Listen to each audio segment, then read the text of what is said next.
Block 2. One looks like a crude drawing of man. He points to it, then himself, then says, Radaka. I'm not entirely sure if he means he's called Radaka, or if goblins are called Radaka, but he looks at me expectantly, so I'm going to just guess he means the general form, and I say, Goblin. He looks somewhat delighted, and pulls the next one out, which looks like a long stick. He gestures for me to move back, so make room, and he goes over to my pit, and points down to the basement. So we go down, and he points at my spear, Akalira. Spear.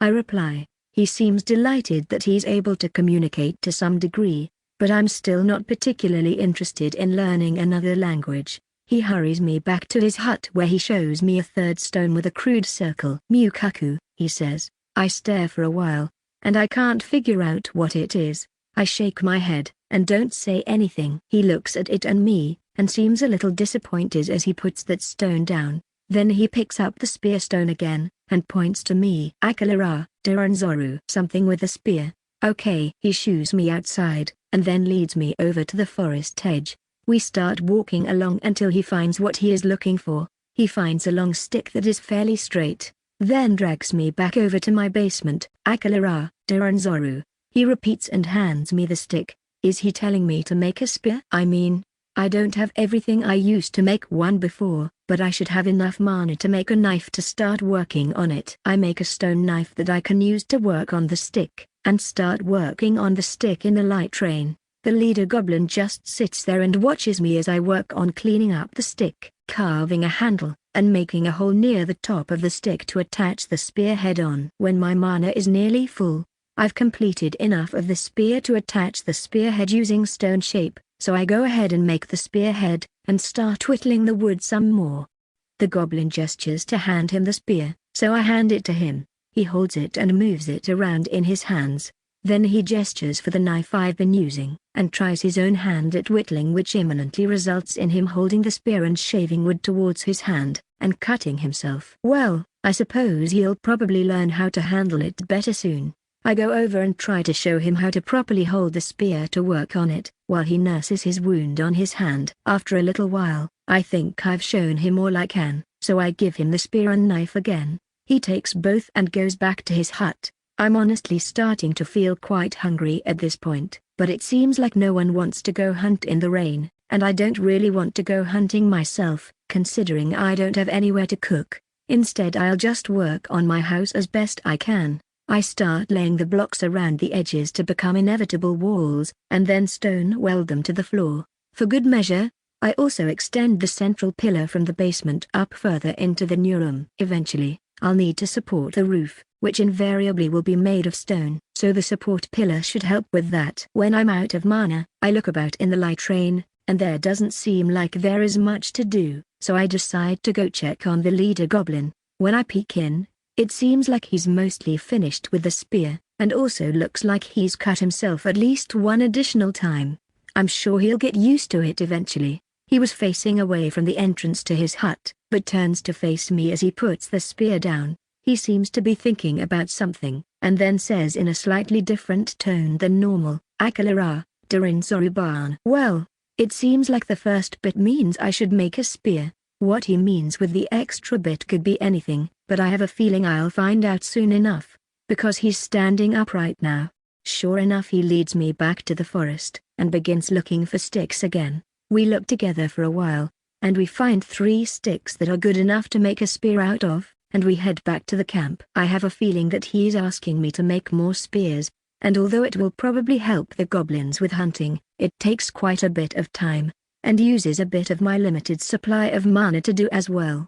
When we get back, he takes the sticks back to his hut, so I hope that means he only wants me to make the spearheads, but I guess time will tell. For now, a decent chunk of my mana has refreshed, so I start work on my house again. Volume 2, ch.5 Predator or Prey. Not long after I resume working on my house, the rain subsides for a little bit. Almost as soon as it does, all the goblins come out from their huts and seem eager to go hunting. I myself am somewhat hungry, so I'm ready to go hunting as well. I still have a half-full mana pool, but food comes first. As I get my stuff ready to go hunting, the 3 goblins from before seem excited to go hunt with me again, and are making their way over to my house, when the leader goblin stops them. He gives the set of stones back to the goblin that he borrowed them from, and then also gives them the spear that he worked on before they leave.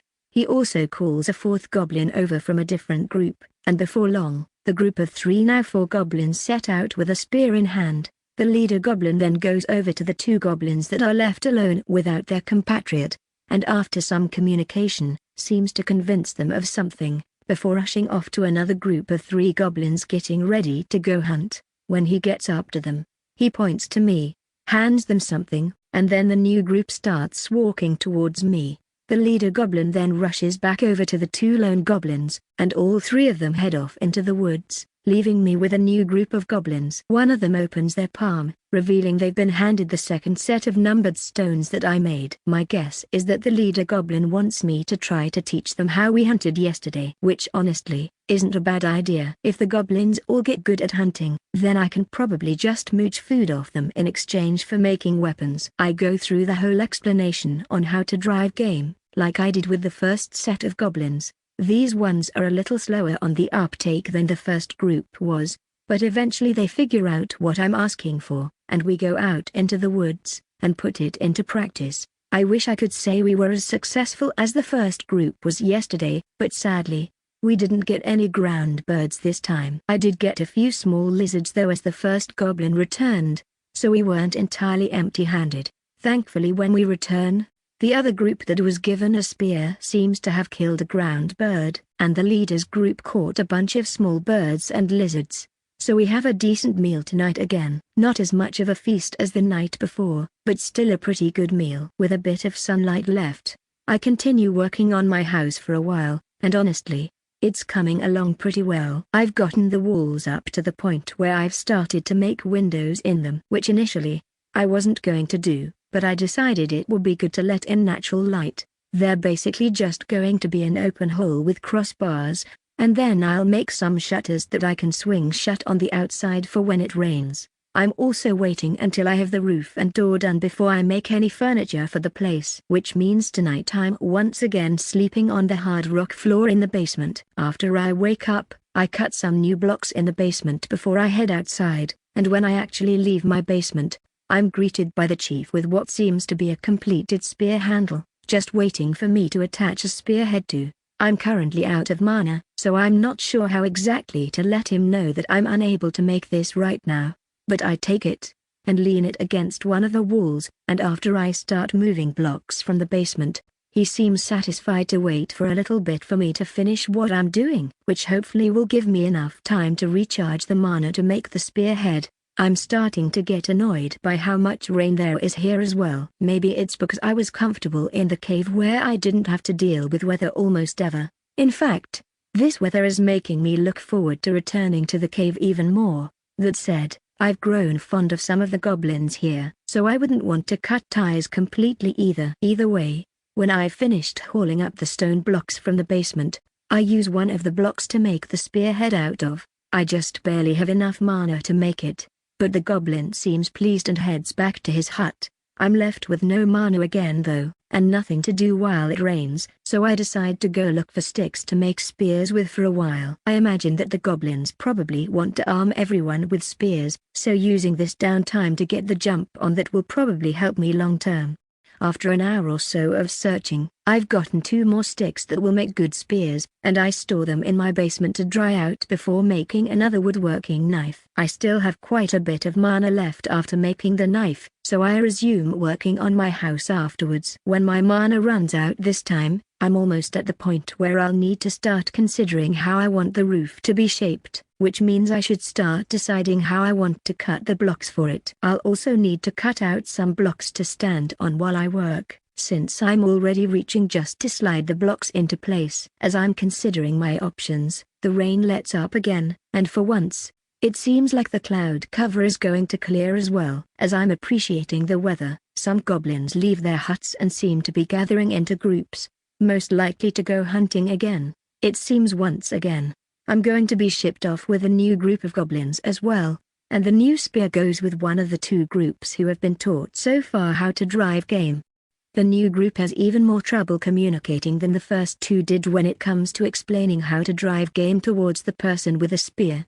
So we're still in the village nearly 30 minutes after the first groups have left, and we're the only ones here right now. It is also getting unnaturally dark. I look up, and notice that from behind the clearing clouds, it looks like an eclipse is starting, with one sun completely obscured, and the larger one partially obscured. I don't even have very long notice the eclipse before a goblin wielding a spear dashes out from the forest in a frantic sprint. Before I have time to fully process what I'm seeing, right behind him stampedes out a large lizard similar to the one I crushed in the cave. This one seems angry, and has blood smeared all around its mouth. I have a bad feeling about this one. The goblin turns towards us, and runs over in our direction, with the lizard in close pursuit. The other goblins near me turn tail and start running as well. I barely have any mana to work with as well, so I won't be able to use Earth Spike. At least not for a little while. Considering the lizard hasn't actually caught the goblin yet, it seems like they actually aren't that fast, although all it takes is one wrong move, and it's game over. The goblin has almost arrived at me now, so I need to decide what to do. Do I run, or do I fight? I can at least try to fight, I suppose. If the spear breaks, I'm confident that I can outrun the lizard, because I'm confident I can outrun a goblin. The biggest concern will be initially seeing how easily it can maneuver itself, but I'm hoping that given its size, it won't be that dexterous. As the goblin approaches, I begin to run sideways, gripping my spear. The goblin runs past, and I run towards the side of the lizard. Last minute it seems to take notice of me, and starts to turn, but its momentum carries it too far for its mouth to reach me as I stab into its side once. I draw some blood, and have to yank my spear out and dive to the left as it tries to sideswipe me with its tail as it continues running past me. The lizard slows to a stop and faces me, before letting out a low, rumbling hiss and goes to charge at me again, but runs slower this time. Considering that it is still bleeding, I run away from it, trying to get some space between it and me. I want it to know that I'm faster than it, so it will have to run all out if it wants to try to catch me. All the while letting blood loss continue to weaken it. After I've put some distance between us, I turn to face it again. It's still charging towards me, which means I only have a few seconds to think. I need to get some more wounds in it, otherwise I very well might be the one to tire before it does. I have an idea to try, but it will probably only work once. I dash over to one of the goblin huts. I can see over the top of the brush pile, and the lizard can see me over it as well. Honestly, this will be pretty useful. It's practically a pre-made pitfall trap. I'll have to apologize to whatever poor goblin's home is going to be crushed like this later. The lizard continues charging at me as I move behind the pile. As the lizard gets to the other side of the pile, it opens its mouth as if to go for a bite until its right leg goes straight through the roof of the goblin hut. It's not enough to bury the lizard, but it's enough that the lizard falls in, and is momentarily stunned as its head rams partially into the dirt of the far wall of the hut. Not to let the opportunity go to waste, I make a few quick stabs in the lizard's neck before retreating backwards again. The lizard lets out another hissing roar, but the tail end of the roar sounds a bit weaker than before. The lizard clambers out of the hole, and begins violently thrashing the nearby area, smashing all the foliage of the goblin's roof before charging me full speed.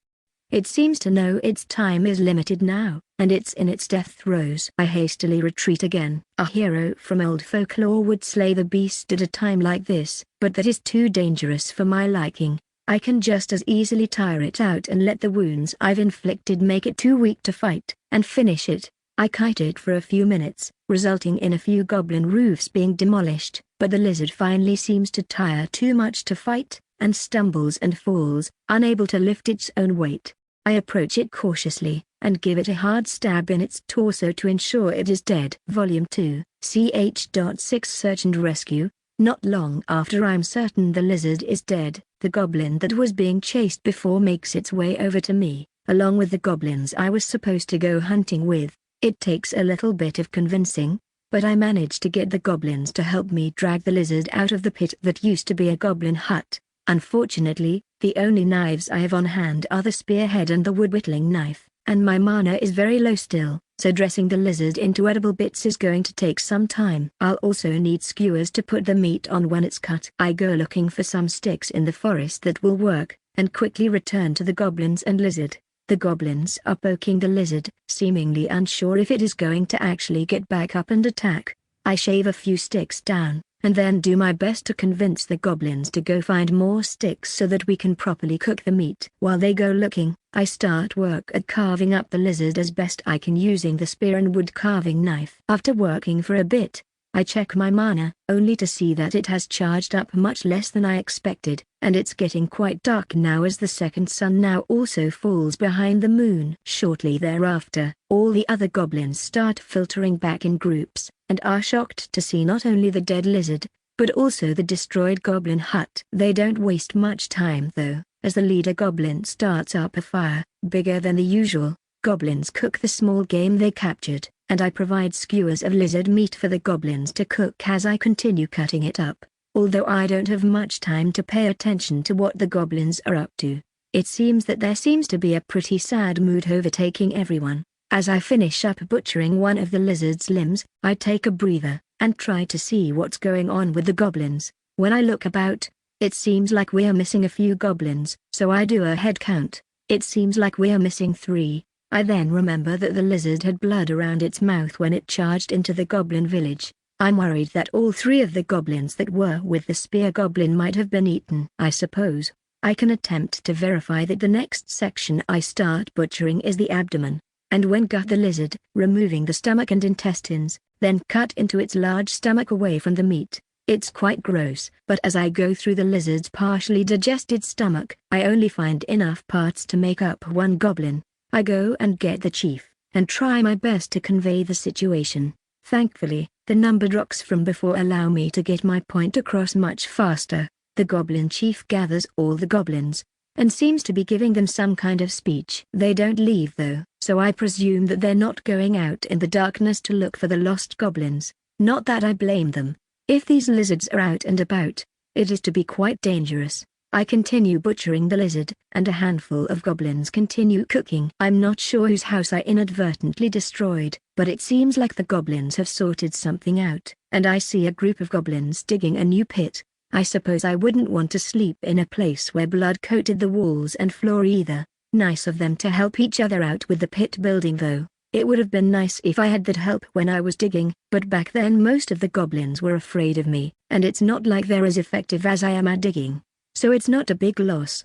After some time butchering, the lone moon which was blocking out the sun sets on the horizon, sun still behind it. Now it is officially night time, and I still have quite a bit of lizard to butcher. A lot of the goblins have gone to their huts by now, but it seems that a night shift of cooks have been assigned to help me. I've recovered a little bit of mana, but it is still a relatively small amount compared to what I'd normally be recovering. I decide to use what little mana I have to make a knife to help carve the rest of the lizard faster. I don't know how much the knife actually speeds me up, but it's definitely more comfortable to use than the spear and wood carving knife. As the night drags on, and I'm getting close to finishing butchering the lizard, a lone goblin stumbles out of the woods, and into the goblin village. The goblins that are still awake go and take care of him and give him some food. I'm guessing it's one of the 2 missing goblins, gauging from the reactions of the goblins that take care of him. Not long after the goblin returns, I finish butchering and finally get the opportunity to get some sleep.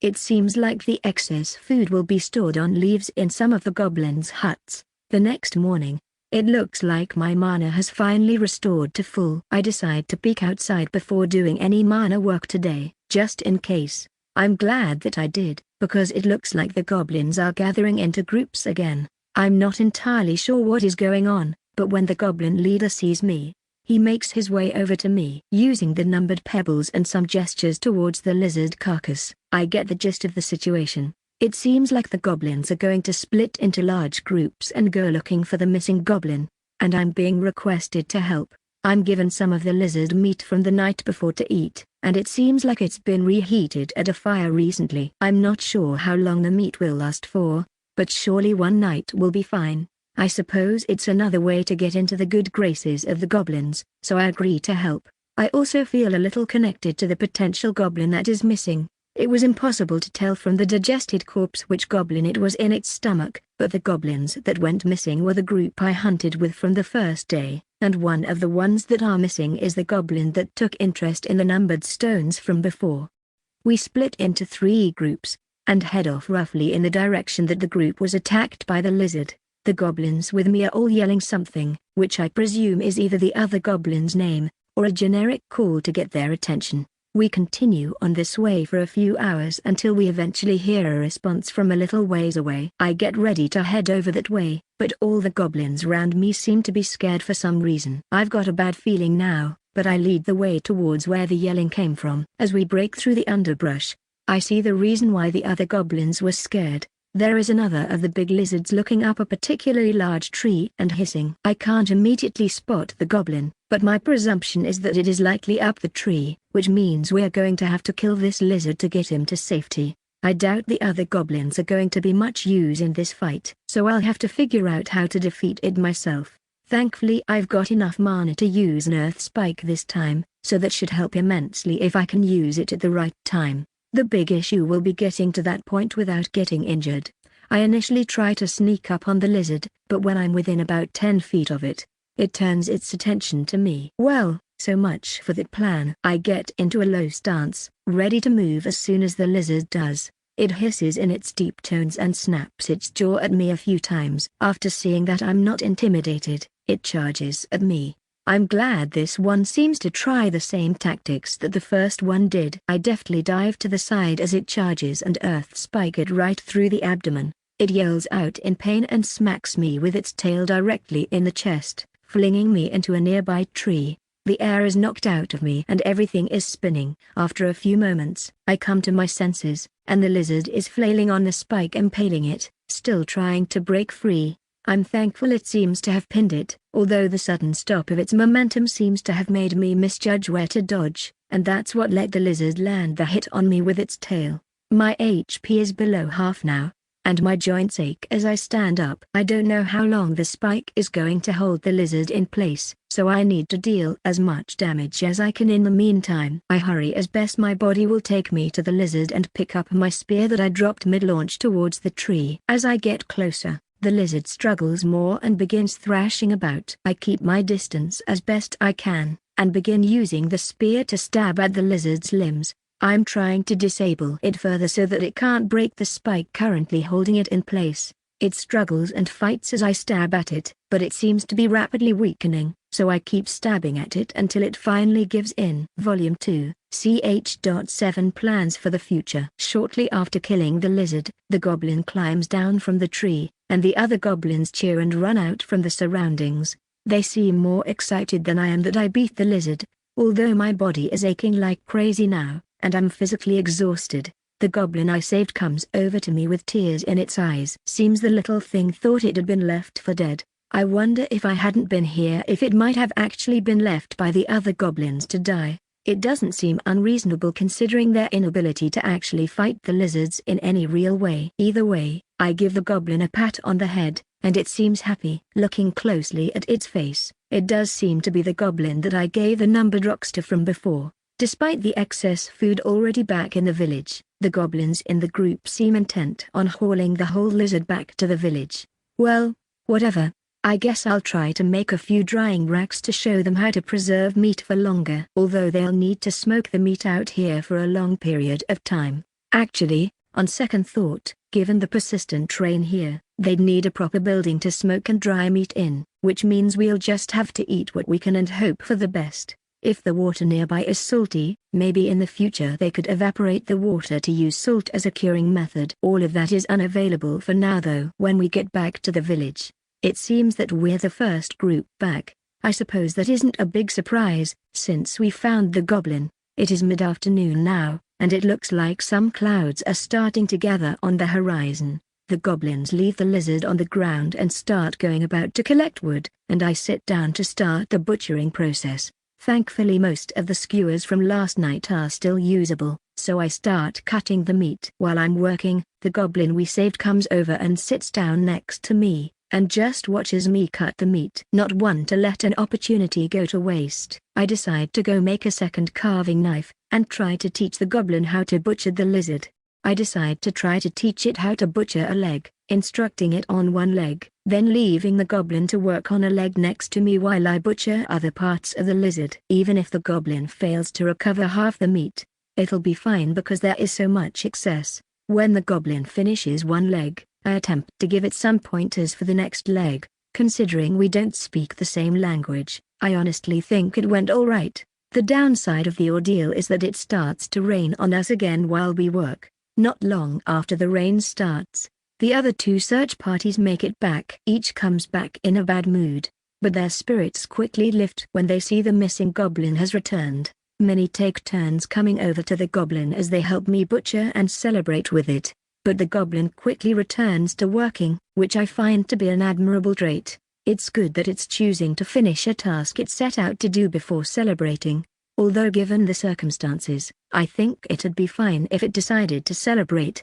Soon the goblin finishes the final leg, and I'm just finishing up the rest of the lizard at the same time. The goblin goes to hand me the knife back, but I gesture for it to keep the knife. After all, what good would two butchering knives do for me? It seems very grateful for the knife and takes it to put in its hut. Actually, other than the goblin leader, I haven't noticed any other goblins using magic, which makes me wonder if any of the goblins are prestiged. I mean, if I wasn't killing those lizards, I'd be leveling much slower, but even then I'd still prestige occasionally. Although I've got zero idea of how to even describe what I'm talking about to the goblins, and their answer would likely be even more unintelligible to me. While I contemplate that issue, I go back to using my mana to work on my house. With plenty of food about, all the goblins are happily just relaxing and eating food. Well, they were for a while at least. I came out of my basement with newly cut stone for my house, and I see the leader goblin showing them an unfinished spear,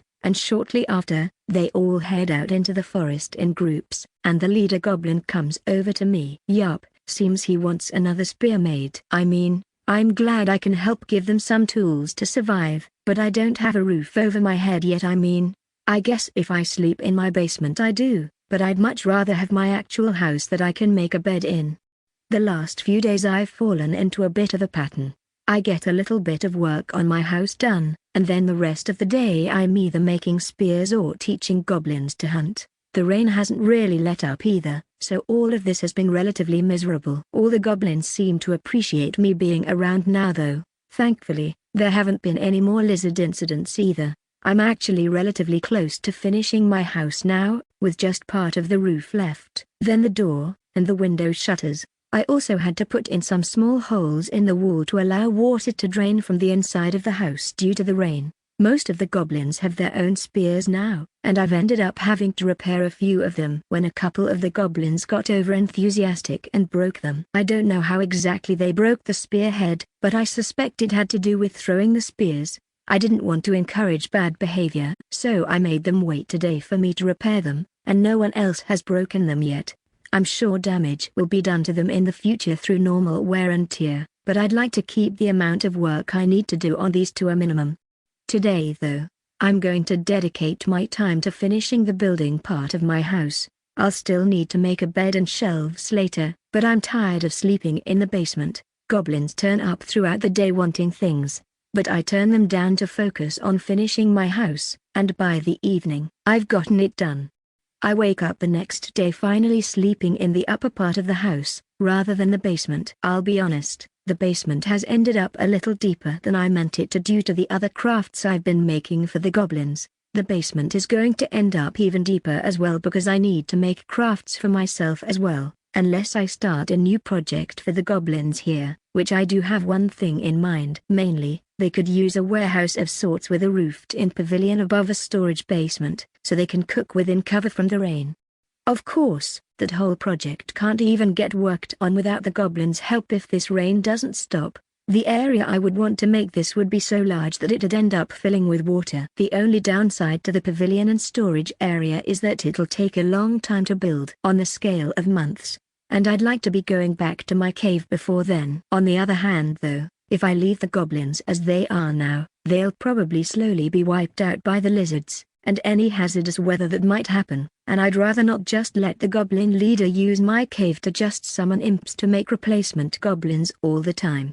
Which means I guess I'll be starting construction on a pavilion and storage area for the goblins. The next most important question is, where will I build it? I doubt the goblins want me to disrupt their daily lives as they currently sit. I scan the area, and decide on one place to build. But it'll require me to build something else first. Namely, across the stream, which would require me to build a bridge. A lot of the time, the goblins can just walk through the stream.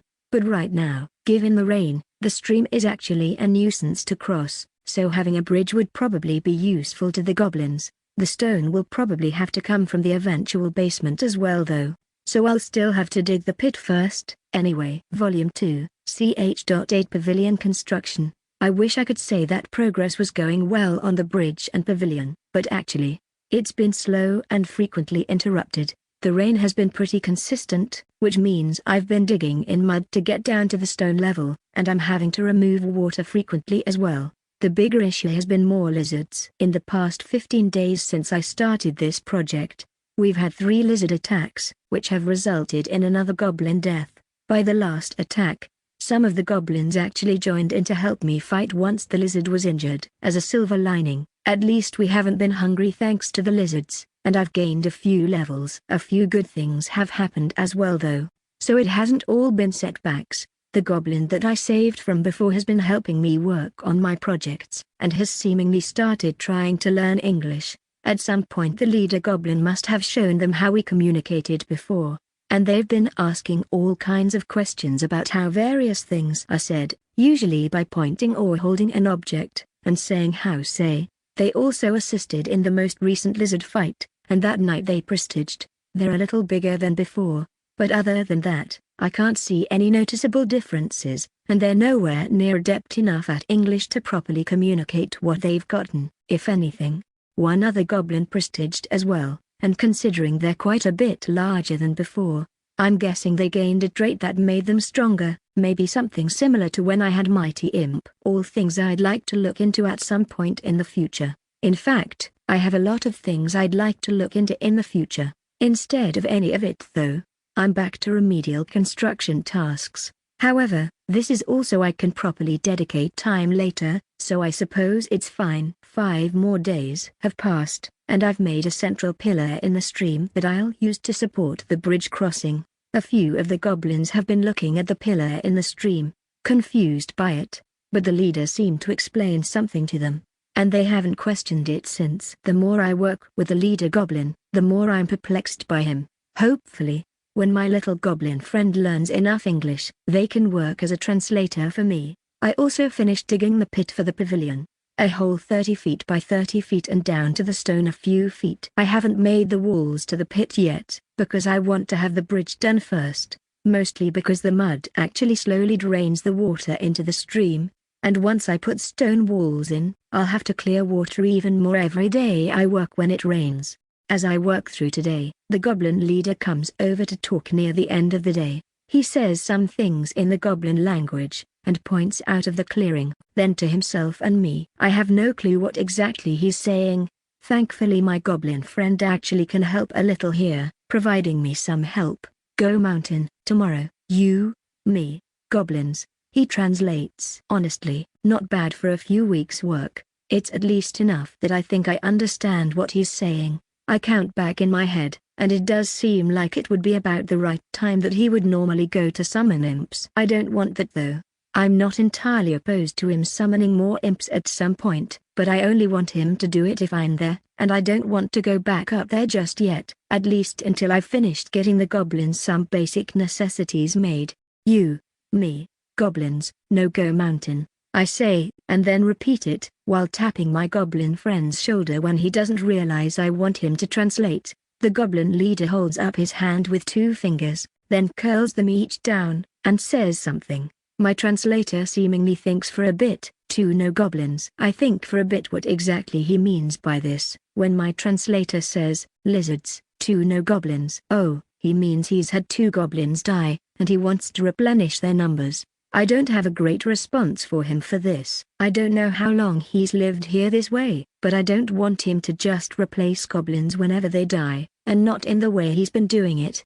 2 No goblins, no mountain. 5 No goblins, mountain. I say, hoping that the translator gets it. Maybe if I can at least convince him the need isn't as high, then we can delay any trips. The leader ponders for a little bit, before nodding, and saying something before leaving. My translator friend says, 5 No goblins, mountain. I give him a pat on the head for his good work, and he seemingly appreciates it and smiles before helping remove more water from our pit that has started to collect from the ongoing light rain shower. I finished the bridge after another 8 days of work. In that time, I lost a half day of work thanks to another eclipse as well. It's nothing too fancy, just a stone bridge wide enough for a few goblins to walk across side by side, with a railing, and supported enough that even a flood shouldn't wash it away. The goblins seem to enjoy using it rather than walking through the water, so I'm glad that has worked out. Obviously I am using it as well as I trek back and forth between my house and the pit that will eventually become the pavilion area. Tomorrow I'm going to make some furniture for my house out of the pit before I start building the pavilion itself. Some of the goblins saw me carrying furniture into my home, and from what I can gather with the help of my goblin friend, seem to want me to make things for them as well. I'm not going to give them furniture for free, and I don't really have anything I want from them, so I have my goblin friend tell them I'm not making furniture for them. I just made them all spears already after all. I guess this is what income inequality is though. They want what I can make, but I don't have a reason to make it for them. I'll think for a while if I want anything. Then I'll let them trade me for it. That evening, I come up with something, namely, I'm hunting, as we all have been doing. I'd like to not have to hunt. That evening, I have my goblin friend tell them, I'll trade them a day's food for a basic piece of furniture. If I don't have to hunt in the morning and evening, all the better. Not that it's that big of an issue, since I need time to regenerate my mana anyway, but this way they can actually trade for things with me. I try my best to let them know they should negotiate in advance, so that they don't all overhunt on the same day, although I'm not sure how well that translated to them. For the past 7 days, I've been able to focus on working on the pavilion basement walls, and made a piece of furniture each day for a different goblin. As of last night, the walls to the basement are done, and the next step is building supports for the basement. I was surprised as well by the fact that the chief participated in the food for furniture exchange for a chair. Other goblins wanted all sorts of things, ranging from shelves to large pots. I'm not entirely sure whether they are actually using these to store things, or if they're just considering it a novelty, but at least the chair I presume is being used. Today I'll be laying out where I want supports in the pavilion basement, and since it's going to have storage, how I want it to be laid out. I'm thinking about having some built-in shelving, buckets and pots, and bins for the goblins to use. I also want the stairs down to be close to the center, to help prevent rain from running down into the basement. I suppose I could also level the basement purposefully to have water run to one corner, where the goblins could easily scoop it out from a small pit. All it needs is a very gentle slope to accomplish that. I actually should also consider supports for the pavilion roof, and run major supports all the way down to the basement level for that as well. So I should cut long stone pillars out of the basement, and stand them up before reattaching them. The biggest issue with that is I'd need rope, and some labor. The good news is, I have some eager customers who seemingly want furniture and goods produced for them who have plenty of free time on their hands. I stop working in the basement, and start fiddling with nearby plants trying to figure out what works best to weave a rope with. Volume 2, ch.9 a new name. I'm lucky that there are some thin vine plants growing on some of the trees nearby. I'm cautious, recalling that a handful of vine plants on Earth secrete irritants, so I rub some of their leaves and the vine itself against some of my skin. I should know in a few hours if it's dangerous or not. If not, they should be able to be braided into rope. I'll probably need to teach the goblins a grapevine knot to make longer cordage with, in case any vines snap or are too short to work. Given I'm now waiting for any negative reaction from the vines, I probably can actually get started on cutting the eventual pillars out of the basement to stand them up. I also need to plan for the fact I want the goblins to cook under the roof. I should put a central vent so smoke doesn't build up under the roof. The pavilion isn't going to have walls though, so I don't have to worry too much about it being perfect. As the day drags on, I've gotten a few of the main pillars cut and ready to rise once we've got rope to leverage them into an upright position. Given that I have yet to notice any irritation or damage from the vines, I think they'll be relatively safe to work with. I stop working on the basement again, and start gathering vines. At dinner that evening, with the help of my goblin friend, I explain to the goblins the basics of turning these vines into rope, and how I'll be trading rope for more furniture. I show them how they need to remove all the leaves carefully, how to tie a grapevine knot, and how to braid strands together to make a larger strand. Hopefully in a day or two the goblins will have some rope available for me. I've also started to notice an awkward problem that I've been avoiding start to really become an issue. Namely, well, names. I don't have a name, and as a consequence, I have avoided trying to ask anyone their names. Until recently, it would have been somewhat futile anyway, but with my goblin friend learning more and more English, I think I should name myself, and learn its name, and probably some of the other goblins' names as well, like the leader goblin. I'll sleep on it tonight, and hopefully I'll have a name picked out by tomorrow. Well, I didn't come up with any names that sounded quite right. I think, honestly, it might be worth just asking about their names first. Honestly, it'd be awkward if my name sounded too different from the goblins' names to begin with. As I make my way over in the morning to begin work on the basement, I'm joined shortly by my goblin friend. The overnight rain has caused there to be quite a lot of water in the worksite, so we're both bucketing water into the stream when I build up the courage to ask the goblin its name.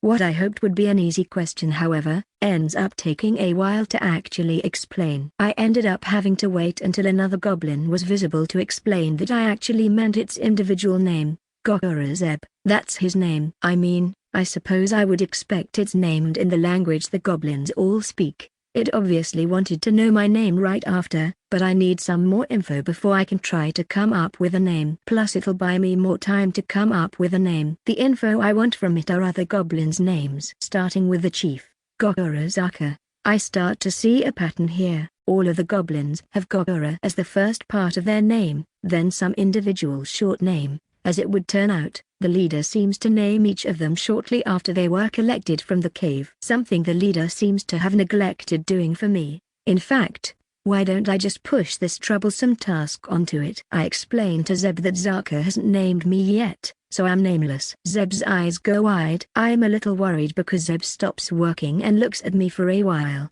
Eventually Zeb says, "Why Zaka need to name you from far?" Yes? I have no idea what Zeb even means by from far.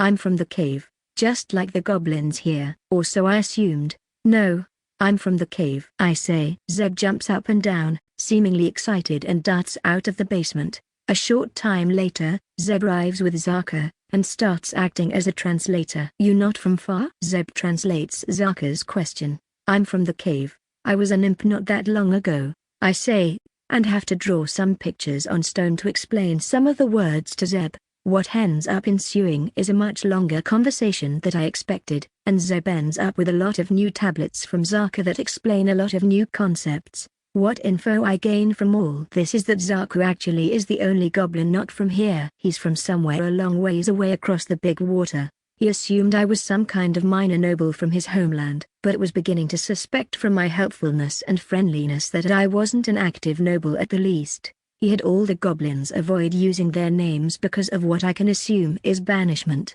So he didn't want all the other goblins to be punished due to the Gogora part of their name. He also didn't go into any extra detail as to why he was banished, and he also seemed quite surprised that I used to be an imp not that long ago. He's also troubled as to what to name me. He decided he'd have a name for me tonight at the group meal, which at least gets me off the hook for coming up with a name. The rest of the day, other goblins seem more friendly than before.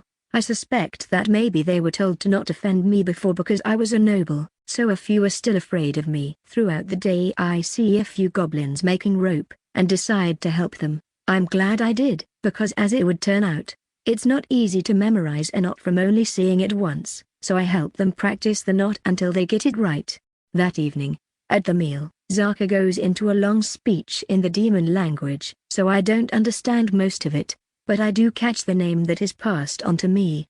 Gogura Zakaris. After everyone cheers and starts seating, I ask Zeb to fill me in on the details of the speech. From what he's capable of explaining, it was basically a congratulatory speech and a talk of good fortune.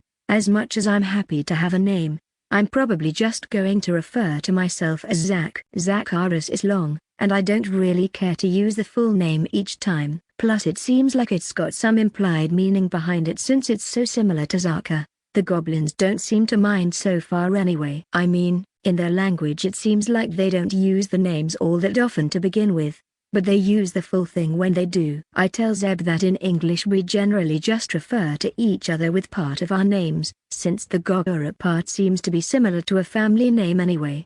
After the meal, Zaka approaches and has some questions about my history. When he assumed I was a noble, he assumed I was from far away in his homeland, since I spoke a different language and had all kinds of knowledge. Now however, he wants to know where I got that knowledge, and why I know a language as full as I do. The whole conversation takes a while as pictures are drawn for certain concepts and Zeb tries his best to learn what new words are being used by both sides. I'm caught a little off guard. I didn't take Zaka for a fool, but I didn't expect him to be quite so quick as to my background not adding up. I'm not intending to hide anything though, so I tell him that I have memories of a past life from another world. I don't remember everything, but what I do remember has come in handy for everything going on so far. I purposefully leave out that I wasn't a demon though, since I wouldn't want to alarm him. Besides, I'm in this body now anyway. What difference does that make? After I have Zeb translate everything, Zaka nods along, seemingly believing me. However, he says something before leaving that sounds vaguely familiar, and I look to Zeb to translate. 3 no goblins, mountain. Zeb says, "Oh, yeah, I suppose he probably is going to re-evaluate deals like when he can return to the mountain if he doesn't think I'm a noble anymore, isn't he?"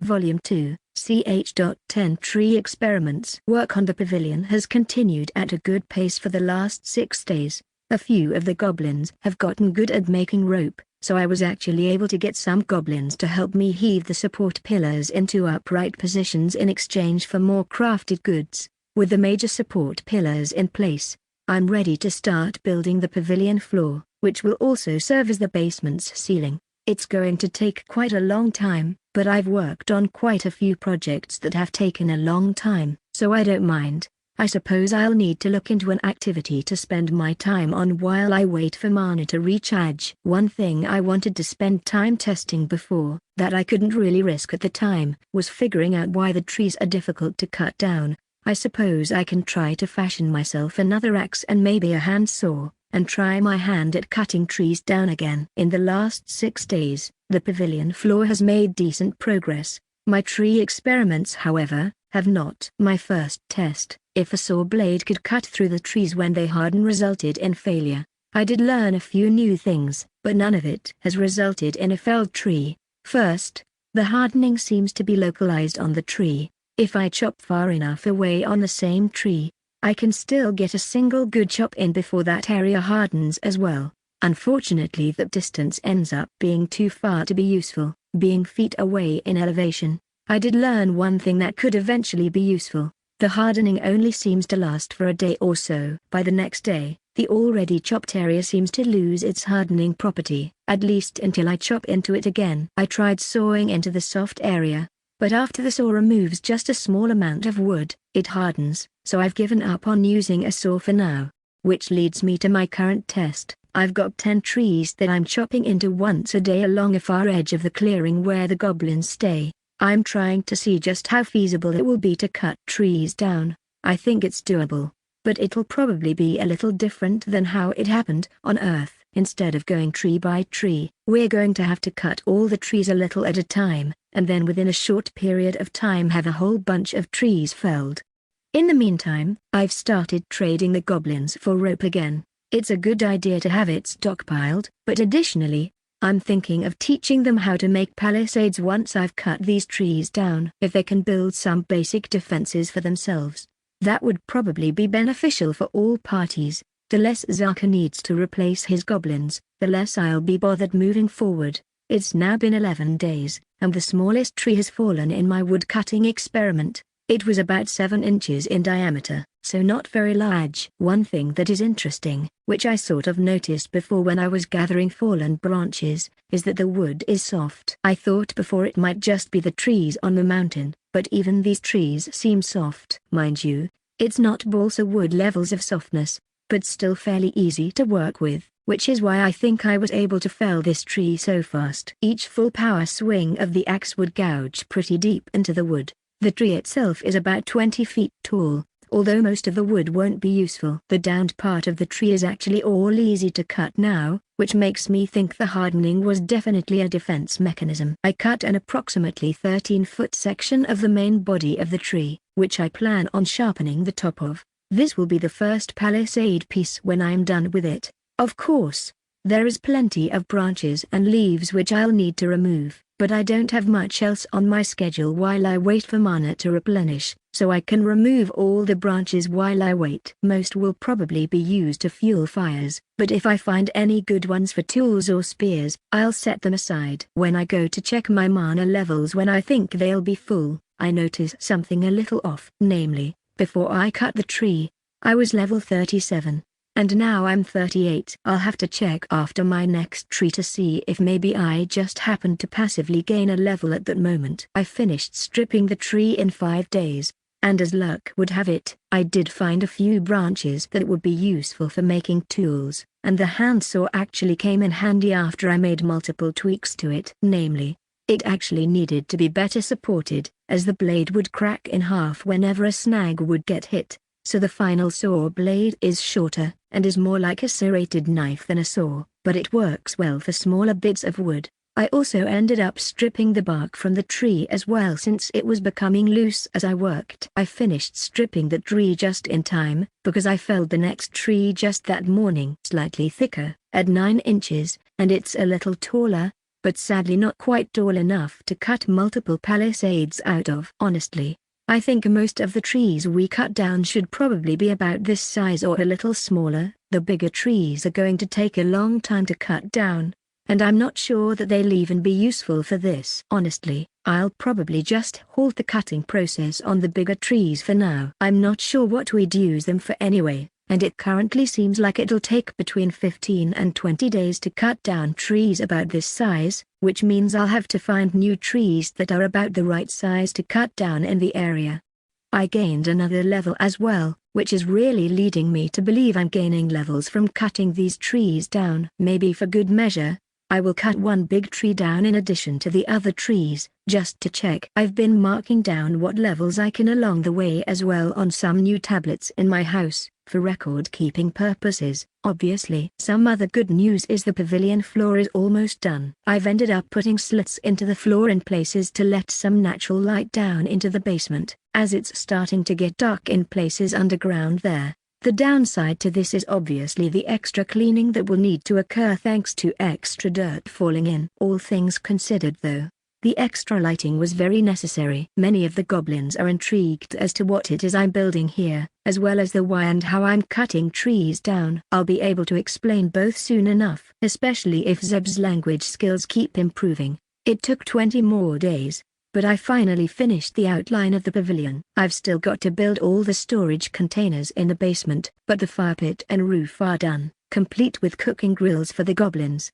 Most of the goblins are out hunting right now, so I get the wood piled in anticipation for them returning. I'm quite proud of my work here. I have other work as well to do though. I've had a few new trees felled recently, and every day I'm getting a few more. Many of them are a little ways into the woods though, so I've basically left them where they lie. I also felled the one big tree that I was cutting down as a test, and sure enough, I gained 3 levels when that one went down. Between the small trees and the big one my level has grown quite a bit.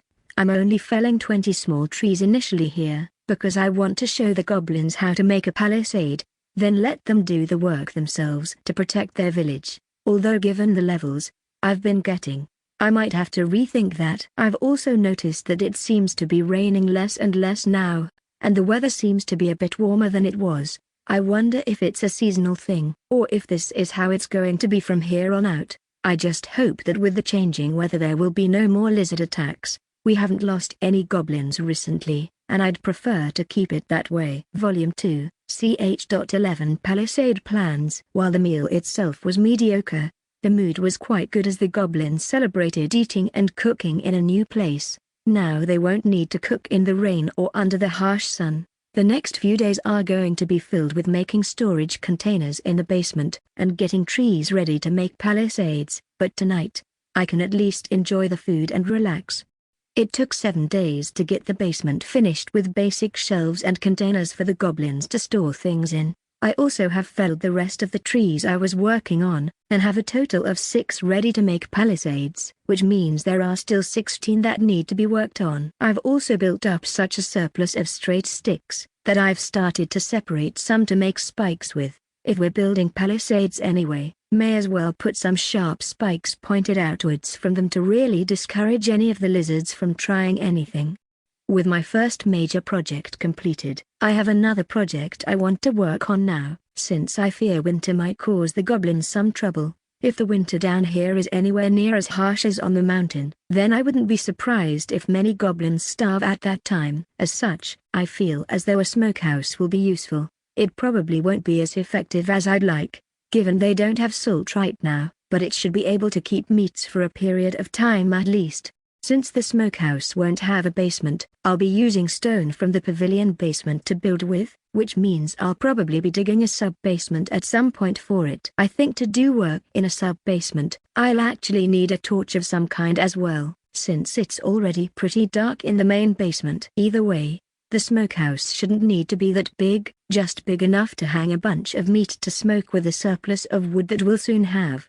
Before I start on any of that though, I have one small project to complete before I show the goblins how to make palisades. That small project should be done pretty quickly though, after all it's only a ladder. I've been able to use the top part of some of the tree trunks to make 2 10-foot poles, and I'll just hand drill some joints and use stone shaping to fasten the crossbars in. I should have it done later today, and then I can show the goblins how to make palisades. Now palisades aren't meant to last forever. The wood will eventually rot and need replaced, but as a form of defense until these goblins become more skilled I think it'll do just fine. So hopefully in a few years, they'll be well on their way to surviving on their own. What I'll need to show the goblins are the steps to assembling a palisade. We'll need to mark where the palisade is going, and dig a trench 3 feet down to the bedrock layer. If I was doing this for myself, I'd stone shape around the bedrock to implant the wood into the stone. But since the goblins will be doing this themselves, they won't be doing that. Once they have a trench, we'll tie a few of the sharpened logs together with rope, and hoist them upright in the trench. Then fill the dirt in around them. We'll then hoist more sections up a few logs at a time, and tie the sections together, which is why they'll need the ladder. With the ladder they can properly tie together both the top and bottom for stability. I'll ultimately leave it up to the goblins where they want the palisades built when they know how. The final step will be driving pointed stakes on the outside, pointed outwards, into the ground, but honestly, it's not even worth really thinking about that step that much, since it should be fairly straightforward. Zaka and a handful of goblins picked up the palisade construction process pretty well, and got the first 20 pieces up in only 3 days. They've helped me process the trees I cut so far, and have driven stakes into the ground to mark where they want the palisades built. Honestly, I didn't expect them to want as much as they did, but they marked off a lot of the clearing, including both sides of the river. Maybe all my construction work has them dreaming big. I hope they don't expect me to build everything though. Either way, with the measurements laid out, I got a rough estimate of the number of trees we needed to cut down, and it's quite high. I'll have to explain to the goblins the need for proper forest management at some point. I really don't want them just going wild cutting everything down. They'll literally need thousands of trees to make a palisade the size they want. A bit over 7,000. There are only about 10 or 15 trees per acre here of the size that will be useful, and only about half of them are actually straight enough to be useful. Conservatively, they'll need to harvest almost 2 square miles of trees of this size to make what they need. It's not enough to depopulate the forest, since they're only going to take some of the trees from the area, but I think they'll find the forest notably more empty than before in the nearby area. Well, at the very least it should be a good teaching moment for them. I'm also already starting a pile of wood scraps for fuel as a consequence of the trees we've already cut. Honestly, for an operation this size, I'm glad that they want as much extra space as they do. They'll have their wood needs taken care of for a very long time if they properly store it. I've already made a bunch more stone axes for the goblins, and I'll guide them tomorrow to show them how they need to cut trees down so they can start the process themselves. Only around a quarter of the goblins seemed interested in the tree cutting project when I gave them the initial pitch. With those goblins and Zeb acting as my translator, we went around to a few trees and I showed them what to look for in size and shape, then explained how you can only get one chop in a day. What I wasn't expecting was how much less they could chop into the trees than me. It'll take most of them almost twice as long to cut a tree down as I did, that is, except for a single goblin, the one that prestiged before and seemed much more physically strong. I ended up making it a much sturdier axe than my own axe. That goblin goes by Kaga, and he can honestly get through those trees in less time than me. I'm reminded sometimes that I shouldn't expect everything here to be the same as each other. I'd hate to be on the receiving end of an angry goblin with strength like that. When the other goblins saw how much more Kaga was able to chop, most of them decided that Kaga should do all the chopping, and that they'd just help with the processing of the trees. That in itself would be fine, but I'm a little worried about a power imbalance happening if Kaga were to suddenly prestige or evolve a bunch. They seem nice enough, but you know what they say about power. So I insist instead that at the very least, when the trees are close to falling, they split the cutting at that point. When I explain the reason, Kaga seems a little upset that they're not getting this apparent windfall, but acquiesces when the other goblins volunteer to trade him daily meals for this. It really is looking like I've started a barter economy among the goblins here. I guess I should just be glad that Kaga is either kind or bad at long-term planning to trade free levels for food. I was initially a little worried that the goblins that were working on the tree cutting might be the same goblins who were making rope and giving me meals, but I was glad to see that it wasn't the case. Save for some outliers, I can't tell many of the goblins from each other. Once they've prestiged, they usually look a little different from each other, but unless they have a scar, they all look almost identical to me. So I'm glad that it seems like more of the goblins are working on projects of their own now than I initially thought. In the past 3 days, the goblins have really been quite productive.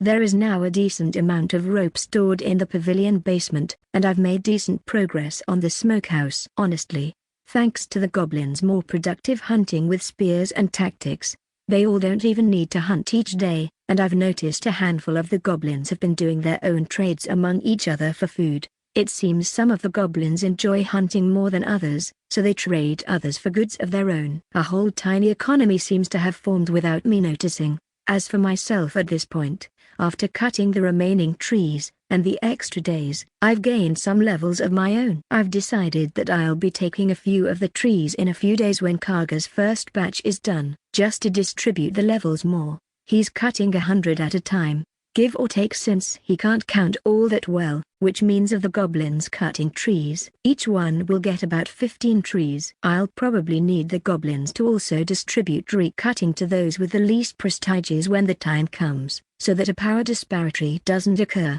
Volume 2, ch.12 Home Sweet Home. Everything had been going pretty well for the last 19 days, right up until 2 goblins got killed by another lizard. Just earlier today, 2 of the hunter goblins returned covered in blood. Apparently, while hunting, they found a nest with some large eggs in it, but when they went to steal the eggs, they were attacked by the lizard. 2 of the 4 goblins perished while the others managed to bring it down. Honestly, I'm impressed that they were able to kill it themselves. That said, this means that Zaka is going to want to return to the cave to summon imps to make new goblins. A large group of goblins was gathered to retrieve the dead lizard as food. I've yet to see how the goblins deal with their dead, but considering they haven't brought them back, I wonder if they've just been leaving them where they died. I'm almost finished with the smokehouse now, and given the second round of trees have been felled, I suppose now is probably going to be the best time to tell Zaka I want to move back up to the cave. I feel like I've provided the goblins plenty in terms of survival means. Plus, I myself will be prestiging soon, so I'd honestly prefer to be back in my home for that. As I probably should have expected, Zaka was reluctant to let me just move away back to the cave. According to Zeb, I'm seen as something of a protector to most of the goblins, so Zaka is worried about morale if I leave, as well as what will happen to the weapons and tools I've made for them. I've countered with an offer to him. I'll make plenty of spare tools, and when the snow would settle on the mountain, I'll come join them again during that time. They're also welcome to come get me if they need me for something. Zaka reluctantly agreed to this arrangement, until we suddenly needed to go through even more negotiations because Zeb wanted to join me up on the mountain. Zeb's English has been coming along quite well, to the point where I'm not sure if goblins are just naturally good with language, or Zeb is a natural genius. Zaka eventually agreed to let Zeb also stay on the mountain, but he's counting it as a loss of another goblin, so they're down 5, and will probably need to revisit the mountain twice to replace their numbers.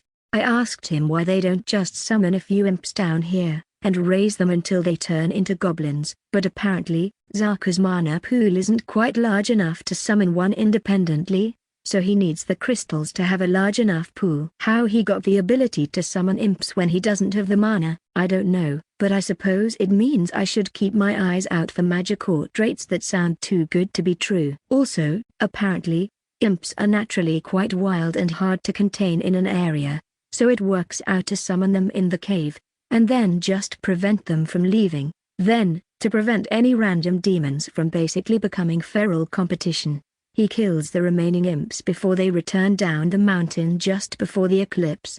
With negotiations reaching completion, I get to work finishing the smokehouse and building plenty of spare spears and axes for the goblins. Word seems to have spread a little through the day, and it seems a lot of the goblins are disappointed that I won't be making them any new decorations and furniture. I hadn't been paying that close attention, but the goblins seem to have widened most of their huts to keep their new furnishings. The weather has actually cooled off slightly from where it was a few weeks ago, but the near-constant rain has subsided, which is nice. I've also noticed that the eclipses really are very regular, every 30 days, give or take a few hours. They've been inching closer and closer into the evening, so I presume we probably won't see many eclipses soon, since they'll take place at night on our part of the planet. I asked Zaku about this, and he said it gets warmer through the year once the eclipses happen at night. You can apparently tell they are happening still because you get significantly less mana when they're happening. During night, mana is already slower to recover, but during an eclipse, it slows to a crawl at day or night. Having discussed all the matters at hand, we split up to go work on tasks that needed done before traveling up the mountain. For me, that means finishing the smokehouse and making plenty of tools for the goblins. Plus, I want to carry my tablets of information I've been writing in my house down here back up the mountain, so I'll probably make some crude crate that I can stuff plant matter between the tablets so they don't break. The day of travel arrived pretty quickly. The smokehouse was finished a few days before, and I showed the goblins how to use it. It doesn't take a lot of effort, but one of them will need to know what meat inside is done, and what meat is still in the process of being preserved. It'll take a few weeks in the smokehouse before any of the meat is done, so they're skeptical at first, but when I explained that it'll keep for a long time, they seem receptive to it. Plus they have plenty of excess wood from their Palisade project. Speaking of the Palisade project, most of the goblins that were working on it have prestiged once now. A few became strong like Kaga, so I think that they're probably going to pick up the pace of logging soon. I've informed Zaku about the need for other goblins to assist in the tree cutting, so that a power imbalance doesn't occur. To which he seems excited that the goblins are becoming stronger faster than before. I suppose I could have told him that cutting the trees down was giving them levels sooner, but they're not that far into the project yet, so it shouldn't be too bad. It might even end up being a way to get some of the new goblins stronger fast. I ended up making dozens, if not hundreds of spare spears and axes for the goblins as well. Surely it'll be enough to last them a few months. They go through a few a week currently, due to either chipping or breaking of the stone implements. I don't know how many months it is until winter, but I've been in the goblin village for almost 6 months now, so I honestly think it might be sooner than later, in which case, Zaka might be getting the better half of our arrangement. Although there isn't any reason I can't go back up the mountain after the snow melts next year. With all our preparations made, Zeb, Zaka, myself, and a pair of other goblins set off back up towards the cave up on the mountain. I honestly didn't recall this journey being this difficult before, but I suppose we were going downhill, and it has been months since anyone followed this trail up the mountain. Honestly, I should have been trying to figure out just how long this trail is. I imagine the time it would take to get up here would be much shorter if I could actually map it out and build a path. Although actually, as I think about it, the idea of building a path like this by myself is kind of outrageous. I'm quite a fast digger, and stone shaping would really help the process, but a good path through the jungle like this would require more than just me working, or at the very least, a near infinite source of mana at all times. By the time we reach the cave, everyone is exhausted, so a small fire is made near the entryway to the cave, which I had renovated all those months ago. It seems scavengers came and ate what was left of the goblins that were killed last time, and there are just scattered bones in the area now. Even though I'm tired, I go to clean the bones out. This is my house after all, or at least, my first house that isn't just a hole in the wall of a cave.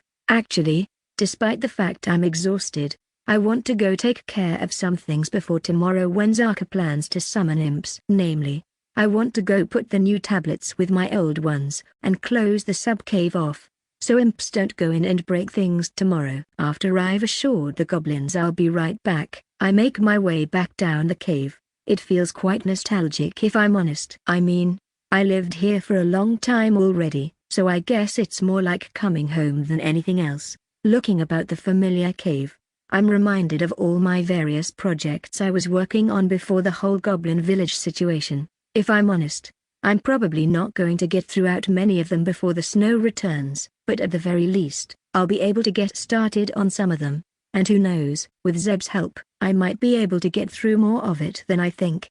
Volume 2, ch. 13 Old Routines. When I return to my sub-cave that I once called home, I'm greeted by a putrid smell. It seems that one of the toilet pots I sealed broke. I'm not sure if it was pressure buildup or something else, but it reeks in here now. Well, I was planning on moving up to the surface house I was building soon anyway. There was also some leftover food that has been rotting.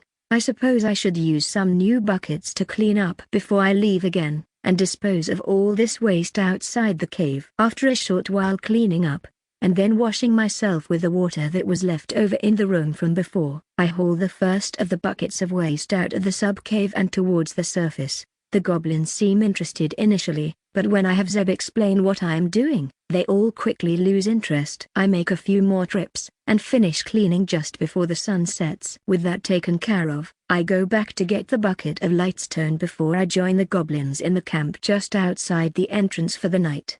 The next morning, I was expecting that I'd go down with the goblins to help with the imp summoning, but Zaka turns me away. Apparently, it's a bit of a delicate process to get the imps to somewhat trust him when they first turn into goblins, and the fact that I not only look different, but look more powerful than him might cause some misunderstandings. I mean, I guess I get it, and I don't really want to be seen as a chief of any kind, so I let them go in to do their thing.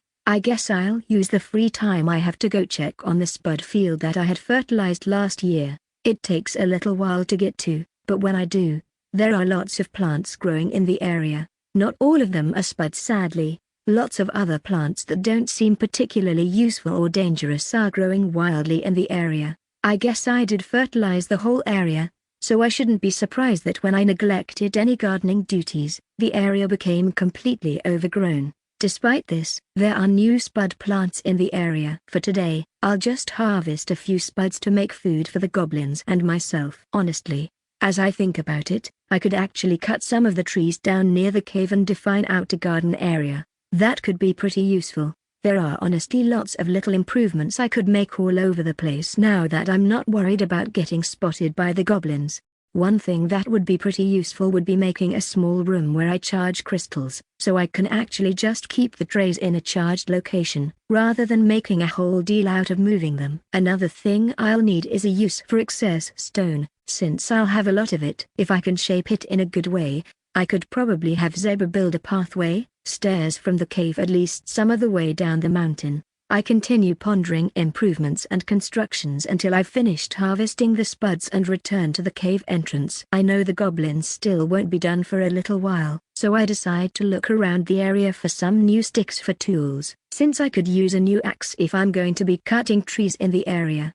Before I know it, evening has arrived, and the goblins come out of the cave. I've already got some water boiling from the pots that I had nearby, which are all filled to the brim with water from my absence. When they return, I start cooking the spuds for them. Apparently, they normally just do without food for the few days they're up here, so I suppose this will be a bit of a different experience for them, especially since it seems like they are only used to eating meat. I feel a little bad, because it's likely they'll have an unfortunate time digesting plants if they aren't used to them.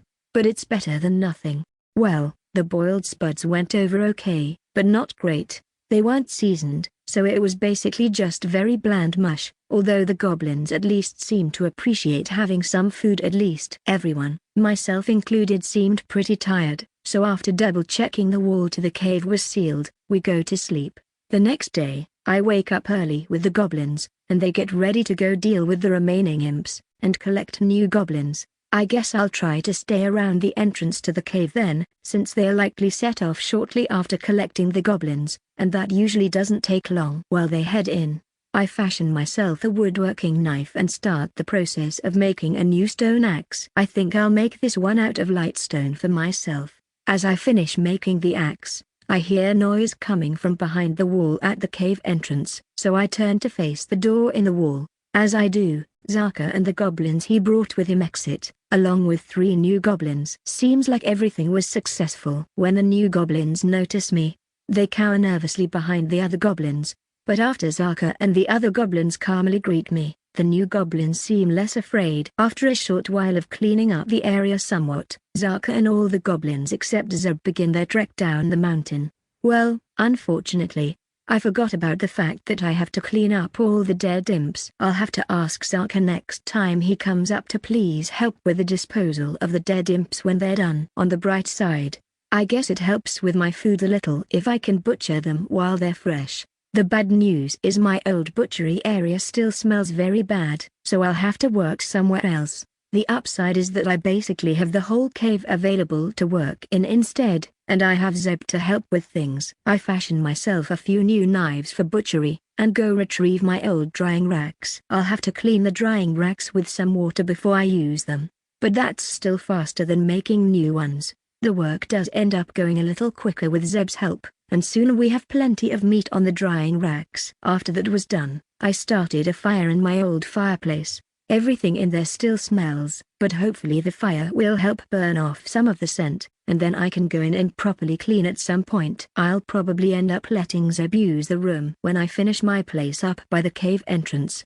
I suppose for the next while, that is what I'll be working on. While I work on my house, I'll have Zeb haul all the dead imps into a pile so that I can burn them. I show him what needs done, and leave him to get to work while I work on the cave entrance house, and start the process of cutting trees near the entrance. It's only been a day, but Zeb's piled up all the corpses, so it's time to start the massive bonfire. I can't fit down into my storage area anymore, so I send Zeb down to start retrieving the wood from down there to pile on the corpses. Honestly, I was planning on expanding the way down so I could use it, but maybe I'll just slowly let Zeb get everything out as we need it, and abandon it at that point. As the bonfire in the cave roars, and the smoke heads up to the entrance of the cave, we make our way outside to go to sleep. As I fall asleep, I feel a sensation that I haven't felt in quite a long time now. I've hit the level cap again. Available traits: improved dexterity, increases dexterity and the manipulation beyond what your form would normally allow. Carnivory, specialize in eating meat. Improved stone shaping, spell. Manipulate 1 cubic foot of stone per second. Costs 10 mana per second. Replaces stone shaping. I notice that I don't have any available species to turn into. Another mystery that I imagine will be hard to unravel. I have a few choices for traits though at least. The first one is one that I've seen so many times, but I keep passing over. Improved dexterity. The next one is new, carnivory. I think it's fairly self-explanatory, but I'm actually a little surprised I didn't get offered it before. Another mystery to look into potentially in the future. For now, I think I can easily pass on carnivory up here in the mountains. My diet frequently consists of non-meat meals, so it's a no-go. The last option sounds kind of nice though. It's just a straight upgrade on stone shaping. 4 times the amount of stone with the same mana cost. How it can cost the same mana to achieve a great result is something else that I'm interested in looking into at some point. What drives the mana cost of something? More and more questions all the time, and I'm stuck in the Stone Age, just trying to eke a living out for myself. I suppose, if building things faster would give me more time to actually research things, then the choice is obvious. I pick improved stone shaping, and quickly succumb to the darkness. Volume 2, ch.14 Renovations. I wake up in the morning, ravenously hungry, and check my stats as I go to stuff my face with food. Well, I can stone shape 4 times as fast now, and my stats are looking pretty good. I mean compared to when I was an imp at least. After I eat, I record my stats in my records, and go to use a bucket of water to get a decent look at myself. I might have gotten a little larger, and it seems like my forearms are a little thicker, but other than that, I don't notice any changes. I feel like when I was an imp I had bigger changes when I prestiged, but maybe that was only in the later stages. It's hard to recall exactly how I looked as an uncommon and rare imp, especially since I didn't have any reflective surfaces to look at myself back then. With all my record keeping taken care of, it's time to show Zeb how I clean the ashes from the fire for disposal. That'll be his task for the day while I get used to using the improved stone shaping on my house. I'll have to reward Zeb's hard work with more English lessons soon though. I feel bad having him work away from me, considering the situation. Over the next 8 days, I did end up coming up with a good work pattern so that Zeb could work near me. I ended up working on 2 projects at once as part of this. First, I needed more stone for constructing the front of the house at the cave entrance and the roof features. So I decided to start digging out both the room that I'd like to use for crystal storage in the future, and a new storage area closer to the cave entrance. I went a little further down from where I normally charge the crystals to build the crystal storage room. Then just off the stairwell, I started cutting stone out of the wall. Then I had Zeb haul the stone up to the cave entrance. I would make a trip up with Zeb many times because I can cut blocks out so much faster than they could be carried. When that room was plenty large for storing crystal trays, we moved on to the storage area closer to the entrance. All of this gave Zeb plenty of time to work on learning English. Tonight, however, I noticed that we're already getting low on imp meat. I completely forgot that I have to get my own food again. I got pretty used to the goblins providing for me in the village, and with 2 of us up here, the imp meat only goes so far. I guess tomorrow I'll be taking Zeb on a trek to get spuds and lion roots. Then I can show him how I store and cook them. I think, if we keep the pace of work up that we've been going at, the entryway house will be done by the time Zaka returns. It's been another 20 days. Later today is when Zaka and a few other goblins should arrive. I'm excited to show them not only the new entryway house, which is quite large, but I also carved out small living quarters for the goblins that visit. The area in front of the cave has been remodeled as well. I'll have Zeb help me give them a grand tour when they arrive. Zeb hasn't been neglected either. For now Zeb's staying in my old living quarters down in the cave, but we've started carving out a place right next to mine in the mountain face for Zeb to stay in. Around halfway through the day, as Zeb and I are working on his house, we hear a booming voice suddenly from outside. I'm caught off guard, and am temporarily stunned by the sound. Zeb, however, cautiously looks outside, then looks back to me and says, "Zaku is back." He looks different, he says. Zeb and I leave the area we're working in, and inside the new clearing of trees are 3 goblins and 1 much larger, and more muscular, red-skinned goblin. Zeb points to the red-skinned goblin and says, "That's Zaka." I mean, if he did say he looks different, then yes. It's obvious that one is Zaka. The other ones all still look like goblins. I can't know for certain, but I'm presuming that Zaka turned into a hobgoblin. With his tall posture, he stands a little taller than I do now, and honestly is a little intimidating. I was going to give them a tour, but it seems like they want to rest first, and give us updates on the goblin village, so I invite them into my new house through the main door. Inside, I've divided the house into 3 rooms, with the entry hall being the largest, taking up half the house. The room is about 25 feet wide and 15 feet long, with a 12-foot ceiling. from one side of the room to about the halfway point. I've made a long table with 10 chairs around it. On wall opposite sits a large fireplace, which currently doesn't have a fire in it. In a corner is a makeshift kitchen area, and near the entryway is a rack I made for people to store any tools they might be carrying. I let Zaka and the goblins know they can store their spears on the rack, and then show them to the table to sit. As Zaka begins giving us an update of happenings in the goblin village, he periodically pauses so Zeb can translate for me, which is considerate of him. The gist of the situation is that they lost another goblin to a lizard attack. This time it was one of the woodcutters who was attacked after they felled a tree. When other goblins went to go look for their missing comrade, they found the lizard near the felled tree, and his body was nowhere to be found, but there was enough blood to indicate that he was probably killed. The palisade project is going well overall though, and they'll be finishing one of the 4 sides pretty soon. Almost all the goblins have prestiged at least once now, and quite a few have prestiged a second time. Zaka himself finally attained evolution as well, and says he can now summon an imp without using a crystal, but recharging his mana will be much faster with them. In 2 more eclipse cycles, Zaka will return to bring us back to the village before the snowfall, that is, as long as many more goblins don't die before then. He says when he returns next time though, he plans on summoning imps again before returning, and I decide not to object. After he finishes his update, I start a fire in the fireplace, and start cooking. I imagine the goblins will be hungry. I know they may not want any vegetables, but it's all we've got right now, so they'll have to live with boiled lion root and mashed spud. I've gotten more of the sweet rock flour, and used it to at least add some flavor to the food, which the goblins seem to enjoy more than the last time I fed them plants. After everyone has eaten, I decide to lead them on the grand tour of the new and improved cave entrance, of which they've already seen the outside area, but I want to show it off to them anyway.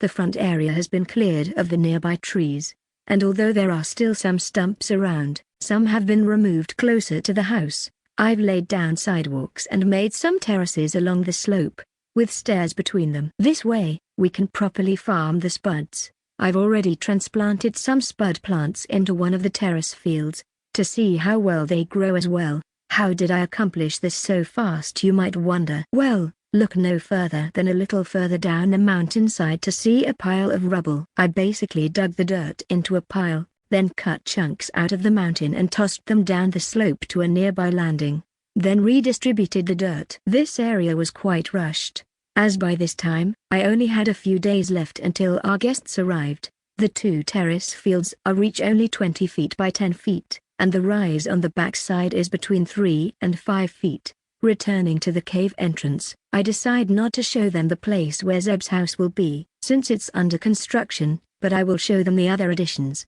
First, there is a door leading to a hallway alongside my house which goes back to the old wall in the back of the cave entrance. This way they can go to and from the cave without going through the house. The hallway is about 30 feet long. On the right side of the hallway, there is one door, which leads to my workshop area in my house.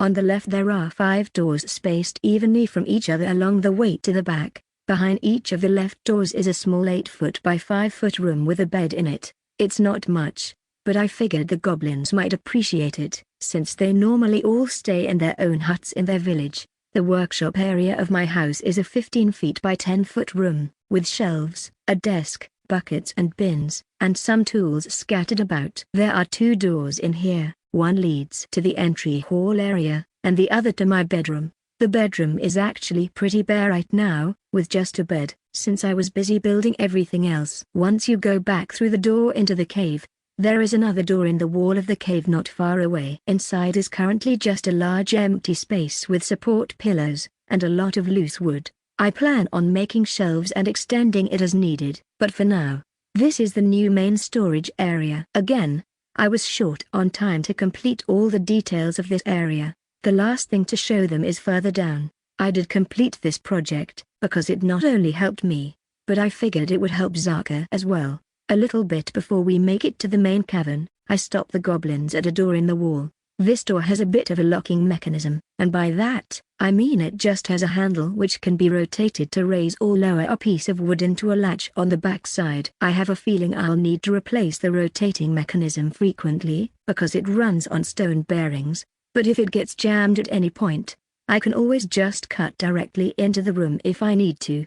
Inside the room, I've got lots of shelves with all my trays of crystals. With Zeb's help, I explain how to use the crystal and tray system, and have Zaka work through it once, to make sure he understands. I don't mind letting him use it while he's here, but I already have to clean up the imps when he's done. I don't want to be trying to resort crystal trays, or worse, remake trays from scratch, because he didn't use it correctly. With all the tour ended, I have Zeb go back up with the goblins, while I head down into the cave to seal off the 2 sub-caves before tomorrow. When I return to the house, Zaka and the goblins are all relaxing around the fireplace in the entrance hall, so I join them for a while before we all turn in for the night. Volume 2, ch.15 A Wild Storm. Zaka left later the next day with 2 new goblins in tow. There was an interesting commotion at one point in the night when an imp made its way up to the exit door, and started making noise and trying to break some of vent slits I had put in previously. Long story short, there was one less imp participating in the battle royale. Once Zaka left the next day, Zeb and I got to work on processing imp bodies and preparing to cremate the rest of them. For the next while, we're going to be finishing Zeb's house, and then properly cleaning up all the rubble I sent down the mountainside from when we were hurriedly building the terraces. We've only been working for 3 days at finishing Zeb's house, but when we exited this most recent time to haul stone out, the wind started to pick up. It is also quite dark out despite being midday. I'm concerned we might be getting a bad storm. For the time being I think we'll pause on working on Zeb's house, since there is no back entrance to the cave. Instead, we'll work on the new warehouse area for a little while, and wait for the storm to pass. I'm pretty sure that was a hurricane, or whatever this world's equivalent is. I asked Zeb if he's heard or seen a storm like this before, and he hasn't. The whole storm took almost 24 hours to pass. First, the wind picked up, then it started raining, and the rain and wind got progressively stronger, then progressively weaker after about the halfway point. Up here on the mountain we had torrential rains for quite a while, so I hope the goblin village is alright.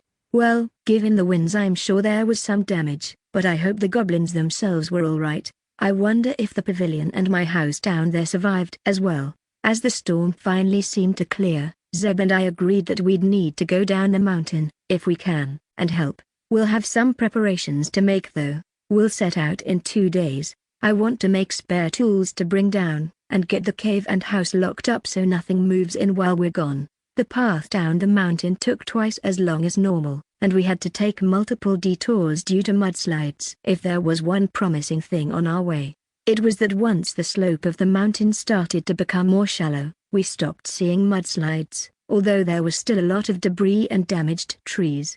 The goblin village itself was almost completely destroyed. The only things left standing are the things I made out of stone, and even among those, there is damage. The bridge is partially collapsed, as is a corner of the pavilion. The palisades have been completely uprooted, and are left splintered and scattered into the nearby tree line. In the village area itself, I only see Zaku alongside one other goblin. Zeb and I approach and ask what happened. Zeb translates for Zaka.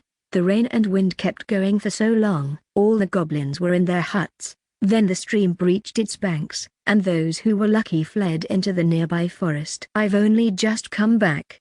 I'm going to go look for other survivors shortly. I glance around the nearby area.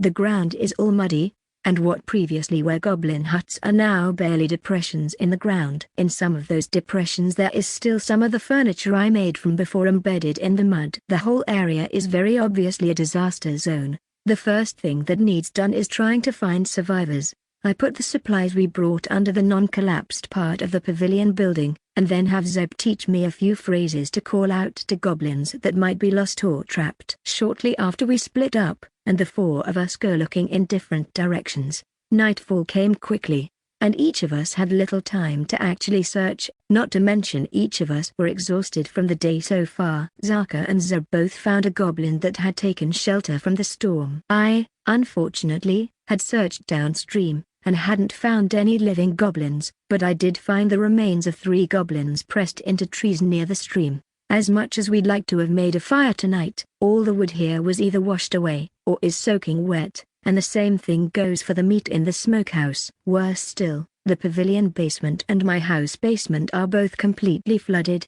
It's another thing that will take time to fix after search and rescue completes. The next morning we agree that we need food to continue searching. With 6 of us now, we split into 2 groups of 3 to hunt.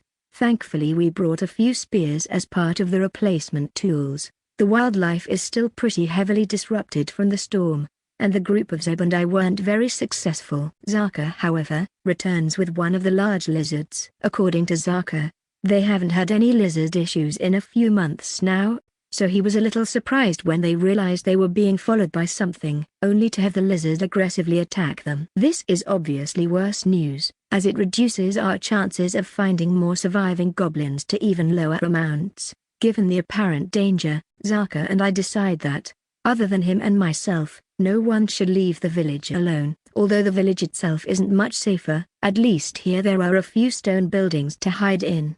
I'm not certain that the buildings could actually hold up to a lizard attacking in full. It hopefully would deter them enough to give up. Zeb volunteers to stay back to butcher the lizard, and watch for any other goblins that might make it back on their own. Zaka and I will each go alone to search, and the remaining 3 goblins will search together. For good measure, they each are given a spear, and I make sure they at least recall the basics of how to use them. By the evening, when we call off the search for the night, we've found a bit more than half of the village. Some found their own way back during the day, and others were found. Thankfully, there weren't any more lizard attacks today that we are aware of. I'm concerned about how many goblins are still missing, so I hope that we have better luck in the next few days. 2 more days of searching only resulted in finding 2 more goblins. Some goblins want to go out and search today even further away. Zaka has given them permission to do so, but he makes the call that it's time to start also fixing the village, and getting it into working order. Among those staying around to help with repairs I see Kaga has survived, although I suppose with a burly body like that, I shouldn't be surprised. My initial repairs are going to be focused on the bridge, then pavilion. The pavilion basement needs drained of water, which is going to take a long time and a lot of bucket loads of water. I'm half tempted to try to make a screw pump, but that will need to wait for when it is already drained of liquid. I'm not confident in my ability to shape the whole thing while I'm also underwater. While everyone starts getting to work clearing debris, I have Zeb ask Zaka, have you ever experienced a storm like that before? Zeb translates for Zaka, I have, but it was many eclipses ago. When I first arrived in this land by boat, the other goblins I was traveling with had starved, or perished fighting each other when supplies dwindled. At first, the rain relieved my thirst. Then, the winds and waves became almost unbearable. Before I knew it, the boat I was in had crashed in the forest near here, and splintered against a tree. I grabbed the tree and held on for dear life, and after a while, the waters retreated and the skies calmed, so I climbed down. Well, it seems like these storms do happen on occasion here. I'm even more intrigued to learn about Zaka's background now though. Something that I'll try to remember to ask after we've actually gotten the village in a better state. Which, given the apparent threat of severe weather, I think a new construction project might be in order. Between improved stone shaping, and the damage done to the village, it seems like I'll actually have surplus mana to work with, as a lot of the repairs are going to involve manual labor more than magic. The pavilion roof and bridge will take some time, but the amount of stone work needed isn't actually that high. The new construction project I'm going to work on, if I can make it work, is a levee going through the village, and slightly up and downstream of them. That way, should another storm like this hit, hopefully, the stream won't breach its banks here during the rainstorm. My plan is to actually deepen the channel near the center where the bottom is rock, and use some of that excess rock to build the levee walls up. Now, I haven't done any studies on the height of the water when the flood came through, but I'll try to gather some info from the goblins who survived the flood to plan out the exact dimensions of the levee. Volume 2, ch.16 Public Waterworks. For the past 2 days, I've been fixing the bridge, and finally completed it, The goblins have been fairly demoralized by the destruction of their village. Digging out damaged property and rebuilding their small huts has kept them preoccupied. But the destroyed huts that no longer have goblins in them leave a pretty depressing feeling over the town, and reminds the goblins of those they've lost. At some point, I think we should probably build a monument to those who lost their lives here in the village. But first comes repairs. I think a simple stone monument will be pretty easy to build though, so I think I'll consider a location to build it before building the levees. With the help of the goblins, we got the pavilion repaired, and basement drained in 8 days. We also got the smokehouse operational again, which was very well timed, because just yesterday, a lizard attacked, so a lot of its meat is being smoked now. Currently, I've turned my attention towards making a screw pump in the basement of the pavilion. Then I'll build a monument to remember those goblins who have lost their lives. When I asked Zaka for the names of the goblins who died, he seemed confused, but gave them to me. A short distance from the pavilion, I've erected a small stone wall, and etched their names in it. When Zaka saw it, he asked what the purpose was, and said it was a waste of space. I noticed before that the goblins didn't have any form of burial rites or rituals, so I asked Zaku about it. To quote him, "The being of those who died live on in each of us. There is no need to mark their death, as they're part of us still." While that is all well and good, I personally feel like a reminder of those who passed is probably a good way to make the goblins value their lives more. I personally don't exactly like the whole mindset of, we can just replace them if they die. It doesn't value what contributions each individual could make. If we had just left Zeb to die, I'd likely be unable to communicate with the goblins well right now. Either way, after some convincing, he let me leave the memorial up. With only half the day spent so far, I think I'll probably be able to finish the screw pump from the drainage location in the basement up to the stream area before nightfall.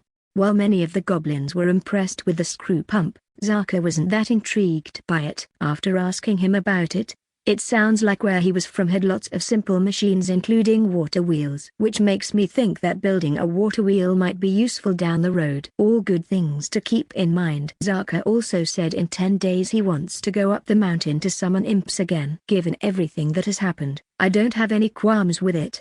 Until then, I'm going to start doing some testing for building a levee system here in the Goblin Village. Tomorrow we'll set out to go summon imps on the mountain. My initial assumptions about how I could make the levee aren't quite going to work. I thought using the rock from the bottom of the stream would be enough to increase the height of the edges of the stream, but that doesn't look like it will be enough based on the reports from the goblins about how much water there was, which means I'll need more stone. And not just a small amount either. I'll need a lot. I think I've come up with a solution though. Although it expands the scope of the entire project drastically, I'm thinking of digging a quarry upstream, and lowering the grade of the stream all the way to the quarry location, and finally turning the quarry into a dam and reservoir. I have an idea to try to make it somewhat self-regulating, but the goblins will probably need to keep an eye on it, and do some maintenance or changes occasionally. Mainly just closing or opening certain floodgates. All of this will be a long ways away though, because the size of the project is so large. An extra benefit of making a regulatory reservoir upstream is that it will allow water wheels to work at a semi-constant rate downstream. As for the location,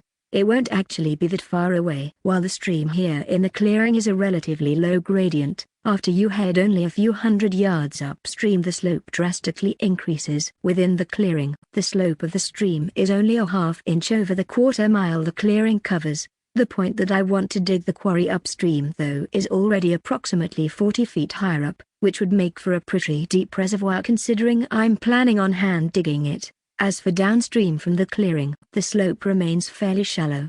I was going to have the goblins help with logging, but actually, I think I'd like to get the levels myself from cutting the trees down, so I'll just do it myself while I work in the area. I'll need to dig a new channel that the stream will flow through once the quarry is done, then redirect the stream into it after. The goblin summoning went fine, and we returned to the goblin village with 3 new goblins. At this rate, it'll take many trips to recoup the 14 goblins who are presumed to have died during the storm. Despite the losses, the village is starting to return to normal again. The goblins have restarted palisade construction, and cleaned up the abandoned huts. I don't have much time for helping, though. as I've been incredibly busy. This project has so much work that I actually haven't had any downtime. I'm either cutting stone from the stream's bottom, digging soil from upstream for the new channel, or doing my daily rounds of chopping trees. I'm currently just piling the excess soil along where I'm working, but later it will need to be piled along the edges of the stream once I reinforce the sides with stone. As I was working on this, I realized that the project actually needs even further expansion, namely storm drains. In a basic form, it would just be grates that go through the sides of the levee into the stream. A downside to that is obviously backflow during a flood. However, without it, the water will be stagnant during any rain. I'll probably have to make the mains crucible along the levee, so that during a storm, the goblins can close it off if the stream gets too full. This entire project is just getting larger and larger, which is becoming a real issue. That said, I'll have a few months to work on it, since the snow on the mountain will be setting in soon, and I'll just be chilling with the goblins for the duration. Almost an entire month has passed again, and we'll be going up to summon imps for the last time before the snow sets in according to Zaka. All but the biggest trees in my way have been felled on the levee project, netting me a lot of levels. I've cut a lot of stone for the future path from the reservoir, but I'm not done yet. I've actually completed the village's levee walls from it, meaning the quarry section is actually going to produce excess stone rather than what I thought would be necessary stone. For now, I'm planning on using the new stone to make basic roads in the village, with a storm drain underneath leading to the levee. I've already started the first road section, going from the bridge to alongside the pavilion and smokehouse. I've dug a trench down to the stone layer, and then started using the new stone to make a hollow tube under a solid stone foundation, with occasional stone grates that funnel down to the tube. The tube then opens out into the stream a little above where the water level is. I've made a simple mechanism with gears to close off the outlet as well. All the goblins need to do is turn a valve wheel up by the bridge to close it. I'm getting quite tired of hauling stone from where I'm working as well. Zeb is helping, but that is it.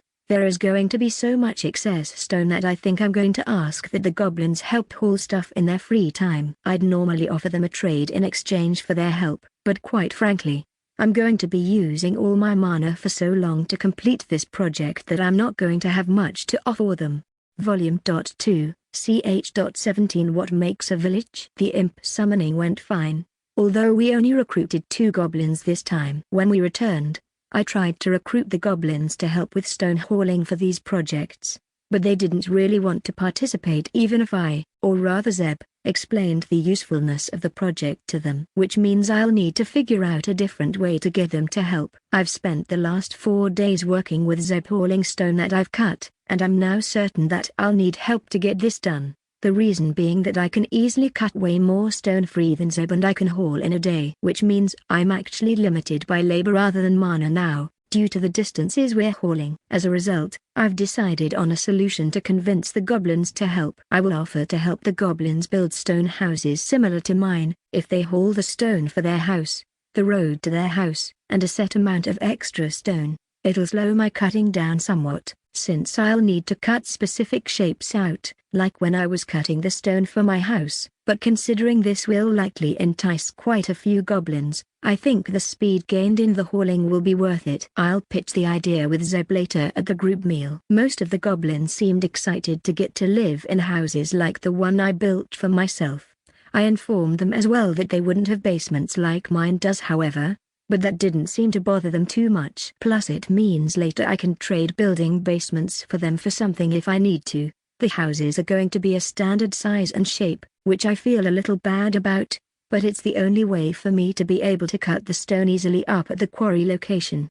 3 days in with the goblins helping me haul stone, and I've already hit another snag. The goblins use the creek for both drinking and cleaning, and I've gotten complaints about how much more difficult it is to go down to the stream now that I've put the levee through the village.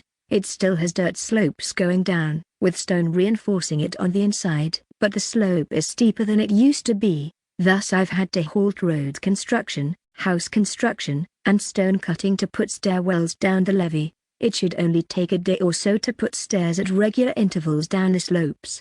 Hopefully that will solve the problem for the goblins. They seem to be understanding of the need of the levy at least. Zaka came to me yesterday and said that since there isn't any snow up the mountain right now, he's thinking about going back up tomorrow to summon imps since it's that time of the month again. Of course, last night, it rained, and today as I look up the mountain, it's covered in snow. Zaka seems a bit disappointed, so I decided to offer to build him a house different than the other goblins. He is their de facto leader, so I think it'll be fine if his house is larger. As long as it's only one house, it shouldn't be too much of an issue to cut special stone for him. Of course, he'll still have to haul it to its final location. This definitely isn't also a way of getting him to help with the stone hauling, since he's been reluctant to join in. Thankfully, he was persuaded by the idea of having the nicest house in the village, which is great, because given his status as a hobgoblin, he'll be able to haul larger stone blocks. The only other goblin which could be of more use is Karga, since he's much stronger than the other goblins after his prestige. For now he seems uninterested in helping with the stone hauling, but I suspect as more goblins start to live in houses, the others will want to follow suit. Then I can always bribe them with furniture to continue hauling stone until I'm done with the entire quarry project. Of course, I'm also dragging out house construction alongside this to keep the goblins hauling extra stone. I've only finished 3 houses so far, and the road to them. I've also put a small storm drain in their crawl space that runs into the storm sewers under the road. Hopefully that will keep their houses from flooding when it rains. Obviously it also means if they fail to close the drains during a flood then their houses will flood, so it should doubly incentivize them keeping those used properly. The village itself currently has 25 goblins, and an anticipated 9 more next year. I think to keep things somewhat future-proof, I'll plan on 40 houses, plus Zaka's house. I haven't seen the goblins ever living in each other's houses, so I'm starting to suspect that they only reproduce through imp summoning. It's very odd to me, being a previous human, that they never have more than one living in a house, but for the sake of construction, it's lightening my load, since each house can be smaller. A second issue is that I'll actually need quite a bit of space for 40 houses. I'm not exactly keen on just building them in a long row either, so I'll have to make multiple roads. Plus, to facilitate traffic, I've decided to put in 2 more bridges. The benefit to me of extra bridges is the use of extra stone as well, which is good, because I've actually started to collect quite the pile in the corner of the village with the goblins' help. It's been a whole month, or just about, and it has gotten noticeably cooler. Not particularly cold, but definitely noticeable. Houses are slowly coming together. I've finished 10 now, along with a second bridge. I'm less than a quarter of the total quarry I want to dig though. More of the goblins have joined in working after a few started living in the new houses. I think soon I'll need to start trading their labor for furniture for their houses, as I've already housed almost half of the goblins here so far. The area is really starting to shape up to looking like a civilized village. The progress on the palisades have slowed down, due to the goblins helping me with the quarry project, which honestly is probably a good thing. I'm going to have so much extra stone that I'm thinking about building village gates for them, and then maybe get the palisade crew to instead build walls, and I'll fuse them together. The palisades are nice, and it's great that the goblins can build them themselves, but they decay after a few years. Stone walls are both stronger and last much longer. I'll try to have a discussion with them tonight about the idea. The stone wall idea didn't go over that well initially. Karga and the woodcutters didn't like the idea of their work not being needed anymore, and the rope makers felt similarly. They seemed to have really come around to the work they were doing. I did manage to convince quite a few of them though that it would be better. I explained there would still be a need for some rope, and some tree cutting. Rope needs replaced every so often, and there is always a need for wood. Karga wasn't convinced after all that however. So, similar to the situation with giving Zaku a bigger house, I figured I'd need to convince Karga to assist in another way. What I decided to offer was building him his own workshop for woodworking and making him some stone tools that he can use for making things from wood. I explained that if he gets really good at it, then he can even make furniture and spare parts for various things like the spears. I basically convinced him to take up carpentry. He initially wanted the workshop next to his house, but I told him it would bother his neighbors too much. I've decided on utilizing an area on the opposite side of the pavilion from the housing area to build his workshop at. Eventually, All the goblins might have their own jobs and specializations here in the village. Although that is a long ways away, for now, I'll just focus on working on digging the quarry and construction that I already have ahead of me. Now that the woodcutters and weavers are converting over to building stone walls, I'll have to cut blocks for them to use for that. I initially had this grand idea for hollow walls with passages in them, but I decided that just a solid wall that was wide enough for a hobgoblin to stand on up top would be plenty. So I'll basically just cut long blocks for them to lay down in parallel, and I'll fuse them back together. With all this, I'm back to operating at mana capacity, so I guess that's good. Volume 2, ch.18 Dam plans. It's been another month, and the quarry and houses are coming along well enough. I've gotten about half the stone out of the quarry that I intend to remove. It's become quite sizable now, and the goblins actually have to travel up and down stairs in the quarry to remove stone that I've cut. I'm actually a little concerned about the surplus of stone now. Realistically, we've already excavated more stone that I'll need to build all the houses, workshops, roads, and walls for the goblin village. It also seems like I'm not going to finish the quarry before the snow melts at this rate. If my math is right, then the reservoir will hold about 5 days of regular water flow, which frankly is very little. Some very rudimentary tests for the stream flow over the last few months have given me an average flow rate of about 3/4 of a cubic foot per second. I honestly thought it would be higher, but the slope here is so low that the velocity of the stream is quite slow. I recall during the spring rains from before, that the stream was running at a greater depth and velocity, so my estimates for an average are probably quite low. The levee itself has a cross-section of 16 square feet, compared to the 10 it used to be. Even if flow rate stayed the same, it could handle 15 times the flow, but the velocity should speed up during a flood, which would drastically increase capacity. The quarry is being chiseled out of the hillside directly, deepening a small natural valley in the hillside. If it didn't have a natural valley here, the reservoir capacity would be significantly smaller than it will be. Soon I'll start using stone from the quarry to build the dam for the reservoir as well, which will be a good use for the remaining stone. I wish I had the ability to stress test the stone to actually do the math on the reservoir dam, to make sure it'll hold up to the pressures it's going to be under. But instead, I'm just going to have to be sure that it's extra strong to handle the pressure of the water. It'll end up looking like a mix between a buttress and gravity dam most likely. I'll of course attach it entirely to the stone bedrock through the area as well, which should increase its strength drastically. I recall the Romans were able to make relatively watertight plug valves from stone, and they made them by hand, so I hope that I can make them with the help of magic. I'll probably want to use light stone for them though, rather than any run-of-the-mill stone from the area. The top of the dam will have a regular spillway to prevent topping of the dam. Then at various heights down the dam, I want to make walkways to valve handles so that the water in the dam can be lowered to any height by opening these valves. I'll have to size the valves accordingly so that the goblins don't accidentally flood their own village as well. The equation for the volumetric flow of liquid draining through an outlet is approximately volumetric flow equals area, 2 gravitational acceleration height half, which actually means I actually should determine what the acceleration of gravity is here, which is a bit of a diversion, but a necessary one. As long as I define my length of feet using a single ruler for sizing both the valves and the acceleration of gravity, the math will balance out. I think the saying goes, it'll be precise, but not accurate. I start by using a foot ruler that I made before, to use as the baseline. Thankfully, I have an area that I already leveled with a water level before, namely the pavilion floor. I use stone shaping on some stone from the stockpile to make a brick that is 6 inches tall.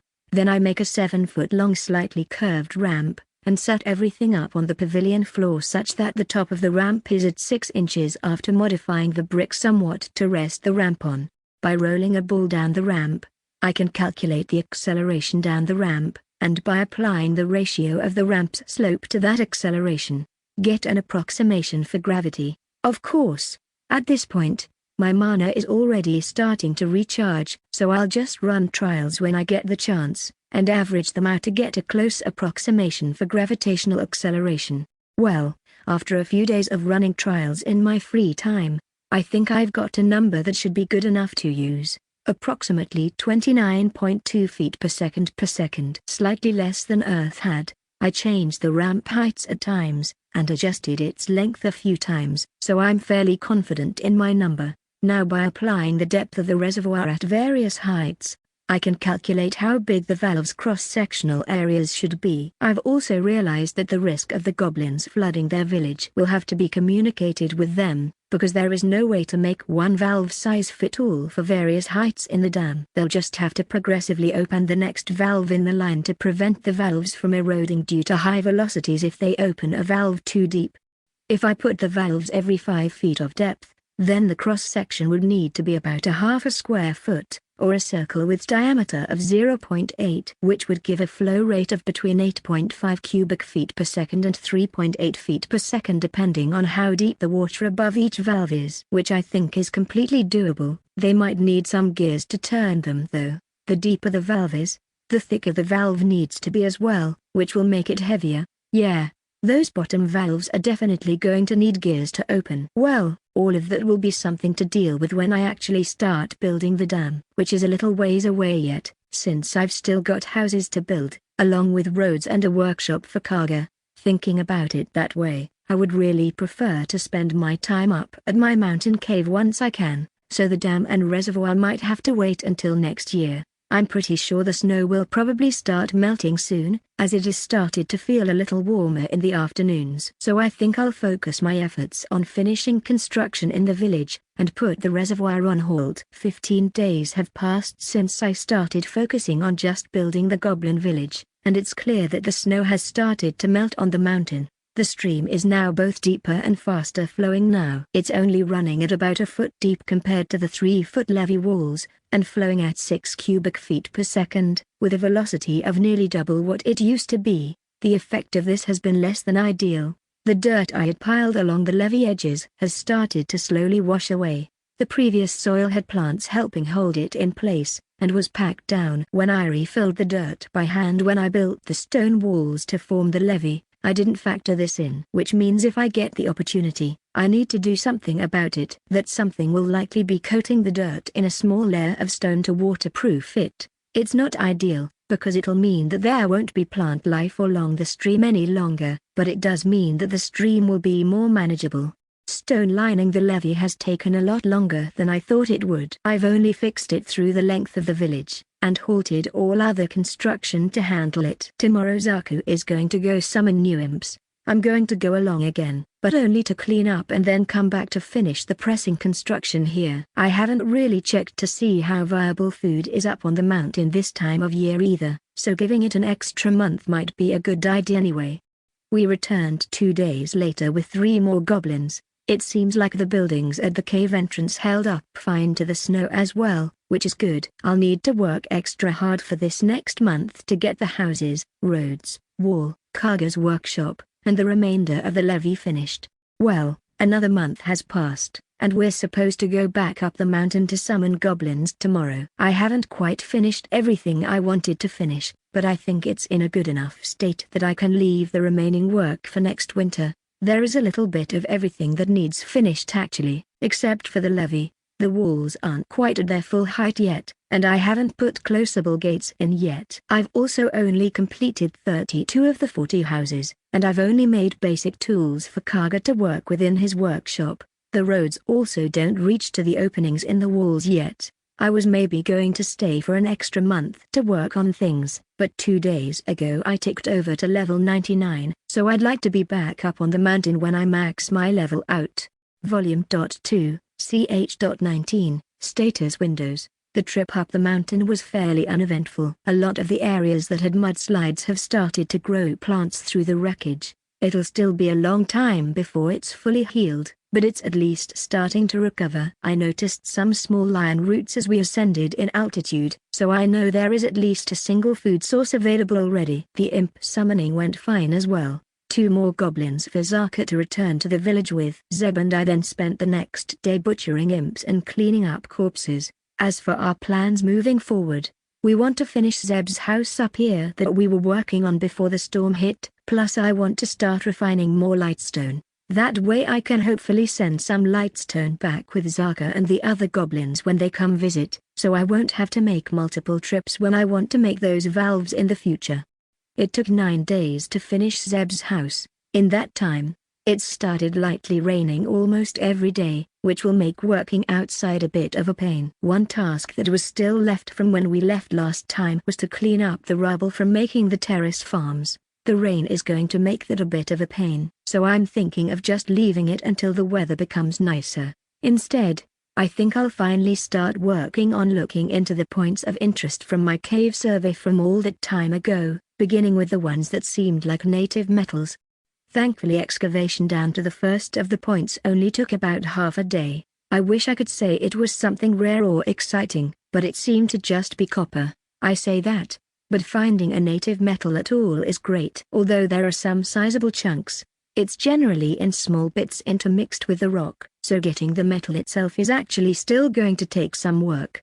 As for uses for the metal itself, well, I honestly don't have anything right now. The benefit of many metals over stone is that they're easier to work with, but my magic has gotten rid of that downside. The next benefit of metals I suppose would be ductile strength and plasticity, so I'll need to keep in mind situations where that would be more useful than stone. Although I suppose a final application is that I can teach the goblins how to use and recycle the copper, so they wouldn't need to rely on me to make all their tools for them. That said, elemental copper is actually quite soft, so it'd be a large step down from stone-shaped stone tools. Either way, I want to check each of the deposits in case there are any other metals. I suppose if in a distant time I decided to do anything with electricity, then the copper would be useful at that point as well. I checked all 4 of the points of interest that seemed like they were metal over the last 4 days, and each was copper. Unfortunate, but not that surprising. I only excavated a portion of the metal-bearing rock in each spot, and then closed them back off so that any future imps don't go messing around in the holes.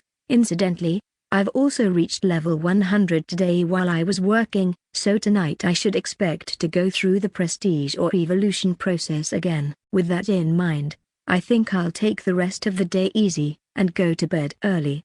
Available traits: improved dexterity, increases dexterity and a manipulation beyond what your form would normally allow. I'm a little disappointed that I only have one option available this time, but considering I've put off picking improved dexterity for quite a long time, I guess I should be glad that I at least can still pick it. I make my selection, and quickly lose consciousness. When I wake up, I check my status. Next, I decide to try to figure out exactly what improved dexterity actually does for me. Some basic stretches reveal that I'm more limber than before, able to stretch and bend further at my joints than I used to be able to. This extends to my hands as well, where I feel like I'm capable of fine motion with them. In fact, as I test out all my muscles, it's like my motor controls have become sharper than they were before. While it isn't as impressive as being able to shape stone with magic, I think that the daily utility is going to pay dividends over time.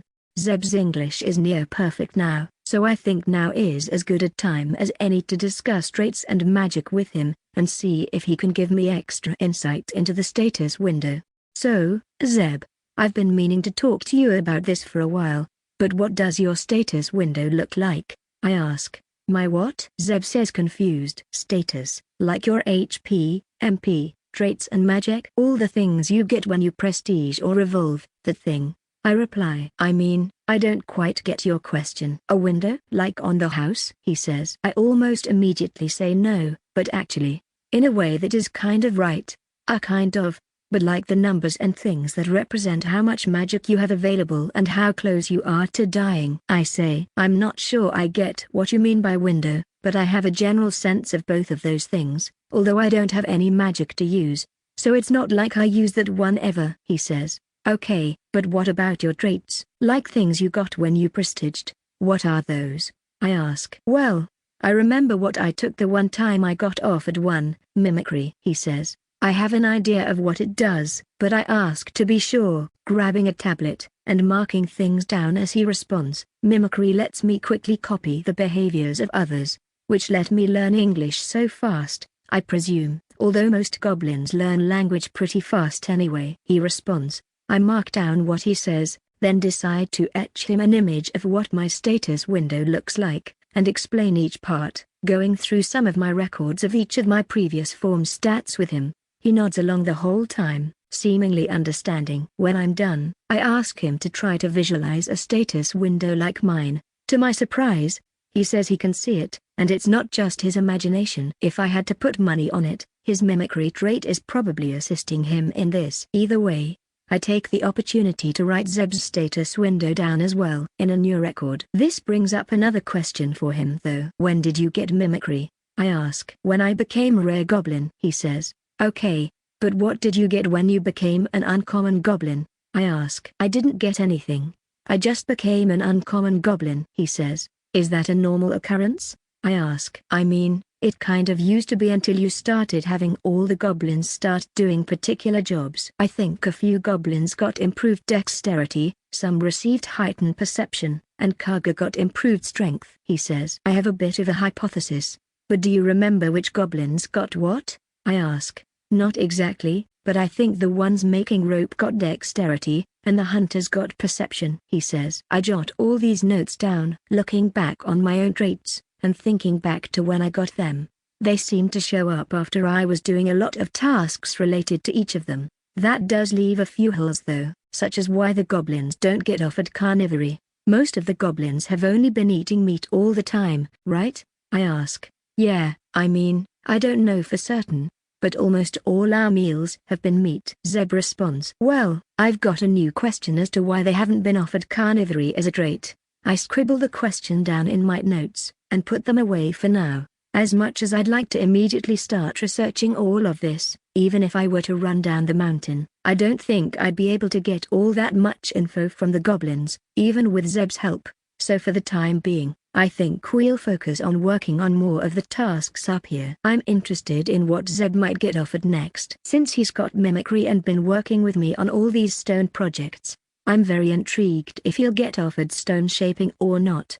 Volume 2, ch.20 Survey Results. The last 3 days have been spent digging out the other major points of interest from the survey, namely the 2 layer changes that I identified before. The large one near the entrance revealed a less dense stone which seemed to be composed of a larger percentage of lightstone that I was working with before. Initially I wasn't sure if it was lightstone or just a similar color, but after doing some manual separation, and doing some basic tests like density and hardness, it seems to just be lightstone. Of course there are other minerals mixed in as well that I did some basic tests on. The other minerals that aren't lightstone in the mix sadly didn't seem to have any better properties than the lightstone itself for any of the purposes I currently have. The only bit that was of interest of the minerals mixed in that stone was some reddish-brown toned stone, although it was softer than lightstone, but the color could at least be used to expand the color of things I make with stone. There is a decent chance of that happening as well, since I'll probably be using this stone to make lightstone from now on. The second layer change that I inspected was less immediately useful, but I suspect it might be valuable. The layer seems composed of a very dark, fine-grained rock. The bit that I picked up in the survey actually seems to continue for a while, and I just barely picked up a bulge in the layer with tectonic sense before. The rock itself is softer than lightstone, but what makes it unique is its density. It's very dense. So dense that I suspect it might be very metal-rich. Now what metal it's rich in, I can't tell. I'd need an entire smeltery to figure that out. While it could be useful, it could also be a dud.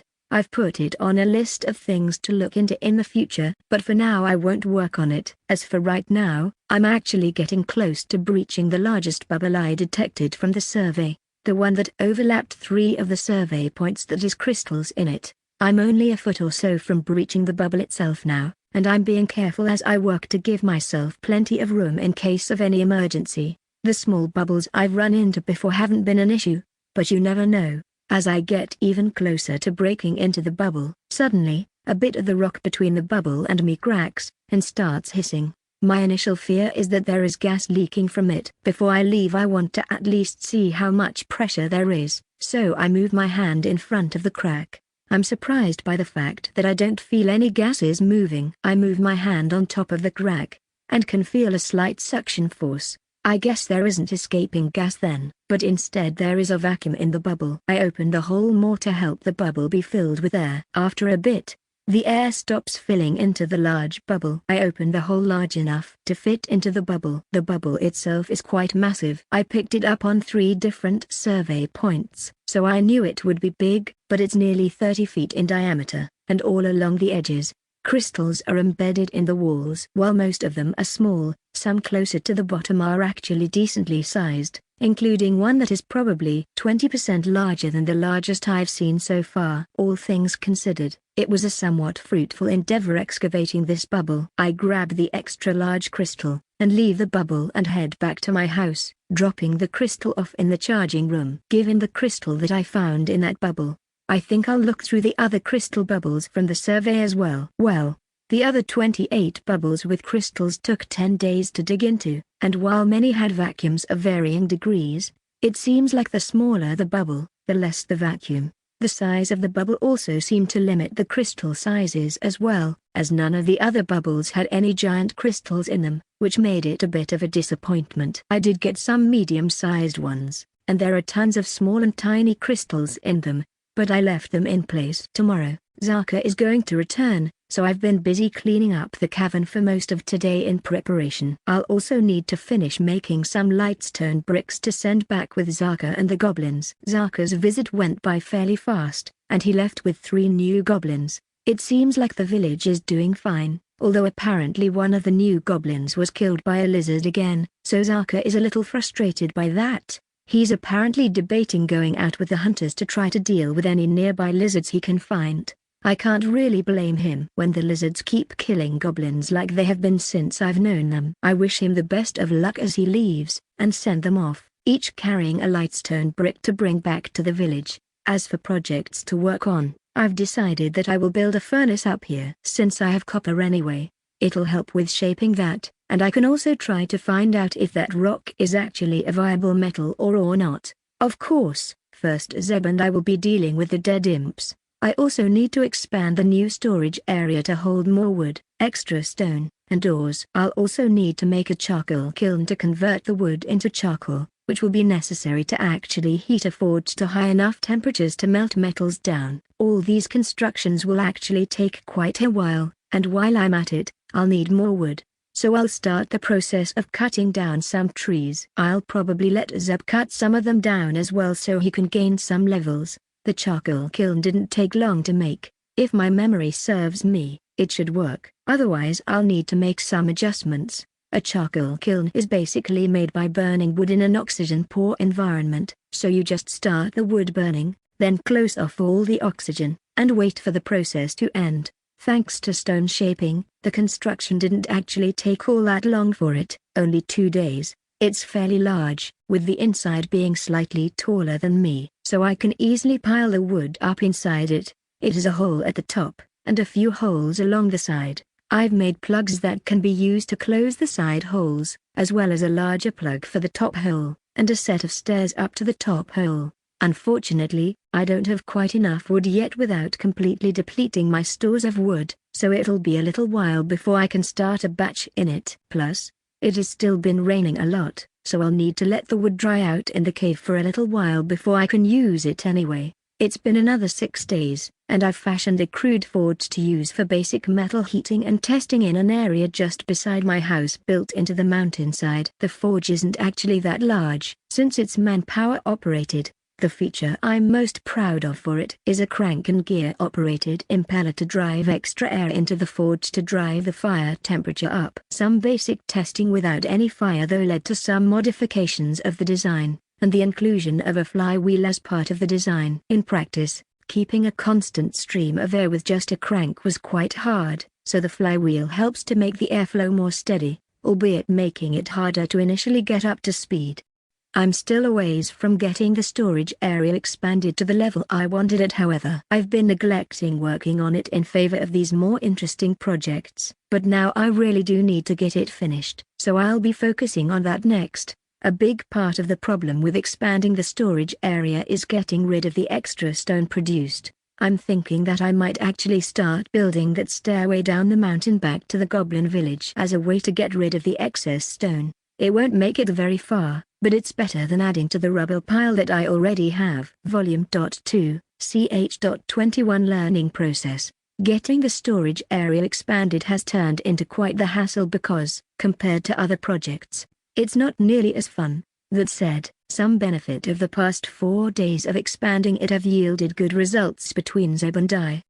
We've felled a few of the trees we were cutting, and now we've begun chopping down trees along the path to the Goblin Village, with the intent to build out stairs with stone down that way. By no means will it be a fast process, but as I've realized, I'm going to always have way more stone than I know what to do with, so having a productive output for it seems like a good idea. With the handful of trees we've felled, I'll have enough wood to try making some charcoal after it dries out some. Until then, I've started cutting the wood into manageable sized pieces and laying it out to dry in the cave. In preparation for the charcoal, I think I'm also going to start making a large amount of buckets for both transport and storage. After a week, the wood is finally dry enough to try making charcoal from it. The storage area has been appropriately expanded as well, although some of the stone has only been hauled outside and not yet placed into the pathway we're making. The reason for this mostly has to do with the work necessary in felling trees and clearing plants that are in the way of the path.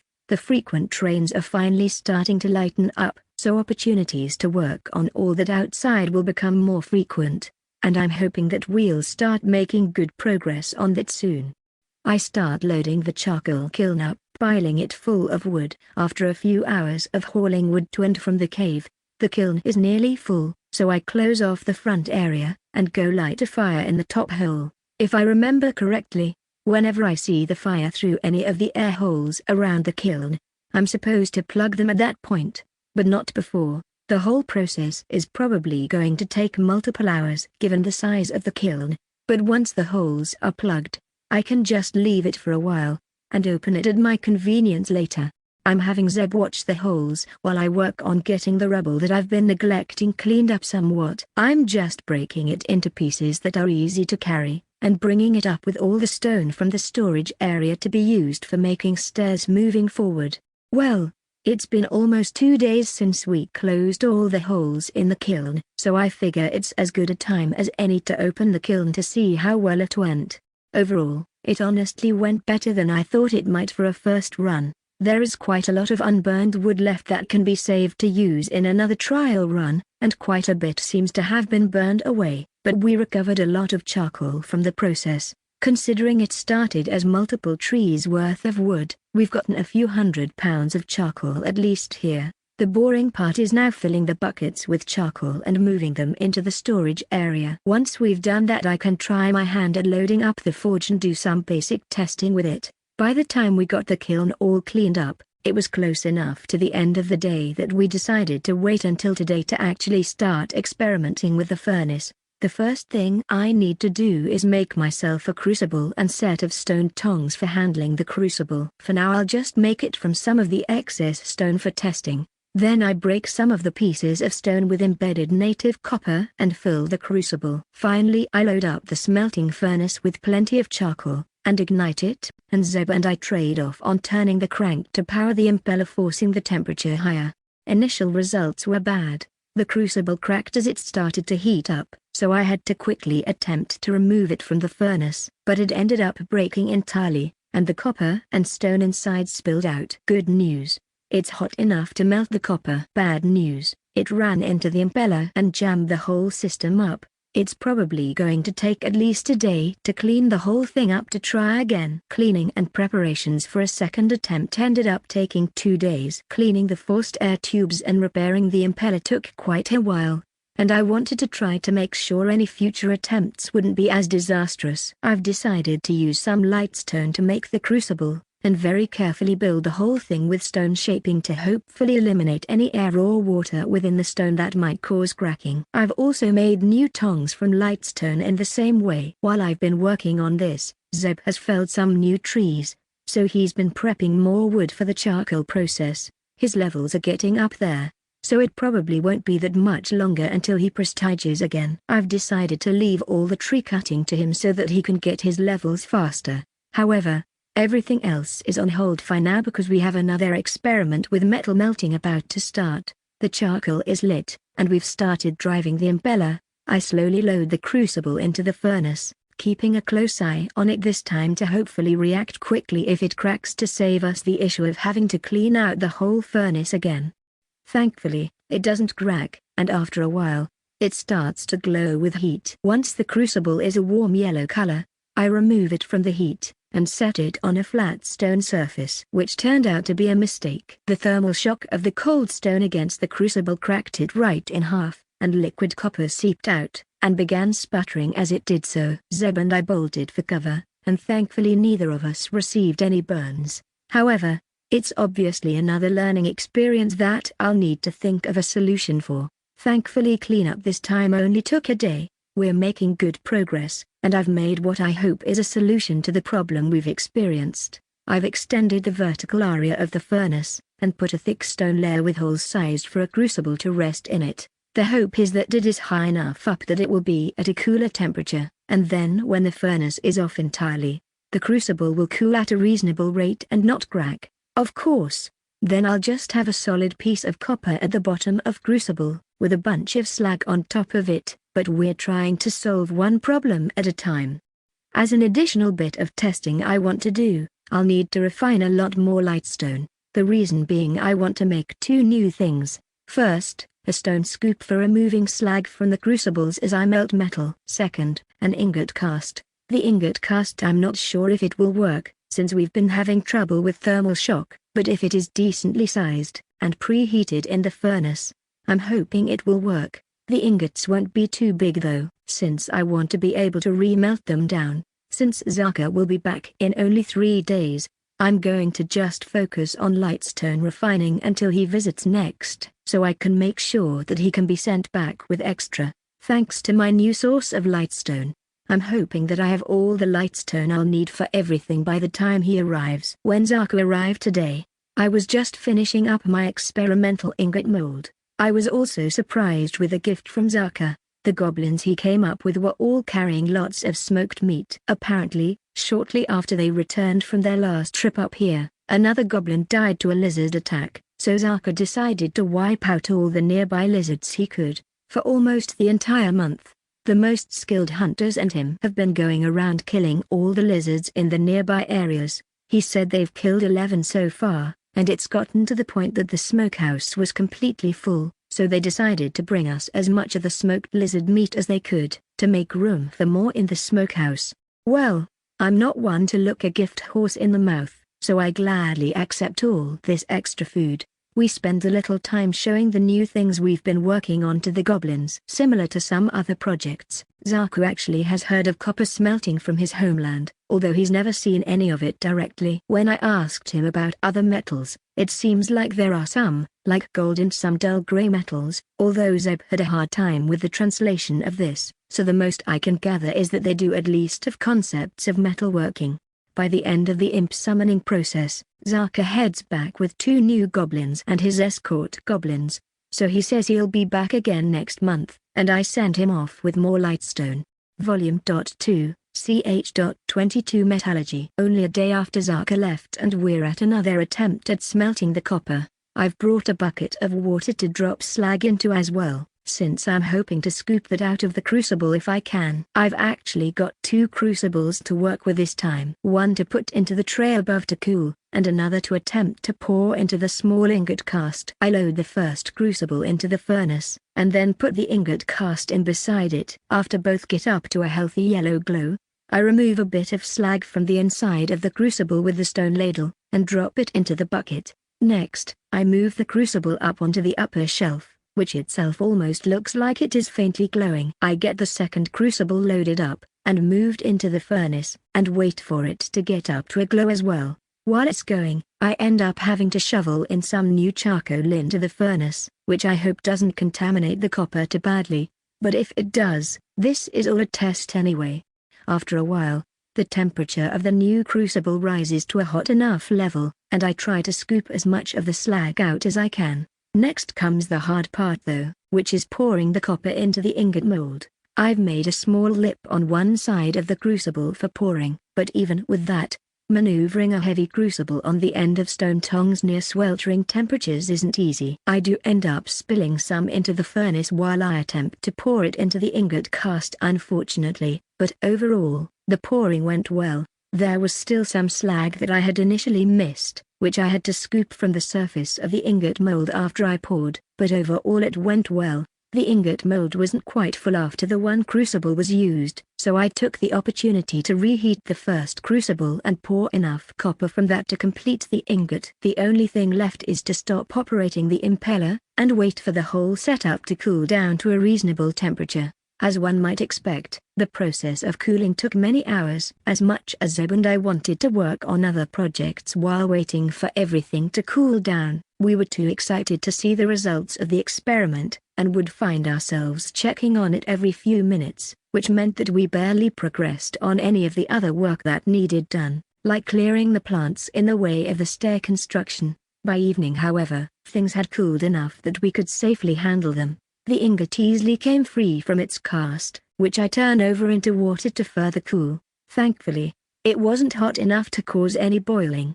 As for the two crucibles, I ended up having to stone shape them in half to free the material inside. One had a copper puck at the bottom, with slag embedded in the top, and the other had some copper holding onto slag in it. I can probably process those again to get the remaining copper if I wanted. I then stone shape the crucibles back together afterwards. Well, we now have an ingot of copper. It's not particularly big and weighs approximately 5 pounds. I also put a small little inverted Q embossing in the cast, so the ingot now has a Q label on it. I've obviously had a few things I want to try with the copper for a while now, but wanted to wait until I had a semi-pure sample to work with. First, I attempt to stone shape it. Nothing. I can't do it. I figured that might be the case, but still worth a shot. Next, a tectonic sense ping. While not quite the same as pinging a crystal, it does have a distinct lack of noisiness to the ping, and it is very easy for me to tell it is an ingot shape. With some immediate tests done, I decide to put the copper ingot in my workshop, rather than in the massive storage room. I'll probably store more there in the future, but for now, I like the idea of keeping it close. This opens up all sorts of work that could be done now though. I could make a whole process out of smelting copper, and stockpile a bunch, but actually, as discussed, I don't have a use for it. Instead, I think what I want to try next is attempting to smelt that dark rock that I suspect is an ore of an unidentified metal. Of course, that will require an entirely new process to complete. Unlike the copper, which is in a natural state, this doesn't appear to be a natural metal. Instead, it's chemically bound. To get the metal out will require extra work, if it is even in there. First, I'll need to really pulverize the rock. For now, I can roughly do it by hand with stone shaping, but if it turns out to be worth it, I'll have to make a rock crusher moving forward. Second, I'll need a flux material to act as a reduction agent for the metal. Thankfully, charcoal actually can work for that, so I'll have to just mix charcoal in as a powder for this test. Seashells, if they exist, or limestone are more ideal to use generally, but for just figuring out if this is even metal, the charcoal will work fine. Which means I'll have to take the time to do all that for the test. Thankfully, tomorrow we should be ready for another batch of charcoal to be made, so I can sit and break up stone while I watch the charcoal kiln. The charcoal production went well yesterday, and I made a few crucibles with mixes of powdered rock and some charcoal. Today, we'll be unloading the charcoal, and then trying our hand at melting the suspect ore. Once we got the furnace going, I load the loaded crucibles into the furnace. The melting point of many metals is much higher than the melting point of copper, so once we get the furnace set up, we're going to have to really go hard on the crank for the impeller. Zeb and I will probably need to trade off with the hope of getting the temperature to a light yellow. Once the crucibles get to an orange-yellow glow, and they don't seem to be heating more, Zeb and I have to start trading off on operating the crank as fast as we can. We only keep the frantic pace up for about 20 minutes before we are both so exhausted we can't keep turning the crank at that pace any longer. The crucibles are glowing a nice yellow, so I'm hoping they're hot enough to melt any potential metals out of the suspect ore. Although I won't know until tomorrow, since it's going to take a long while for the whole furnace to cool down so I can check the crucibles. After I rest for a short bit, I move the crucibles up into the cooling tray up above the furnace before leaving it to cool. Well, Results are mixed. On one hand, we did recover a bit of dull silvery metal in each of the crucibles. The downside is that, for the almost 2 pounds of rock in each crucible, we only recovered about 1/4 pound of metal from each. Which means, of whatever this metal is, it will take a lot of ore to recover a usable amount of metal. Plus we nearly exhausted ourselves to make this small amount. On the other hand, depending on the properties of the material, there is a very large amount of the ore, so it could be worth coming up with a solution to these problems. To determine that though, I'll actually need to do some testing on the metal to determine if it is even worth gathering. Since I have a few puck-shaped pieces of the metal from the crucibles, I suppose that is what I'll work with. The first property I notice through simply impacting the puck against my desk is that the metal is somewhat brittle, breaking along clear shear lines. The next test reveals that it's harder than copper. Since it is able to scratch copper, but it can't be scratched by it, it's less hard than stone still. However, it also breaks when I try to bend it. From these tests, I'm suspecting that it's probably majority iron, or more specifically right now, a pig iron. Pig irons are rich in carbon, which leads to them being very brittle and hard, and not very useful. Which means it isn't very useful in its current form. The unfortunate aspect of it being pig iron is that to make it useful, I'd need to remove carbon from the alloy, which is a whole extra process. That is, if it even is pig iron. If it's something else, then all that work might not be worth it. On the other hand, if it is iron, then the value of having access to steel is almost immeasurable, although the process of actually getting to a reasonable amount of steel would be a whole endeavor of its own. For now, I'll just set the pucks of metal aside. As much as I would like to pursue the whole thing right now, I do have other things I can work on before that point which have a higher chance of being viable. Volume 2, ch.23 Crystal Experiments. After all the metal work yesterday, I want to take it a little easier, and not do as much physical labor, and I'm sure Zeb feels similarly today. Instead, I'm going to collect small crystals with Zeb. Sure, it's still work, but it's pretty relaxed. I already have quite a few of the smallest size in the warehouse, but I've decided to gather more of the smallest ones. The reason being, I want to do more experiments with them. I discovered some basic principles before, like how they seemingly combust when exposed to too much passive mana, or, more usefully, they seemingly don't combust as easily when they're large. So what I want to try to figure out is how to grow the crystals themselves. The concern that I have with growing them is obviously whether or not I can actually replicate the conditions they grow under or not. So for at least today and tomorrow I want to gather as many of the small crystals as I can. I'll also have Zeb get the old buckets of the smallest sized crystals from the old storage room, and we'll move them to my old house deep in the cave to work.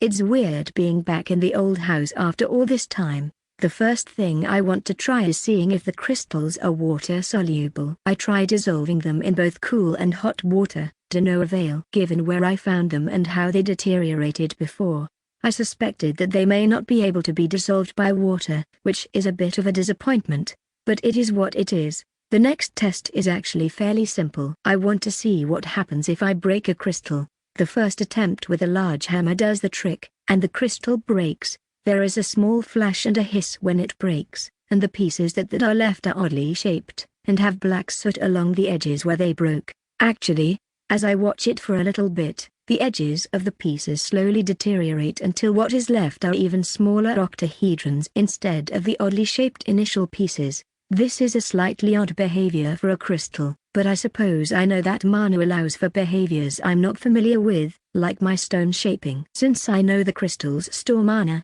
I'm going to assume for now that some unknown mechanism deteriorates the crystal until it's shaped in their familiar octahedron.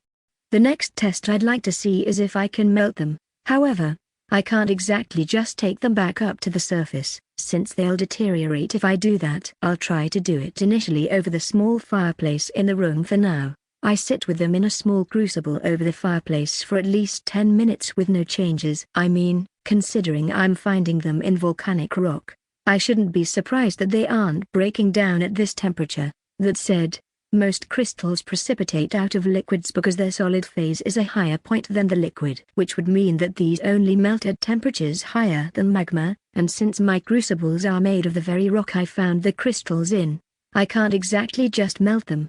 I sit for a while, trying to think about what I can do to solve this issue. To Zeb, it probably looks like I'm just staring at the crystals recently pulled out of the fire. I decide to voice my concerns to Zeb. Not only can I not melt these crystals down, but I'm not even sure if I can reform a crystal afterwards. I mean, you saw the fact that the crystal bubbles were under a vacuum. I lack the technology and machines to do a lot of that stuff. I say. Zeb responds, I'm not sure about melting them, but you can break them down, right? Can you melt the broken stuff down, kind of like the other rock you were breaking down for the dull gray metal? As for the vacuum, is there another way to do it without machines? I mean, you were talking before about making a machine to crush the rock. But if you can crush the rock with magic, can you make the vacuum with magic? I pause for a minute and think. He's right. I'm approaching all of this with ideas from Earth. I've got an entire third axis of freedom to work with. Namely, magic. Sure, I can't make an airtight operating part to pull a vacuum.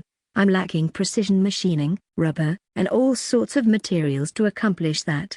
What I can do though, is literally move solid stone like it's a liquid. Surely I can just expand a sealed container and reduce the pressure in it. That solves the vacuum issue. I do wonder actually now that he says that as well. The crystals break down when there is too much mana in them. If I put the crystals in a near vacuum container, then take that to the surface and heat it up hot enough, will the insides liquefy? Can I use that to make an artificial crystal? I think it's probably worth a shot. I thank Zeb for his insight, and begin work on the idea. The basic idea is to make a sealed lightstone container with a bunch of the small crystals in it. Then, I basically am going to have to work with tectonic sense plus stone shaping to expand the container's volume. When the container gets to a certain internal volume, I'll move internal stone to make 2 compartments, one with the crystals, and one without. I'll open the one without crystals, releasing what gas was in it. Then recycle the stone back around the outside of the container. By doing so,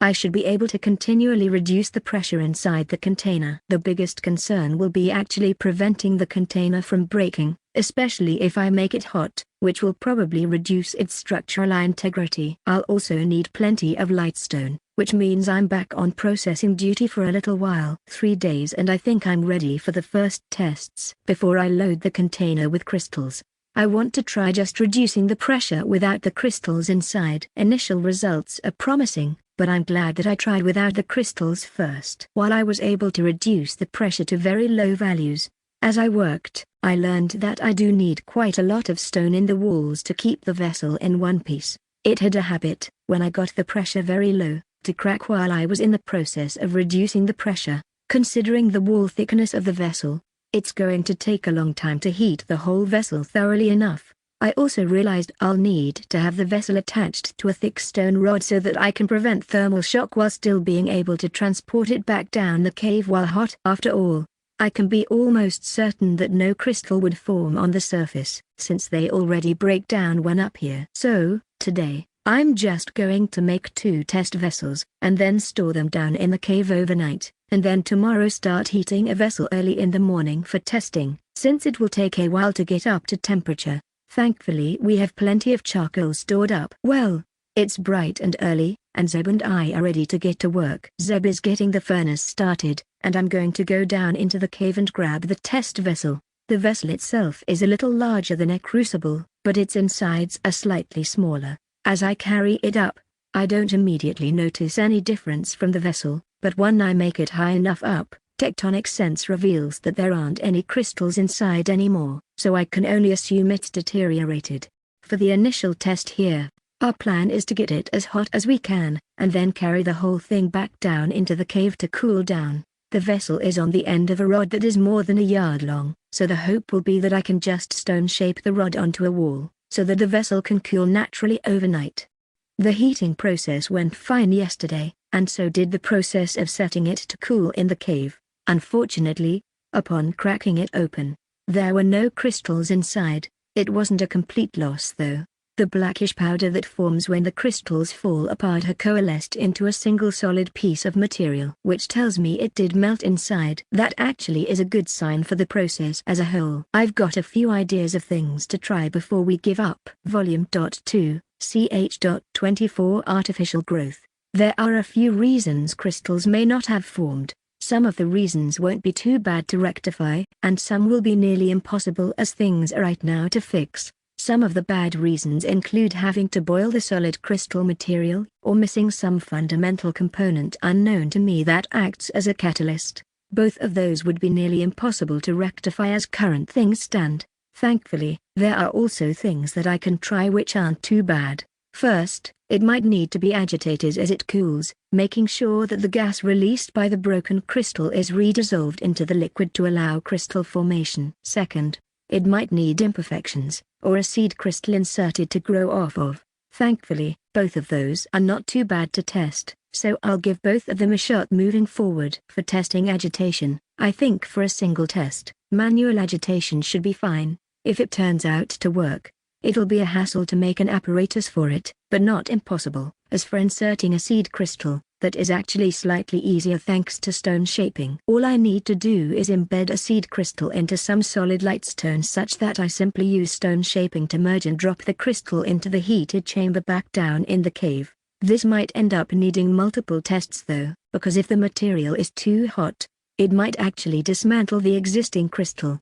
With a plan laid out, Zeb and I have some work to do over the next few days to make plenty of testing apparatuses. I think we're getting close to having a third batch of wood ready too, which means Zeb might also prestige soon. Plenty of things to keep us busy. Well, we spent 5 whole days getting various things ready for testing. In that time, Zeb did prestige after felling a few more trees, which we finished converting to charcoal yesterday. I quickly jotted down his new status when he awoke the next morning. He definitely grew a few inches during his prestige, and his arms gained some brown striping along them. When I asked him about his options for prestige, he said he had stone shaping, mana affinity, and improved endurance. I'm not particularly surprised about the first two, considering I've been having him work alongside me doing a lot of similar work to when I was an imp and gained those traits. After he explains improved endurance, which does exactly what it sounds like, I have to give him a slight talking to. Basically, he's been pushing himself further than he should be while working for me. While he's getting larger, he's still only 2/3 my height, so I told him that if he's feeling exhausted, he should take breaks, unless he's really certain he wants to keep working. If I don't say that we absolutely need to push ourselves, like when we're operating the impeller, it's fine if he wants to take a break to just relax while he's working. I'm not sure that he's actually going to listen though, because he just waved my concerns off with a smile. Well, a nice thing is he has stone shaping now. A downside of that of course is the fact that he only has 52 mana right now, which means to do a large amount of work, he basically needs to be attached to a crystal charging tray. I'm still 4 times as fast with improved stone shaping, but it means that I no longer need to do all the stone work myself, as long as it is something smaller in the cave. If we weren't quite as close to the next tests with the crystals, I'd probably invite him to manage one of the tests, but considering he's so new to stone shaping, and there actually is some danger in working with very hot materials, I think he'll have to wait until he's a little more trained to run tests like these himself. Well, either way, it's time to start the 2 tests today. We're going to heat 2 crystal containers up at a time, then bring them down into the cave, and one I'll drop a solid crystal into, and then we'll take turns agitating the other container until it cools. Neither experiment yielded the result I wanted, but the seed crystal experiment did give a result that might be promising. The crystal didn't grow, but it shrank slightly, and part of the crystal looked like it had regrown from an even smaller size. I think there is a possibility that the temperature was a little too high when I dropped the crystal in and it partially dissolved before regrowing.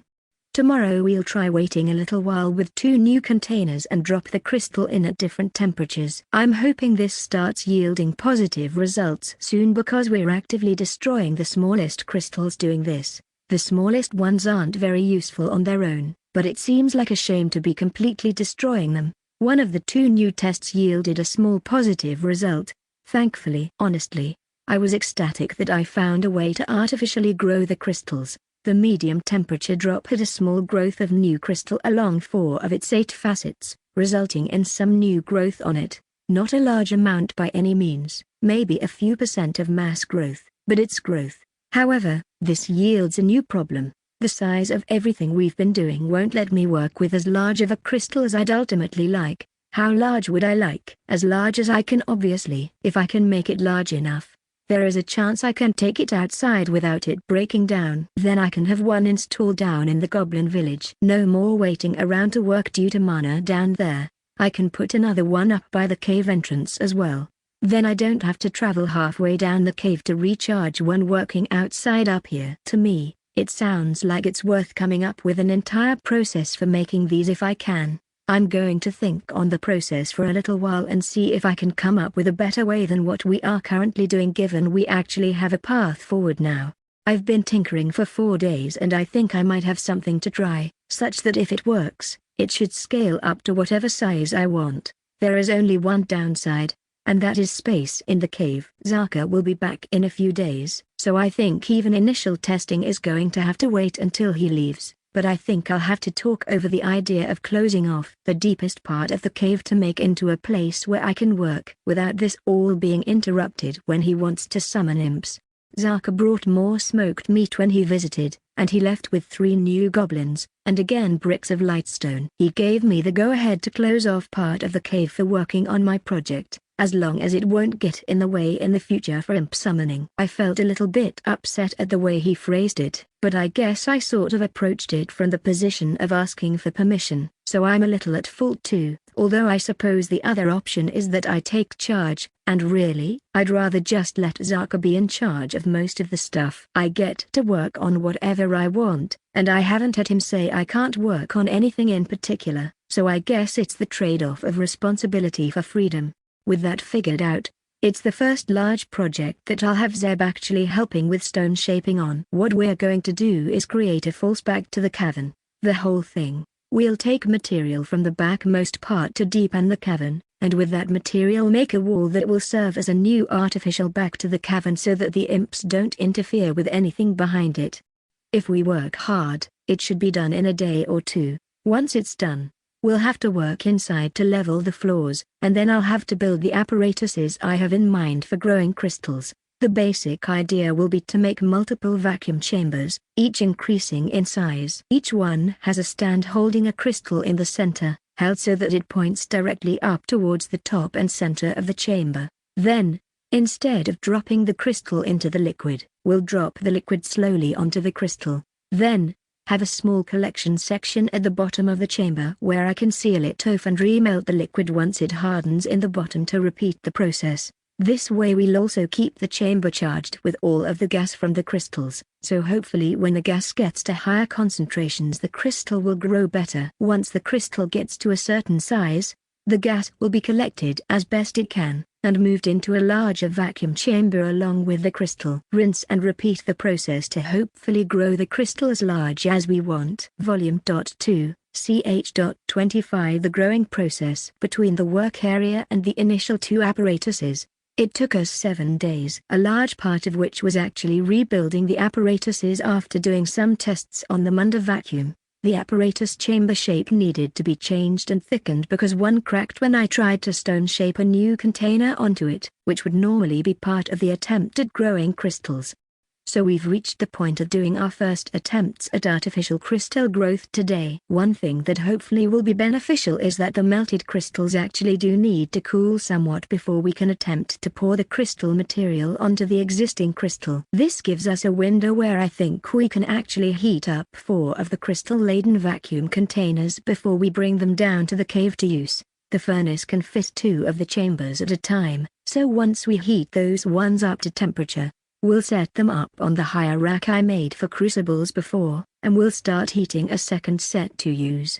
After heating the 4 chambers, Zeb and I carried 2 down into the cave to attempt the crystal growing experiment. We have to wait a short while for the first chambers to reach the approximate temperature of success we had from before. Then I use stone shaping to merge the container onto the top of the growth apparatus. The first container isn't going to be that likely to have any success if I had to guess. The reason being that I have yet to add any of the mysterious gas into the apparatus. In fact, I wouldn't expect much growth at all today from all 4 of these. The hope however is that over time, the concentration of whatever the gas is will increase in the chamber, and allow better crystal growth.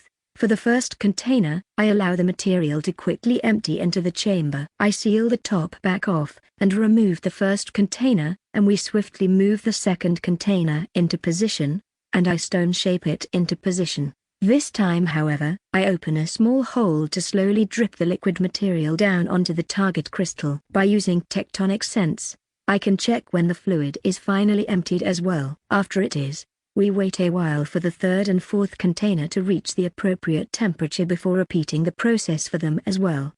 As we're finishing the fourth container, I realize that there is a step that I actually should be doing at the end of each of these container completion steps. I don't know the exact level of vacuum the chamber should be at, but in theory, if the crystal is integrating the gas into its structure, then it actually shouldn't be too much of a problem to have the gas at a higher pressure, to a point. So I should be using stone shaping to make sure that I force all the gas from the initial containers into the crystal growth apparatus. I'll probably just do this by stone shaping along in a piston-like fashion, reducing the volume of the container until there isn't any volume left, pushing the gas out. The only thing I'll need to be careful of with this is not pressurizing the general apparatus, because we haven't tested it at all for positive pressure, and we don't know if the crystals have a pressure above which they won't grow.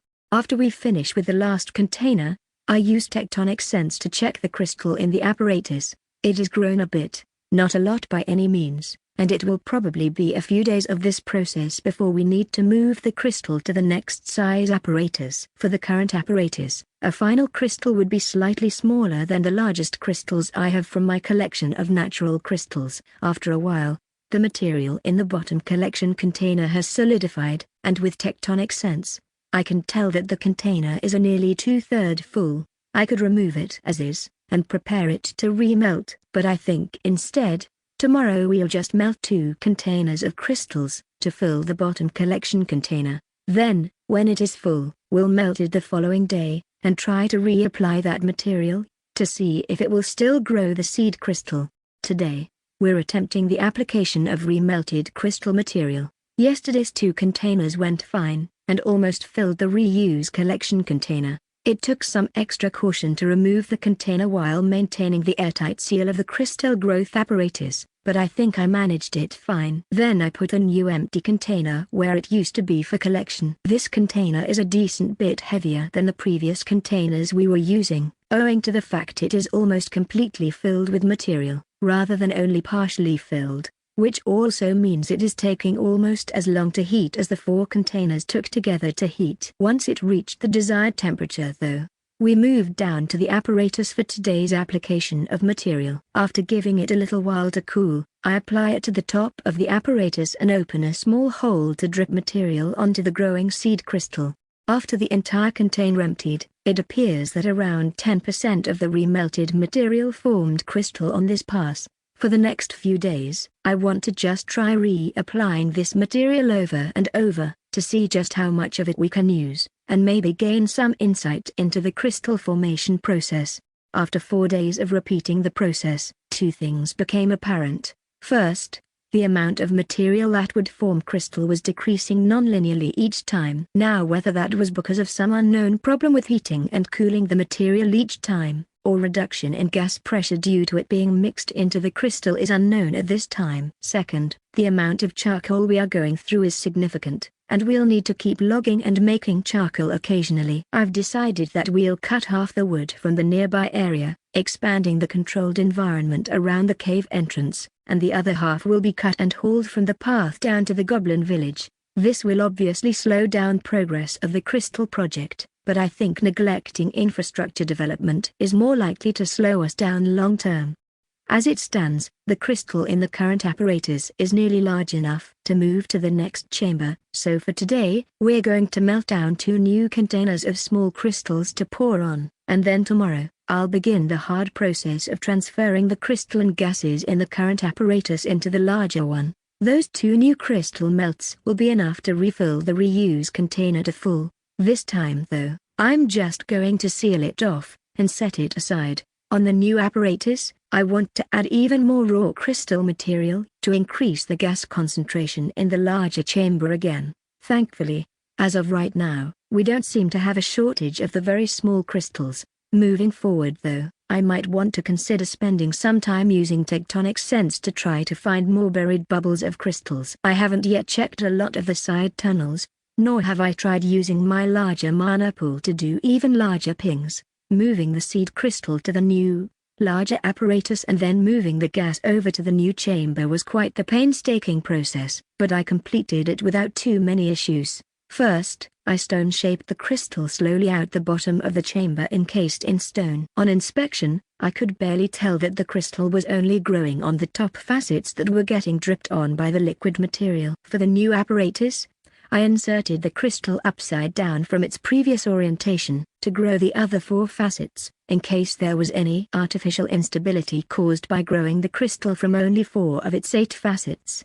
The gas movement just required I fashion a thick tube from one apparatus to the other, then push the remaining gas from the old apparatus to a new one using stone shaping to piston it over through the tube. Once all this was done, there was less than half a day left, so I decided to get more lightstone prepped for containers so that we'll be ready for further applications of the process. Considering it is only 13 days until Zaka comes back, I'd like to be able to be far enough for long to show him an artificially large crystal. Next time he comes back, he isn't expected to be summoning more imps unless they've had more losses in the village, so hopefully it can just be a tour of the facilities. Volume 2, ch.26 A crystal test. Zaka arrives tomorrow, and we've been hard at work. Although the crystal isn't quite to the maximum capacity of the current apparatus it's in, I think it's large enough to move into an even larger apparatus if I want to make one. The current artificial crystal is a little less than twice the size of the largest natural crystal I've found. From top to bottom it's about a foot tall. To get to this point, we've used lots of small crystals. We've also have a working hypothesis for the reuse of melted crystal material. Some of the material becomes unusable after each melt, although this isn't actually a very large amount. I'm assuming that there is some degree of reaction with whatever small amount of air is left in the container or with the container itself, which is causing some material to be unusable for growing the crystals. The bigger half of the hypothesis is that the higher the concentration of mystery gas in the growth chamber, the more readily the crystal grows during each pour cycle. We figured this out through multiple trials and testing of adding more crystal melt in, and cycling through the reuse of material. This hypothesis that we've been working with has greatly increased the amount of crystal growth per day in the last few days, but unfortunately, it also means we're storing a lot of the melted crystal material that we've only used once. It seems like a bit of a waste, but for now, we have plenty of excess. Since we frequently are waiting for crystal melt to cool before application, I've used that time to make a small offshoot room where we now store the spent containers of crystal melt. As of right now, there are 8 containers full of the stuff in there. Not that each container is particularly large. The internal volume is only about 1/3 of a cubic foot. However, because the inside is likely under some degree of vacuum, it has walls that are a few inches thick. The container itself is a rounded cylinder that is 1.5 feet tall, and about 1 foot wide. Seeing multiple of them lined up on the shelf in the room reminds me somewhat of industrial byproducts from Earth. While it is possible for us to use these containers of material to grow crystals, right now, it's not worth our time. When and if crystals become scarce, then we might need to come back to use it. Should that happen, I think I'll be glad that I've stored it in this ready-to-use form. Now comes an initial test of the artificial crystal. I need to make sure that it can still hold mana like the regular crystals. One of the properties that I noticed in natural crystals was their ability to store higher amounts of mana based on their size, and their ability to tolerate being closer to the surface. Now, I don't want to destroy this crystal before Zaka arrives, but I do want to at least charge it. So I'm going to store it with the other crystals in the charging room overnight. After Zaka leaves, we can do some more dangerous tests with this crystal. Zaka arrives with just one other goblin in the afternoon. Thankfully, there is no news of any goblins dying to any events. He brings us even more lizard meat again as well, which is actually why he brought the extra goblin with him, to help carrying the extra meat up. I'm thankful for the free food, and for the laborer who will bring back some lightstone bricks back to the village with Zaka. Without too much delay, I want to show Zaka the artificial crystal. I take him down to the crystal recharging room, and retrieve the artificially grown crystal. Since it is quite a bit bigger than the other crystals and special, I stored it in its own special storage spot. To me, it seems like it's fully charged, glowing a bit brighter than any of the other crystals. When I show him the crystal, he seems intrigued, and makes a statement, and Zeb begins translating for us. I'd like to try to use this for a test. Zaka says I'm hesitant, depending on what kind of test he wants to try, but I'll at least hear out what he has in mind. What kind of test? I ask. I want to see just how long this can power my magic. He says, well, that should be fine. It's a natural question, honestly. Sure. How do you want to try it? I ask. I'm a little nervous he might decide he wants to summon imps repeatedly, which would lead to cleanup needing done. He doesn't say anything, but points his arm towards an empty section of wall, and shoots a fireball off, and then looks to me for approval. I suppose that works. I give him a nod of approval, and hold the crystal out for him. What follows is a rapid fire of fireballs shooting towards the same section of wall. I'm sure I missed a few because he was firing them off pretty rapidly, but by the end, I count 33 fireballs. The wall where he was shooting is giving off some impressive heat as well. He seems impressed, and turns to give us his feedback. It let me use about triple what I could normally, he says, and pauses for a moment. It also made my hand that was touching it feel warm. Well, I guess that gives me some insight, not into the crystal, but Zaka. I have no idea what the mana cost of a fireball is, but at the very least, I know he can fire around 10 in rapid succession with his mana pool, a slightly terrifying thought. Once it charges again, I should be able to use my own mana until emptying the crystal, and get a sense for what the value of his mana pool and cost of his fireball is. I'll also need to look into what he means by his hand feeling warm. I recall sleeping on piles of the crystals back when I was an imp, and that feeling warm. Maybe he means akin to that? I guess I'll see. Zaka makes one final comment. Keep up the good work. I'll be looking forward to my next visit, before heading back up out of the cave. Normally, he stays the night, but apparently, he's eager to head back to the village because he's going on another hunt for lizards tomorrow. I suppose he's really on the warpath after the last few years of the lizards wiping out goblins. I sent him and the other goblin off with some lightstone for the village. I have Zaka wait for a few minutes, and I fashion him a lightstone-tipped spear for him to use as well. For the remainder of the day, Zeb and I take care of some of the neglected tasks outside, like building more of the stairs, since the weather is nice, and we were in such a rush to get this crystal grown before Zaka returned. Today, I'm going to figure out what the mana storage of this crystal is. My status hasn't actually grown all that much recently, despite the amount of time it has been, and the handful of trees I've cut down. As always, it seems each prestige gets harder to gain levels. Okay, so my mana pool is a little over 500. I could go about this slowly, using stone shaping to go through my mana, but I think instead, I'll use the majority of the mana by using Earth Spike, similar to how Zaka used his fireball. I used the first Earth Spike, draining 200 mana in a near instant while I touched the crystal. His hand felt warm my ass. While not burning, this is hot. Not so hot as to cause damage, but it is severely uncomfortable. Before I notice, my mana was refilled though. Crap.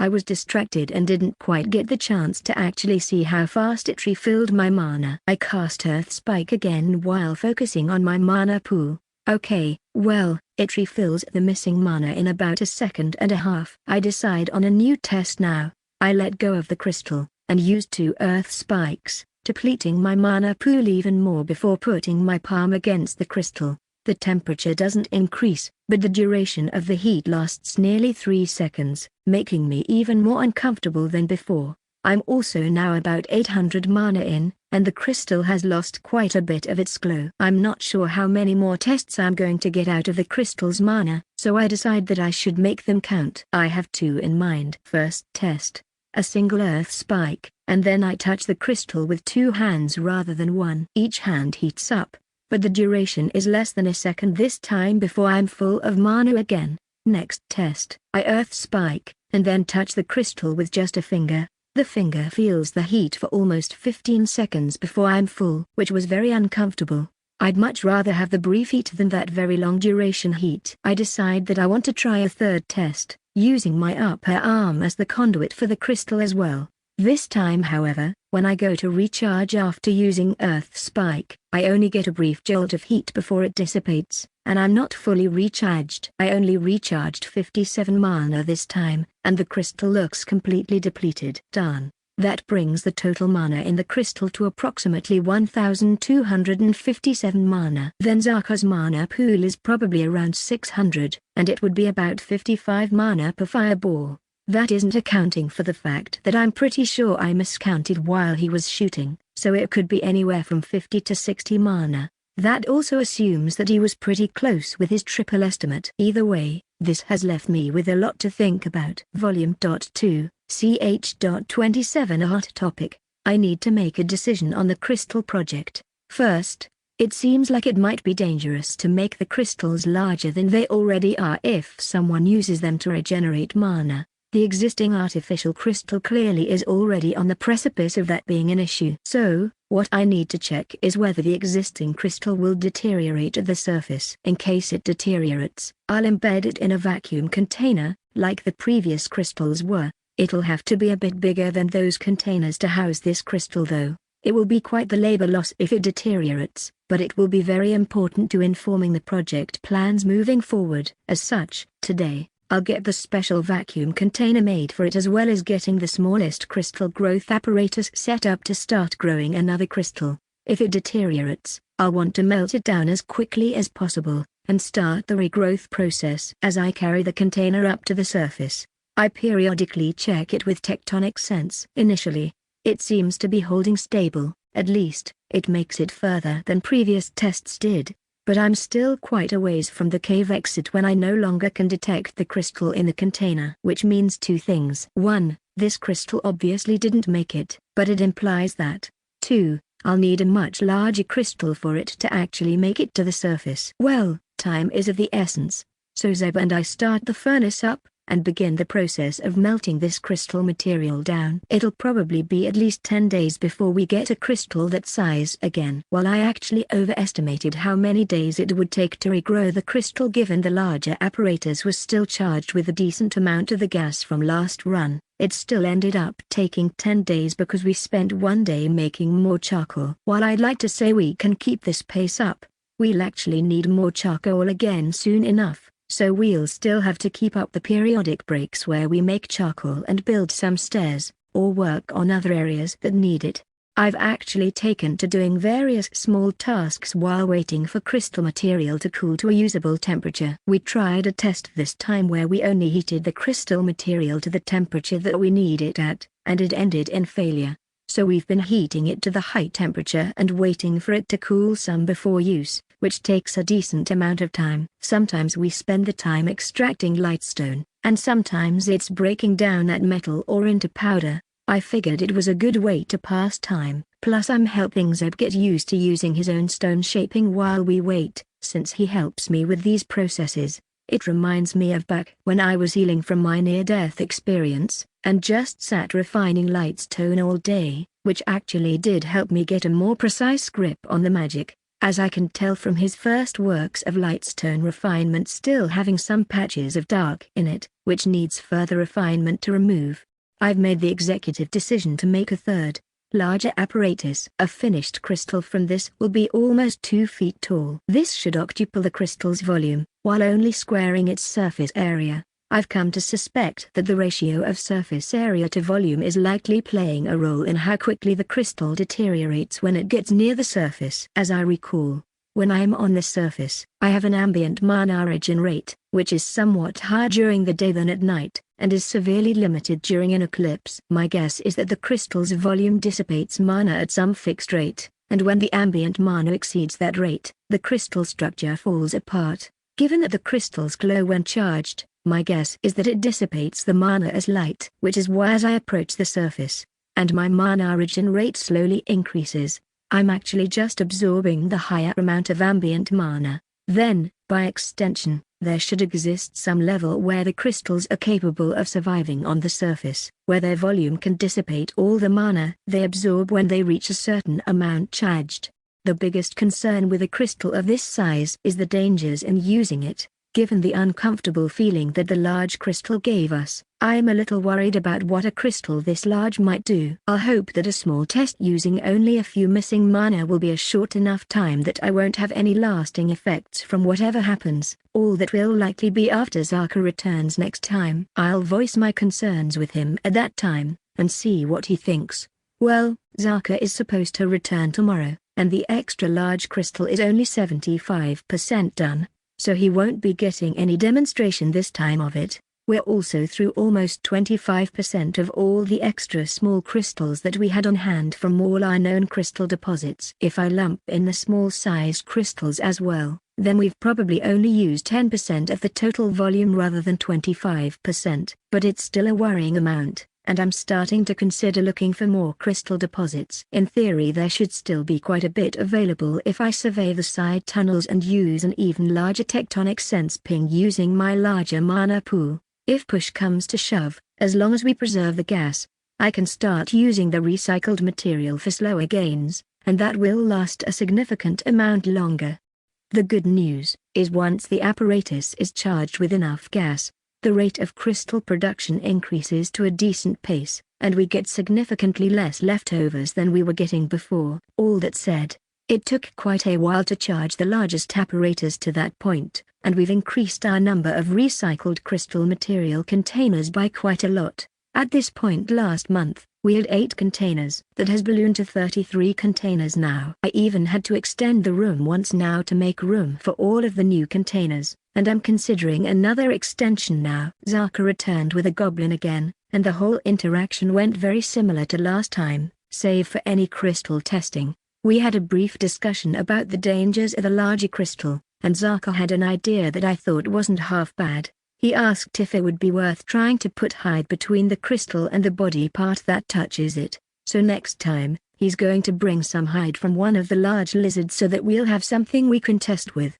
I wonder if leather would be useful, although we'll have to wait and see if the hide even works first. That said, actually, I should probably teach the goblins leather working when I'm back in the village. Especially if Zaku is killing all these large lizards anyway. The 2-foot crystal was finished yesterday, and there are still 22 days until Zaka comes back with the hide. The weight of the crystal is actually incredibly heavy at this point. It is well over 150 pounds, and as such, to actually move it, we'll need multiple people's help. It's so heavy, that honestly, if we need to make a larger crystal, it's going to need a cart to be moved. Honestly, making a cart system to allow the transport of goods down to the goblin village wouldn't be a bad idea, but first, the stairs would need completed. That said, there isn't anything preventing me from making an inlaid rail in the cave here. Honestly, given how often I move rock in here, having a central cart line up to the house sounds like a pretty good idea.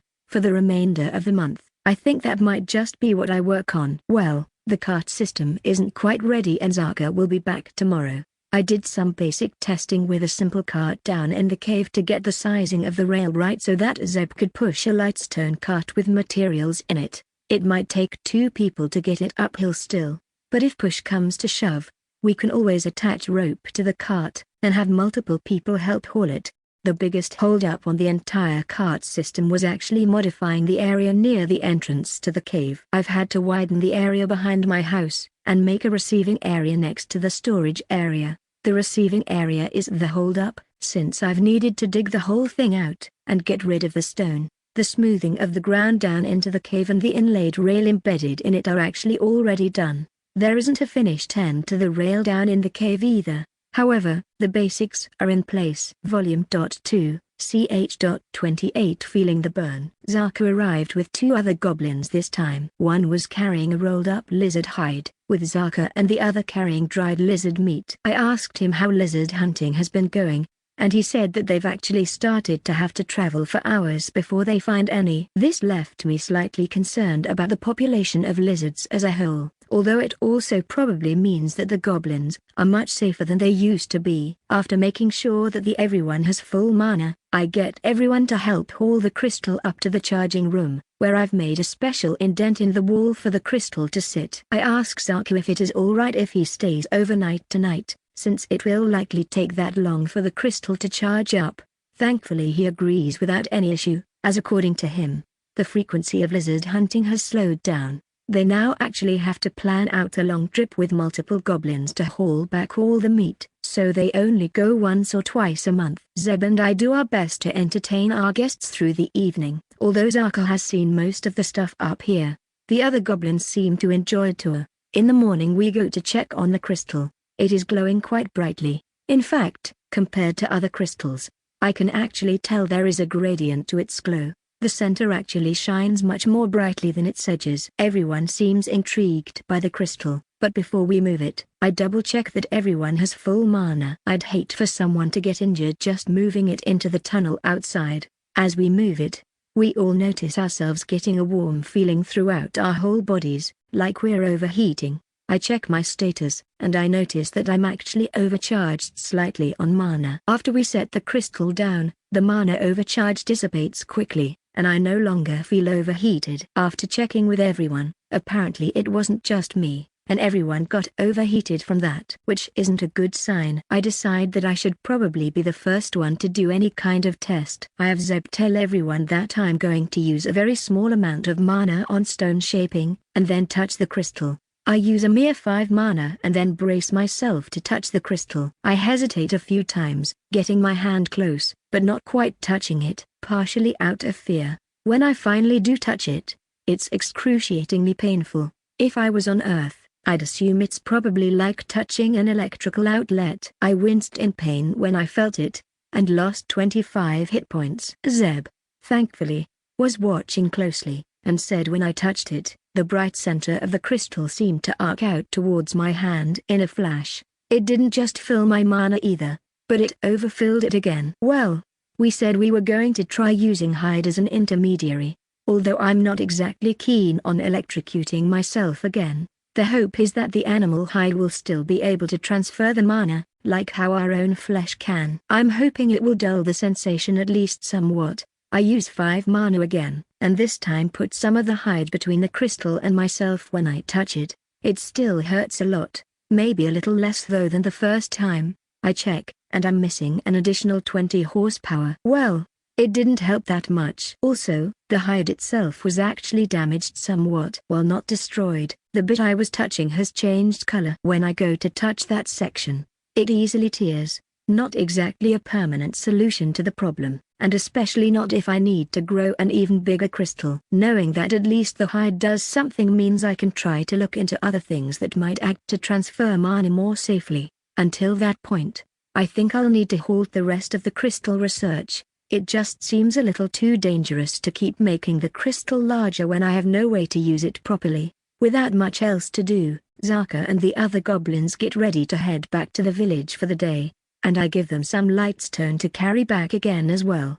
The past 3 days, I've been testing all sorts of things to act as an in-between for mana transfer. So far none have been successful. I've tried copper, the unknown metal, various stone materials, and different plants and wood. The organic materials work to varying degrees, but they always deteriorate after some use. The inorganic materials that I've tried have all completely prevented mana transfer. I still want to try some more materials, but those will actually need even more prep work to make, so I haven't gotten to them yet. 7 days, and I've hit a success, although not a very big one. I went through even more stone materials, all new ones that I made from other rocks from the nearby materials. All of them were failures, so then I moved on to even more difficult to craft tests. The first one yielded the first very minor success, which I then improved on. The first success required I build a large tank to fill with water and submerge the crystal in. When I tried touching the water, I very slowly regenerated mana. By submerging my entire arm into the tank, I regenerated mana slightly faster, although still at a very slow rate. So I decided to try and improve on the water idea. I'm almost out of water to test with though, so I'm going to need to collect more water.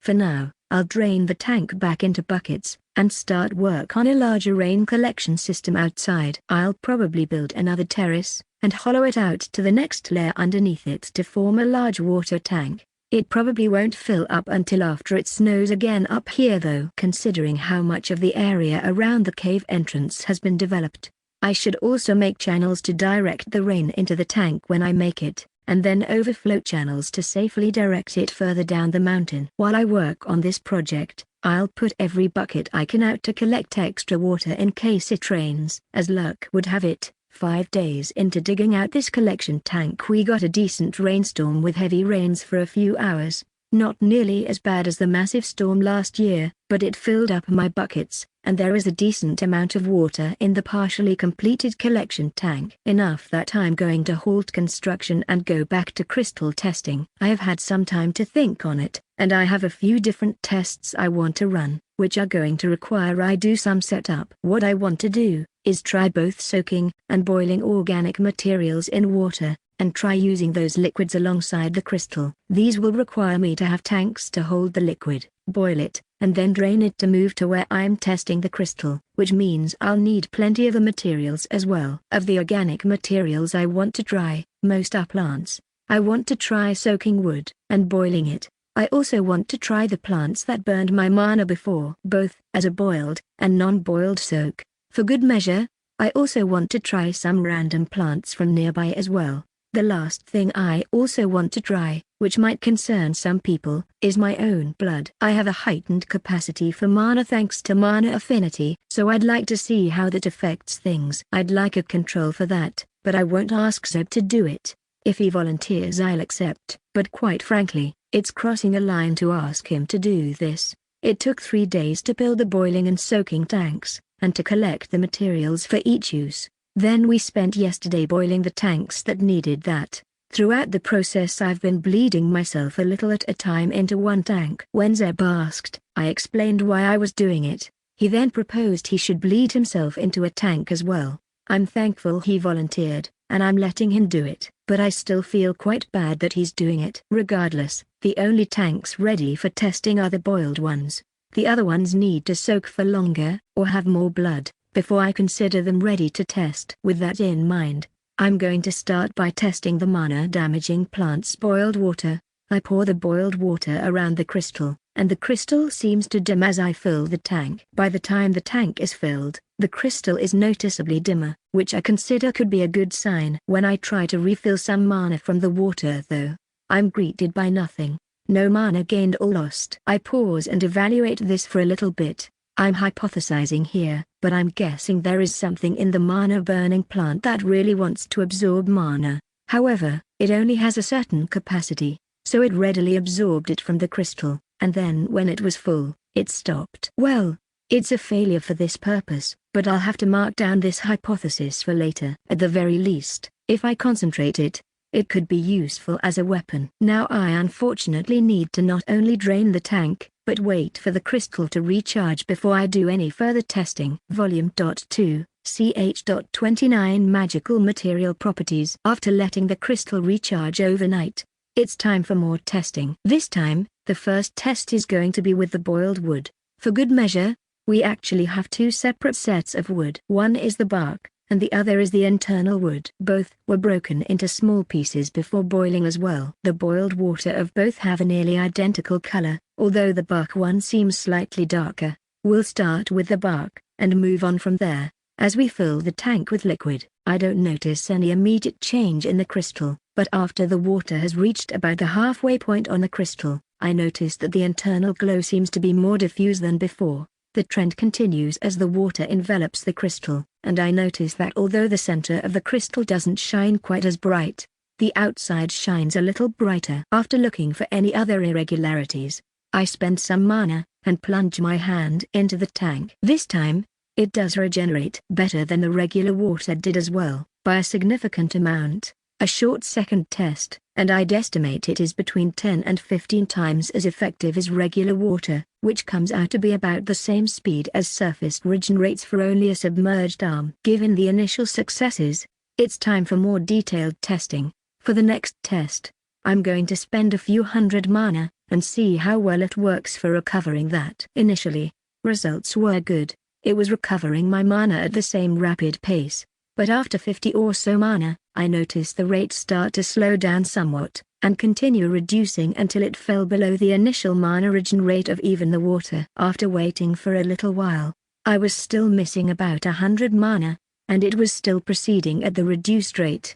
Getting a little bored, I stirred the water with my hand. As I did so, I actually noticed the mana regeneration rate increase again. Not quite up to the full initial speed, but pretty close. Probably about 80%. A repeated test of this process yielded promising results. This time, the water was kept well mixed, and it seemed to keep the 80% rate after the initial burst. Considering this test a success, Zeb and I drained the tank around the crystal, and loaded it in with the non-barkwood water. The tests were successful, but not quite to the degree that the bark was. It was only around 70% the effectiveness of the bark water. It also experienced the same issue with stagnant water, and needed stirred to maintain its properties. After draining this tank, we tested 3 more plant waters for their properties. Although a few showed some small benefit, none of them were nearly as effective as the boiled wood water for mana transfer from the crystal. For today, we'll call it a day.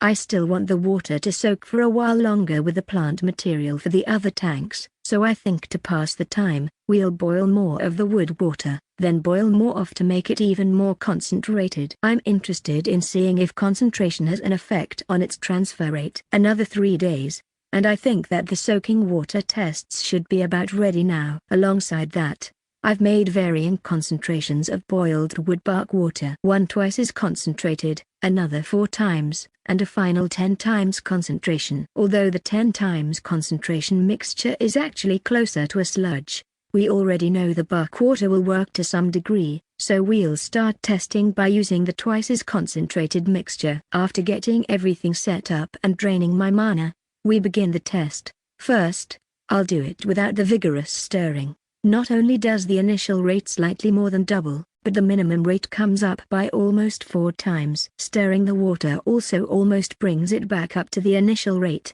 The results from this have me excited to test the 4 times concentrated water. We hurriedly drain the tank around the crystal, and load in the next batch for testing. Results for this batch are even better. The initial rate is almost 6 times that of the first concentration we tested, and the unstirred mix was actually close to half the first concentration's maximum rate. Overall, very good. A constantly stirred tank of this would seemingly allow a pretty rapid regeneration of mana. Although there is a pretty strong scent of pine alongside it. After draining the tank again, we load up the 10 times concentration into the crystal tank. Unfortunately, or maybe fortunately due to the consistency of the sludge, performance of this batch has fallen quite a bit. Although it initially charges me quite well, it actually falls to nearly a complete stop, and its consistency makes it almost impossible to mix. As we drain the sludge, we're also left with 2 new problems. First, I'll have to rinse the crystal and tank because the sludge doesn't drain nicely. Second, the crystal seems to have actually lost a decent amount of charge during this last test.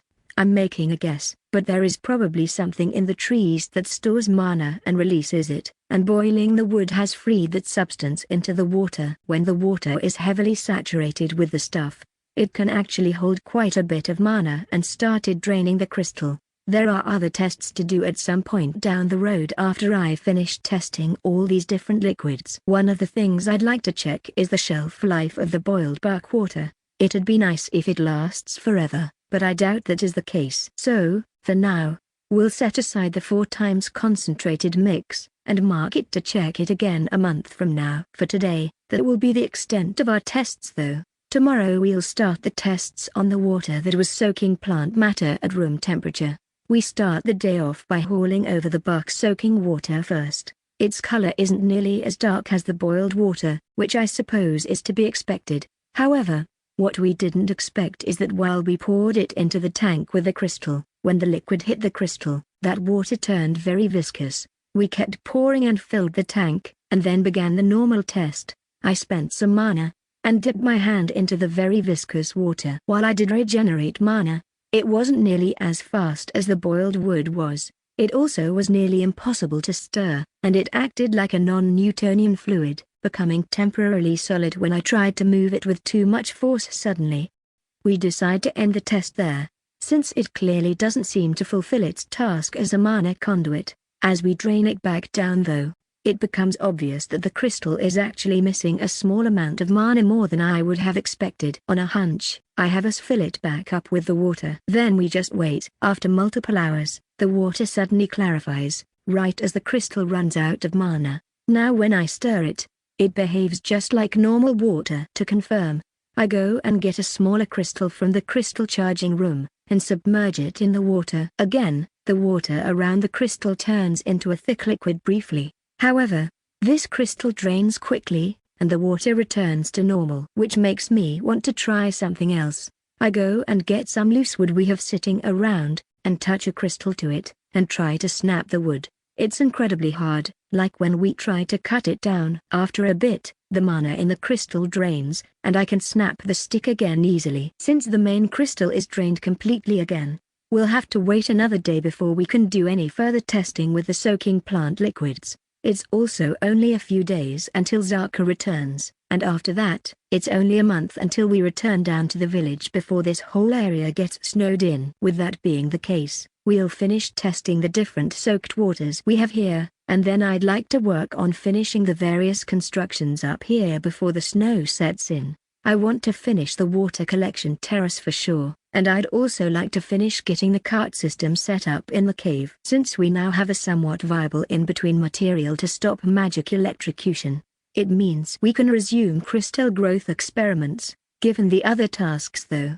that won't resume until after winter. Volume 2, ch.30. A new path. Today, Zaka should arrive. Other soaked liquid tests weren't as successful as the initial one. Non-bark wood behaved similarly to the bark wood, if a little less viscous. Other plants didn't seem to produce any meaningful results or interesting effects. So, for today, we've got some of the boiled bark water set up so that Zaka can experience that as well. A little later in the afternoon, Zaka and one other goblin arrive. This time they didn't bring any extra meat with them. According to Zaka, they didn't have excess meat this time, so they didn't bring any. Not a big deal.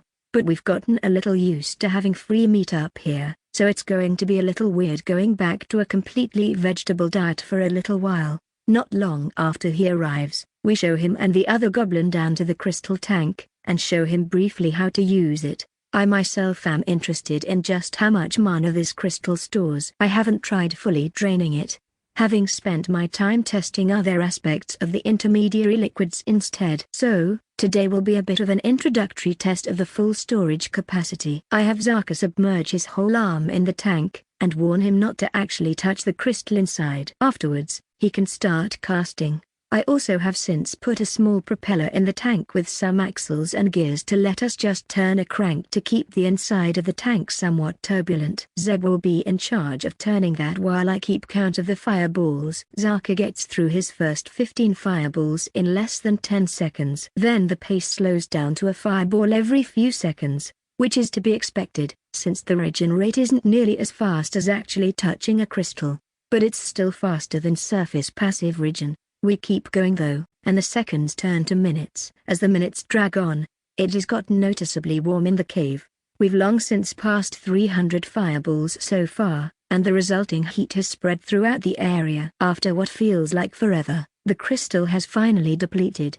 419 fireballs. That is significantly more fireballs than last time. It's so warm in the area now that we all quickly agree to head back up to the surface right away. Zaku is impressed by our ability to find a way around the previous issue of injuring ourselves with the crystal, although he's slightly disappointed by the non-instantaneous recharging he enjoyed with previous crystals. I suppose, in theory, if you submerged yourself in a well-circulated bath with a crystal submerged nearby, you could probably get some pretty fast regen. Of course, you'd still have to return to the location of the bath, but it would probably beat waiting a long time to recharge a large amount of mana.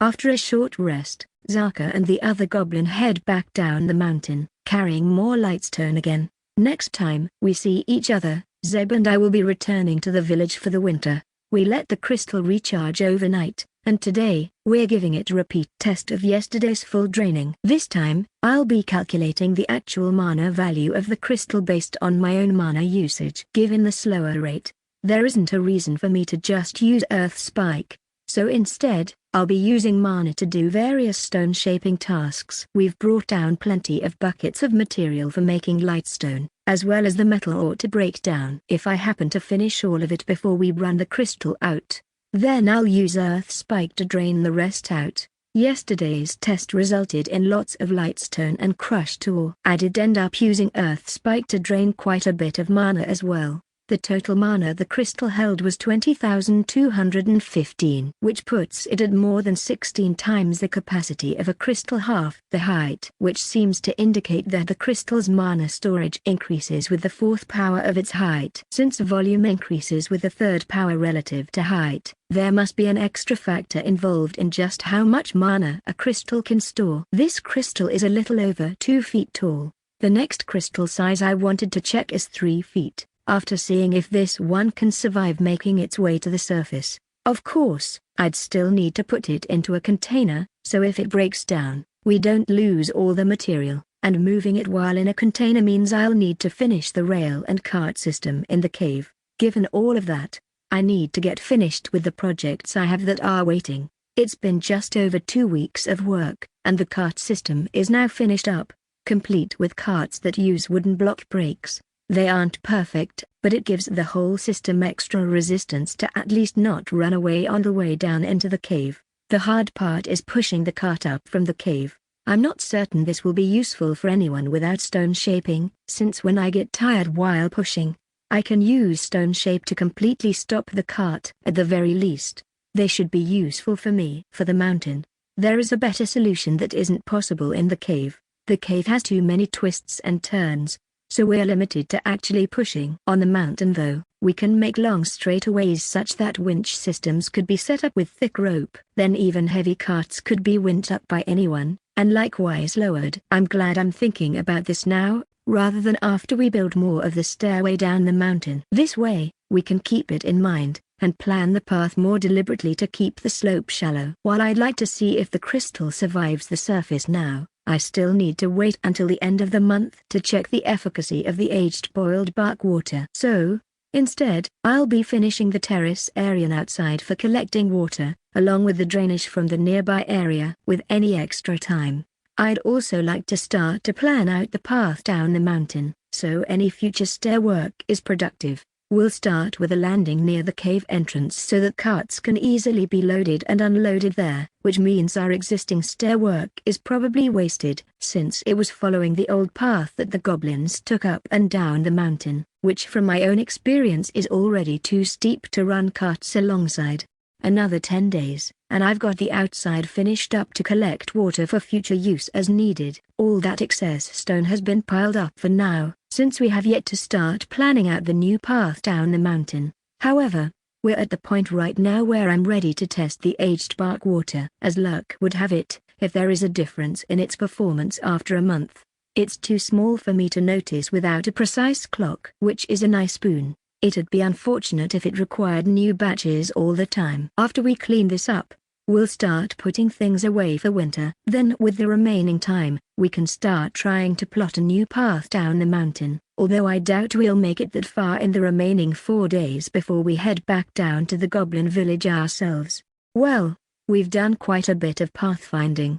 We try to keep roughly to the existing path, since we know that leads back down.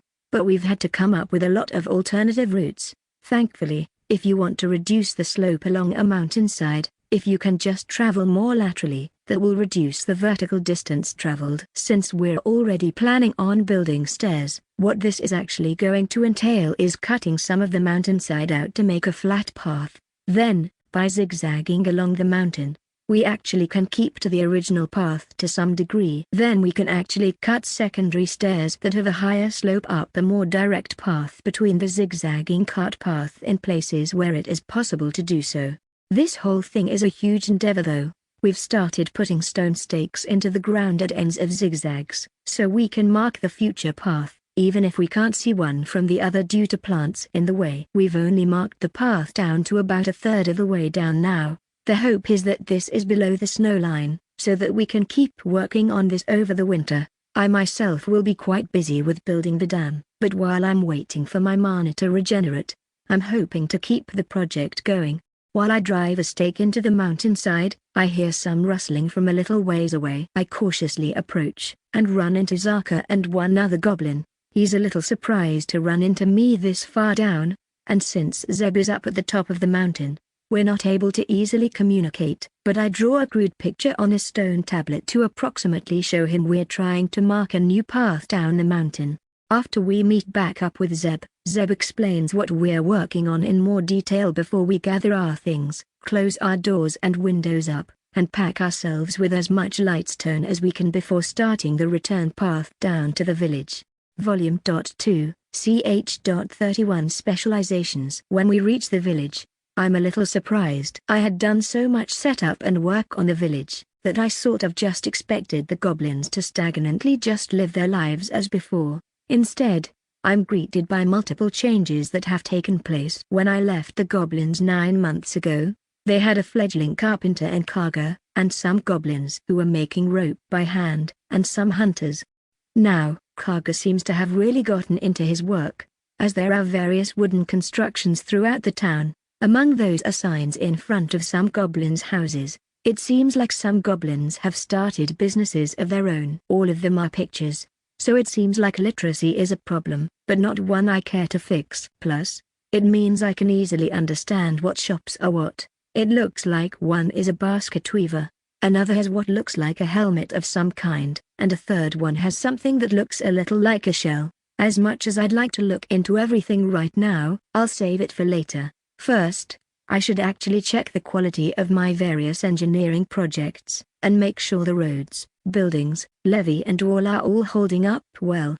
After doing a once-over of the village, most things seem to be in good maintenance. The walls need a bit more work to finish them, and all the houses are currently full, so building out the extra houses I had planned from before seems like a good idea. Also, if it would help them, I'd like to build workshops for the goblins that seem to be running their own businesses. Of course, this is all second to building the dam to help prevent flash flooding from being a problem in the future. Once I've checked over everything in the village, I decide to go check out the buildings with signs, starting with the helmet-looking one. I knock on the door, and enter, where I see a goblin lounging in a pretty basic wooden chair, that said, "It's a wooden chair," which means it was probably built by Karga. I make a mental note to see what other works he's been building after looking around here. I brought Zeb along to translate for me as always. Along one wall, there are some hats that seem to have been fashioned using sinew and lizard hide, although the hide seems to only have been cleaned and heated, so it's not leather yet. The goblin seems a little nervous, having me looking around his stuff without saying anything. I give him a nod, and have Zeb tell him to keep up the good work before we leave. I was thinking before about trying to teach a goblin how to make leather, and honestly, if this one is already this far along in their abilities to craft with sinew and hide, then teaching them the leather-making process will probably be pretty useful. I decide to make my next stop at Karga's carpentry workshop, given I've seen his handiwork around town. When I arrive, Karga isn't anywhere nearby. Behind his workshop, there are a few large wood logs piled up, and then inside, he's got a bunch of planks in a corner, and what looks like a bunch of wooden pegs he's carved. I left him with a bunch of simple hand tools, and it seems like he's figured out some good ways to put them to use. There are chairs and a few signs to one side of the workshop, then on another side it looks like he's made a bunch of straight poles, likely for spears. We'll have to check back in with Karga when we see him next. I'm getting the feeling that I'm going to be making a lot of tools and other things in the near future for the goblins. With those two stops out of the way, the next place I'd like to check out is the basket weaving shop.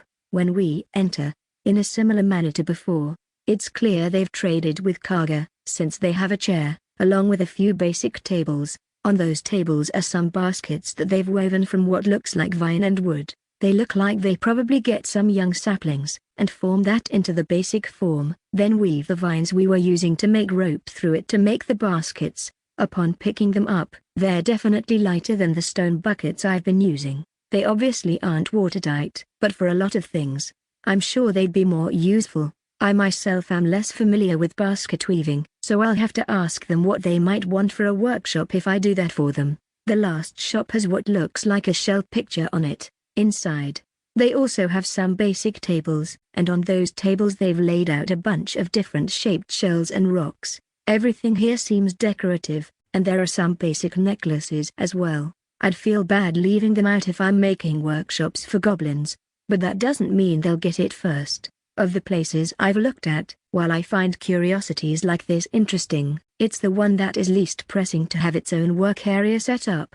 That said, depending on the shells themselves, I might end up having use for them as a flux material. I'd have to have a lot of them, but if I crush them, it might be helpful for processing the mystery metal. Shells on Earth are rich in calcium carbonate, so if these are similar, it would be quite the find. Obviously, I'm also interested in the rocks I haven't seen before, but those would require a lot of research, and I'm already booked out on that for a long time.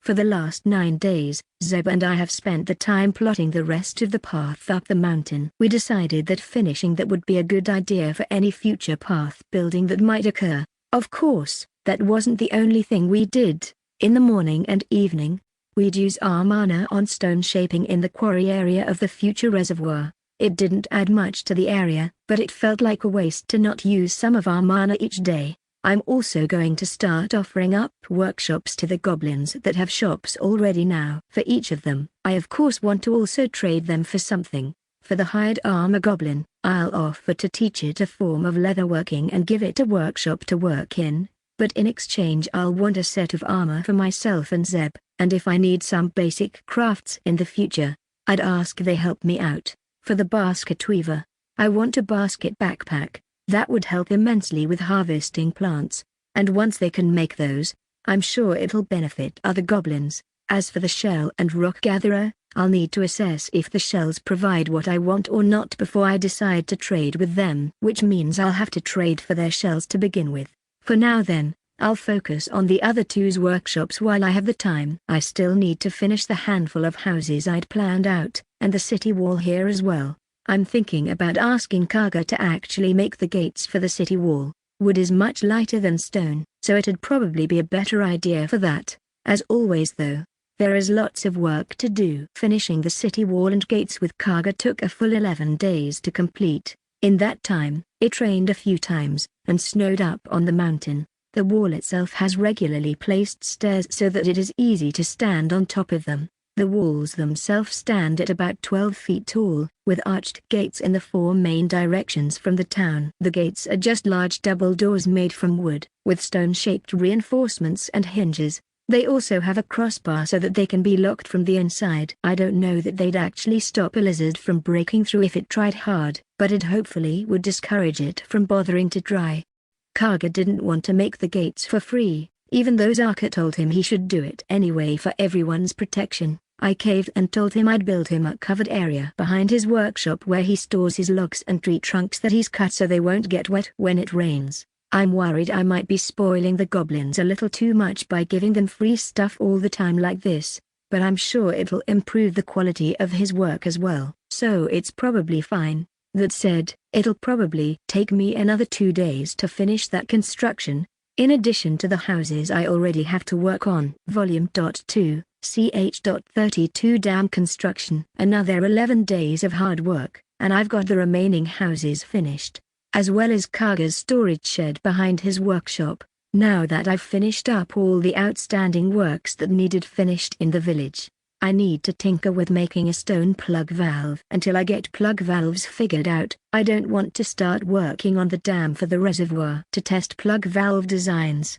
I'm going to build a mini dam in the stream and embed the test valves in it. I won't be able to fully test the pressure capacity of these though, so I'm going to have to build them extra thick. Right now, as much as I'd like to say I have enough lightstone to make plenty of valves, I actually probably only have enough here to build the 2 lowest valves for the dam. As preparation for designing these valves, I've done some napkin math on the flow rate through the valves at various heights. Based on the math, I actually should be able to build the whole dam with just the bottom valve initially. When that valve is open, even if the entire reservoir is filled, it won't be releasing too much water and flood the village. So we can build the dam with just the bottom 2 valves for now, and the whole system will help smooth out any heavy rains or snow melt, and hopefully prevent any flash floods. Now, for the reservoir to also provide a more useful function of steady, regular flow, it'll need the various heights of valves, so the height inside can be easily regulated. Either way, The first step to this is to design the largest plug valve first. 6 days of experimenting and I think I've come up with a design that I'm comfortable with for the largest valve. Getting the valve to be relatively watertight was the hardest part, followed by the gears necessary to actually open the thing, since it's so large. The next issue is actually going to be hauling it up to the dam site. I know Kaga is pretty strong, so I might trade him some new lightstone tools in exchange for helping me haul this up to the dam, after I dismantle the small test dam in the levee. Then, the next step of work is going to be actually building the dam, which is going to take quite a while. Well, after taking a half day to make the tools to trade to Kaga in exchange for him helping us haul this valve up to the dam, I spent the next 3 weeks just working on the dam most of the day. Mana really is the limiting factor in the work so far. Both Azeb and I run out, then haul the blocks we cut over to the area for the dam, then refuse them into the dam shape once we're recharged. This leaves us with multiple break times each day, which I've taken to using the time to start cutting trees down along the path we've decided to mark for construction of the future path up the mountain. I've felled quite a few of the trees, which I've since handed off to Kaga in exchange for a future favor. Another thing I've instructed the goblins to do is store all their wood ash from their cooking fires. I don't know yet if the wood is exactly the same as back on Earth, but if it is at least similar, then it makes a caustic solution in water, which is a necessary step to making leather. I used a bit of mana one evening to make a shovel for them, and then a few bins down in their storage area to store the ash. As for Zeb, he's been spending his break times in the village talking with various goblins and working with them. According to him, the goblins that have the hide and basket shops showed some aptitude, and then Zaku approached them with things he described that he remembered from his home country. They basically had to rediscover the methods for them though, since he didn't know how they were made, only that they existed. In the evenings he's been helping some of the goblins by making things from stone for them. He doesn't have nearly as large of a mana pool as I do, but he's been making some small things each night for them. As for the dam itself, we're almost at 5 tall across the length of it, so it's time for me to start designing the next valve. This time, it should be a much faster process since I have a working idea of what I need to do. The bottom of the dam is by far the thickest part as well, so construction should actually speed up a little as we get higher on the dam.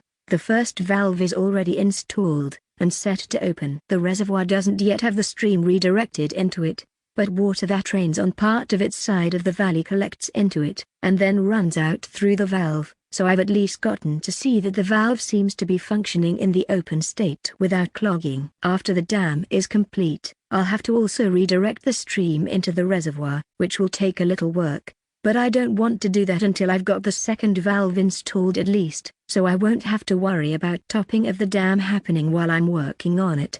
Another 18 days of working on the dam, and we're now up to 12 feet high in total. The second valve is installed, and I've put a temporary block in where the next valve will go, and I'll keep putting blocks in the rest of the way up to the top of the dam. I've started digging the dirt out of the way for the new path of the stream to eventually flow into the reservoir so we can redirect it when the time comes. Soon I'll have cut all the stone I want to from the bottom of the reservoir, so I'll redirect the stream at that point. I've cut quite a few more trees now, and it's actually becoming too many for the goblins to handle all of them. It's well beyond what Kaga himself can use for anything, so he's getting his pick of the best wood, and the rest is just being piled up outside of the village. If I get the time, I'll make a charcoal kiln down here, but if I don't get the chance, well, then I guess at some point it can all just be burned. Before that happens though, I'd like to strip the bark off and store it separate. There are a few more uses for the bark than the wood itself, so having extra would be nice. Between the water for crystal energy transfer, and eventual leather production, bark is pretty useful. I doubt I'm going to build all the stairs this year anyway, so I suppose I can focus my downtime activities on processing all this wood from this point on. 3 more weeks, and we're now up to 20 feet on the dam. I've redirected the stream to now flow down into the dam. It took a little bit more effort than I thought it would, because I ended up needing to use stone to reinforce the embankment that redirects the stream. A somewhat heavy rainstorm revealed that the dirt I'd packed down to functionally redirect it wasn't enough. Now the whole thing is redirected the couple hundred yards through a reinforced embankment into the reservoir. For now, the bottom of the reservoir barely has any water in it, since it runs out through the bottom valve, which makes cleaning it out easy when any debris washes down into the dam. I've also stripped the bark from most of the 100 or so trees that we had cut down that Kaga didn't want. That itself was a lot of work, and I've stored as much of it as I can in the storehouse. The storehouse is actually starting to get kind of full, so I can't store much of the bark down there. As much as I'd like to just build more storage space for things like this, right now it's counterproductive. Maybe at some point I'll dig out another big storage building, but right now, it just isn't worth it. The best thing I could do is just build a covered area outside the walls to pile up things like the trees and bark under. That'll eat a few more days off dam work, but it's better than the month or more an entire building and underground storage area would take, and will extend the life of the wood and bark piled up out there significantly. It's also only a few weeks until the snow melts again, and Zeb and I can return back up to our workshop up on the mountain. While we could return after the snow melts, I think we'll wait a little bit just like last year, and give the plants that we eat up on the mountain some time to grow before we start picking them to eat. Thankfully, we haven't had any goblins die in the last few months, so Zaka doesn't feel the need to return immediately to summon more imps either. After we talked to him about it, he said he might summon some at some point this year, since the village has the space for them, although he probably won't summon many more, because they can only hunt so much food at once. I hadn't thought much about it, but they really don't do any farming, or fishing. Maybe when the dam is done, I might look into either of those processes. I'm not pleased with the idea of Zaka summoning imps all the time, but if the goblins keep expanding out their industries, I'm sure they'll be even more useful. Hypothetically, I can already get wood crafts from them, hide clothing, and baskets. I also get food while I'm here from Zaka for working on the things I'm doing. Plus he brings excess up while we're working on the mountain, which has been a big help. Volume 2, ch.33, Ocean Observations. Another 3 weeks, and we're closing in on the top of the dam. At 34 feet tall now. With the snowmelt coming down the mountain the past few days, the water level in the reservoir has been steadily emptying out at the 5-foot valve. The first valve didn't quite let enough out to keep up with the melt, but the second valve is keeping up. If I close the top valve, the bottom valve would keep up eventually once the depth gets only a few feet higher. But right now, I'd like to not worry about the levels at all in the dam until the top is finished. I also finished a large covered area to store all of the bark and stripped logs. I've been spending my downtime cutting those stripped logs into reasonable shapes and sizes to make it easier to use and store. There is still a lot of tree trunks to process despite my work though. I only process between 1 and 3 trees a day in my downtime depending on their size, so I haven't gotten through all that much actually compared to the pile of over 100 I started with. That's fine though, since, more than anything, it's just something to do that doesn't use mana. I'm hoping that I finish the dam before the next eclipse, then I'll just have to tell Zaka to keep an eye on it and let me know how things are going with it when he visits. The biggest concern is either of the valves clogging with debris. So far, that hasn't been an issue, but it's one of those things that isn't an issue until it is. 22 days, and I've finished the dam. Getting to the 40 feet was pretty quick, but the last 2 weeks and some change were spent building the spillway so that the dam doesn't randomly overflow and cause damage when that happens. Almost half the wood has been split or cut into manageable logs now as well. I've got 6 days left now before Zeb and I plan on going up the mountain again. In that time, I'd like to build at least one workshop for one of the goblins. I don't have quite enough time to teach the goblin how to make leather from hide, since it is a long process. I'll save his workshop and teaching for next winter, and I'll make the basket weaver a shop if they want it this time. When I asked if they wanted their own workshop, they seemed interested, although they were more interested in having special tools made for them. As a consequence, their workshop is actually pretty plain, with just lots of open space for storing materials and finished products. The time I saved on making the building has been spent making them a few tools that they requested, although most of the tools weren't direct requests. Instead they told us what they wanted a tool to do, and we had to come up with a tool. The handful of tools we came up with were shears of a few sizes, a few small poles for pushing material, and some poles with an open hole at the end to push material through. That, and 2 sizes of standing bowls for them to work around. I'm sure they'll need more tools at some point, but for now, this is what they have. It reminds me of when we gave Kaga some basic tools, then came back and ended up making him some more specialized tools. I hope that when we return, they have requests for lots of specialty tools, because it means their work is improving. In exchange for making all this for them, I presented them the idea for a basket backpack that I wanted made. I told them to send them up with Zaka when they're done, and to make an extra one for him as well in addition to the 2 for Zeb and I. All this work brought us to one day before we return up the mountain, so I'm going to spend the 1 extra day looking into fishing as a resource. I haven't seen any fish in the stream, but the stream itself is pretty small most of the year, and higher up it's very rough terrain, and it runs directly into the ocean. I haven't checked the ocean for salinity yet, but I presume it has some degree of salt in it, as any standing body of water and active volcanism would likely dissolve salts over time. This is easy enough to check though, so tomorrow, I'll go do just that. I was ready for a lot of things when I came to check the ocean today, but not this. I returned to the place I first saw the ocean stretching out along the beach when Zaka first went hunting with me. I'm a few miles from the village right now. Before, the beach was a few dozen feet long, and seemed to curve in a semicircle, like a natural bay area, with rocky hills extending down on either side, further indicating the goblin village is inside a natural valley. What I see now though, is that the water is hundreds of feet out. The beach steepens, and turns into the rockier basin running out into the ocean as a much thinner patch of water. Alarm bells are going off in my head. Is it a tsunami? I turn and run back to the village as quickly as I can. I find Zeb as fast as I can.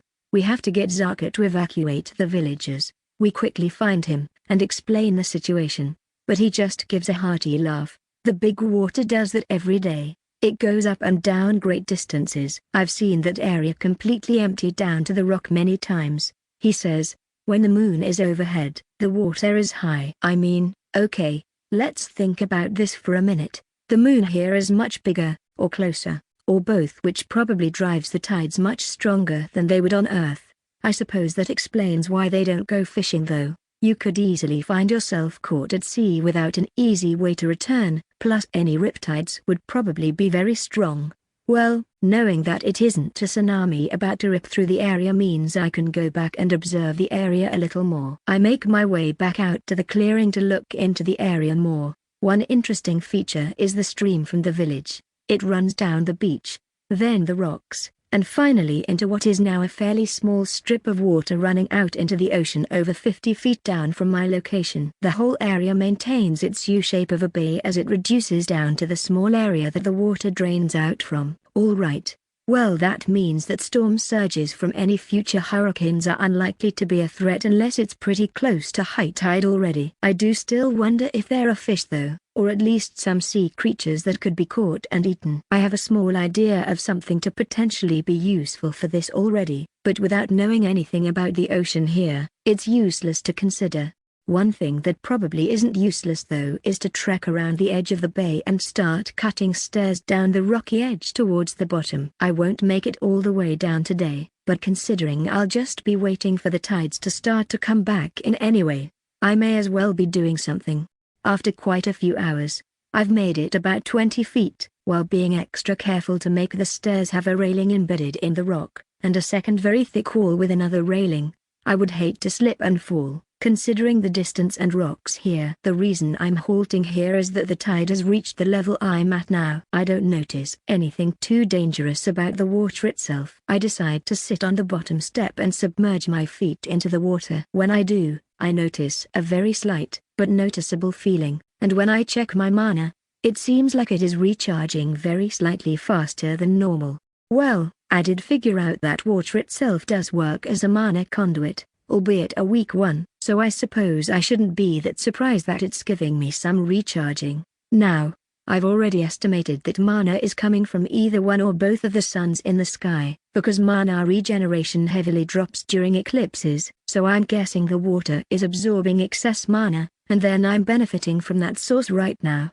Another quick test, or rather, a taste test, and sure enough, the ocean is salty here. I noticed occasional shells scattered on the beach and in the rocks while I was looking about, so at the very least some sea creatures make shells. I decide to pull my feet out of the water, and just observe the water in this area for a while. I'm mainly keeping a lookout for any sea life. After a little over an hour, I've seen 3 creatures. The first, a smallish eel-like creature swimming along. It was only about a foot long, and maybe an inch wide or a little less. The second, is an interesting shape, a horizontally oriented fish shape, almost like a flounder or a ray of some kind, but thicker. It was about 3 feet long, and a foot wide. The third one looked like a bit like a large shrimp mixed with a squid, and it is sticking out from a long cone shell. The shell itself was a little shorter than a foot long, and the creature sticking out from it reached another half foot out. The shell at its widest was only a few inches. Overall, it seems like there is life in the ocean. The real question from what I've seen,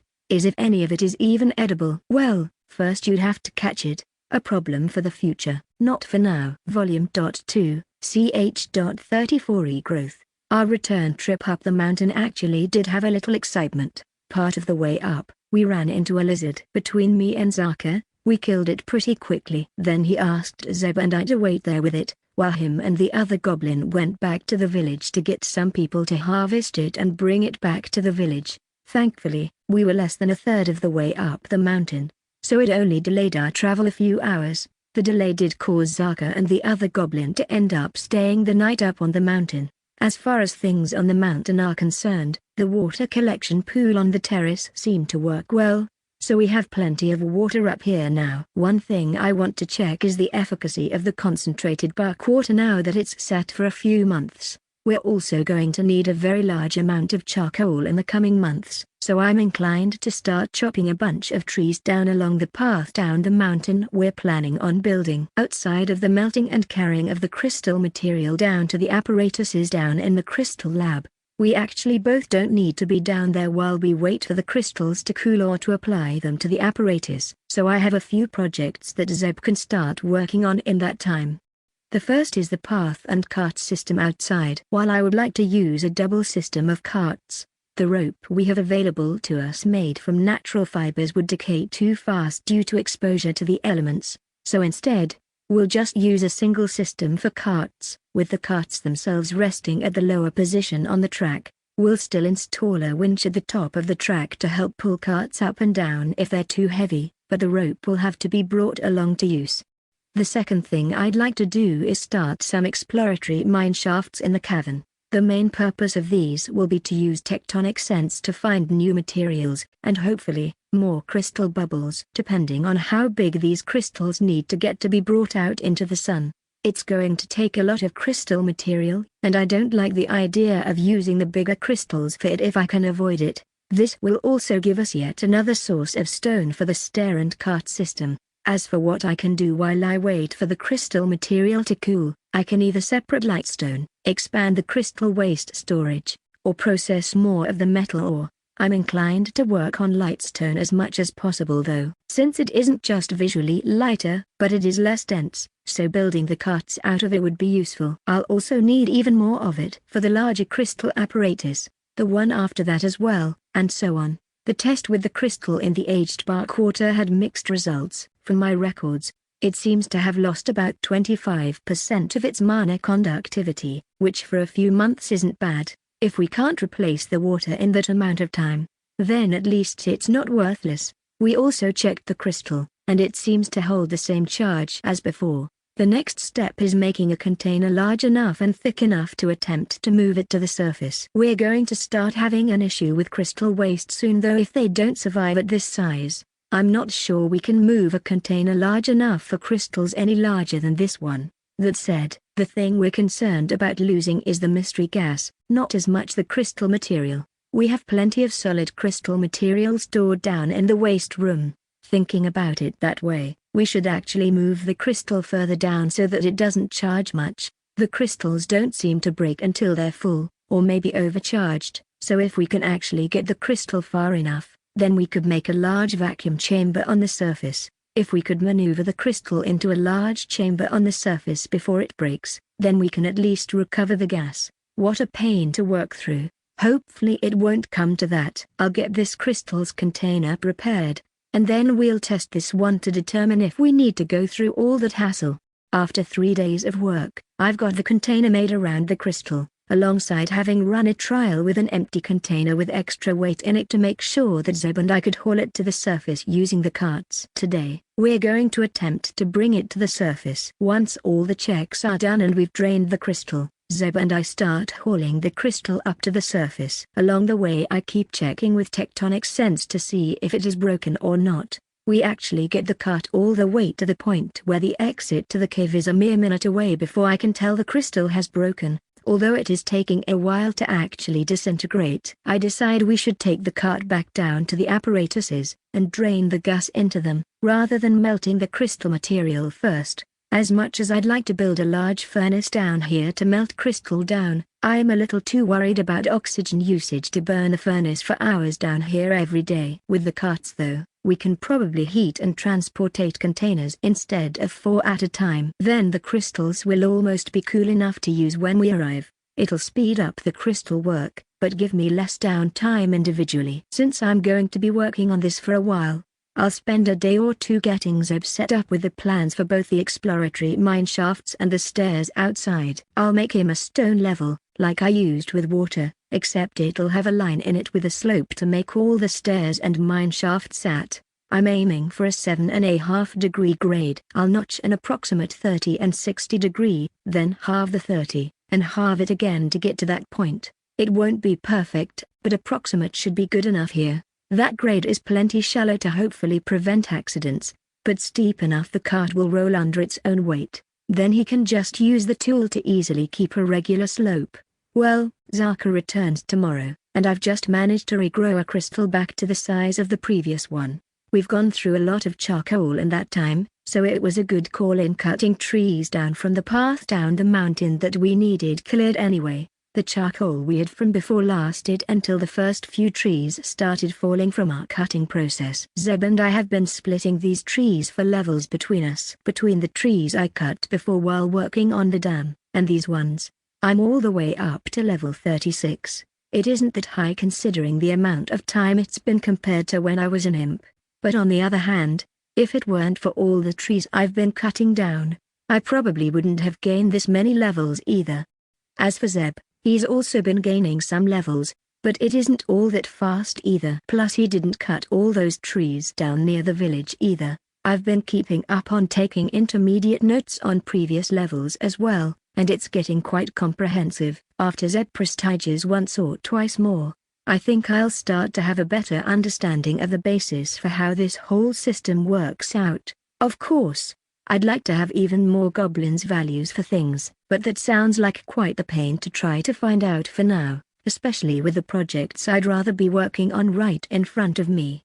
The current maximum crystal apparatus size is for growing 2-foot tall crystals. The next size I'm going to try to build is for 4-foot crystals. It's quite the jump, but given how much time is lost regrowing a crystal from scratch when it breaks, I'd rather jump up quite a bit and trim it backwards rather than go through multiple intermediate steps. This apparatus alone is going to take quite a few days to build, and then I still need to build the extra large vacuum chamber on the surface to put the crystal in for recovering its gases if it breaks.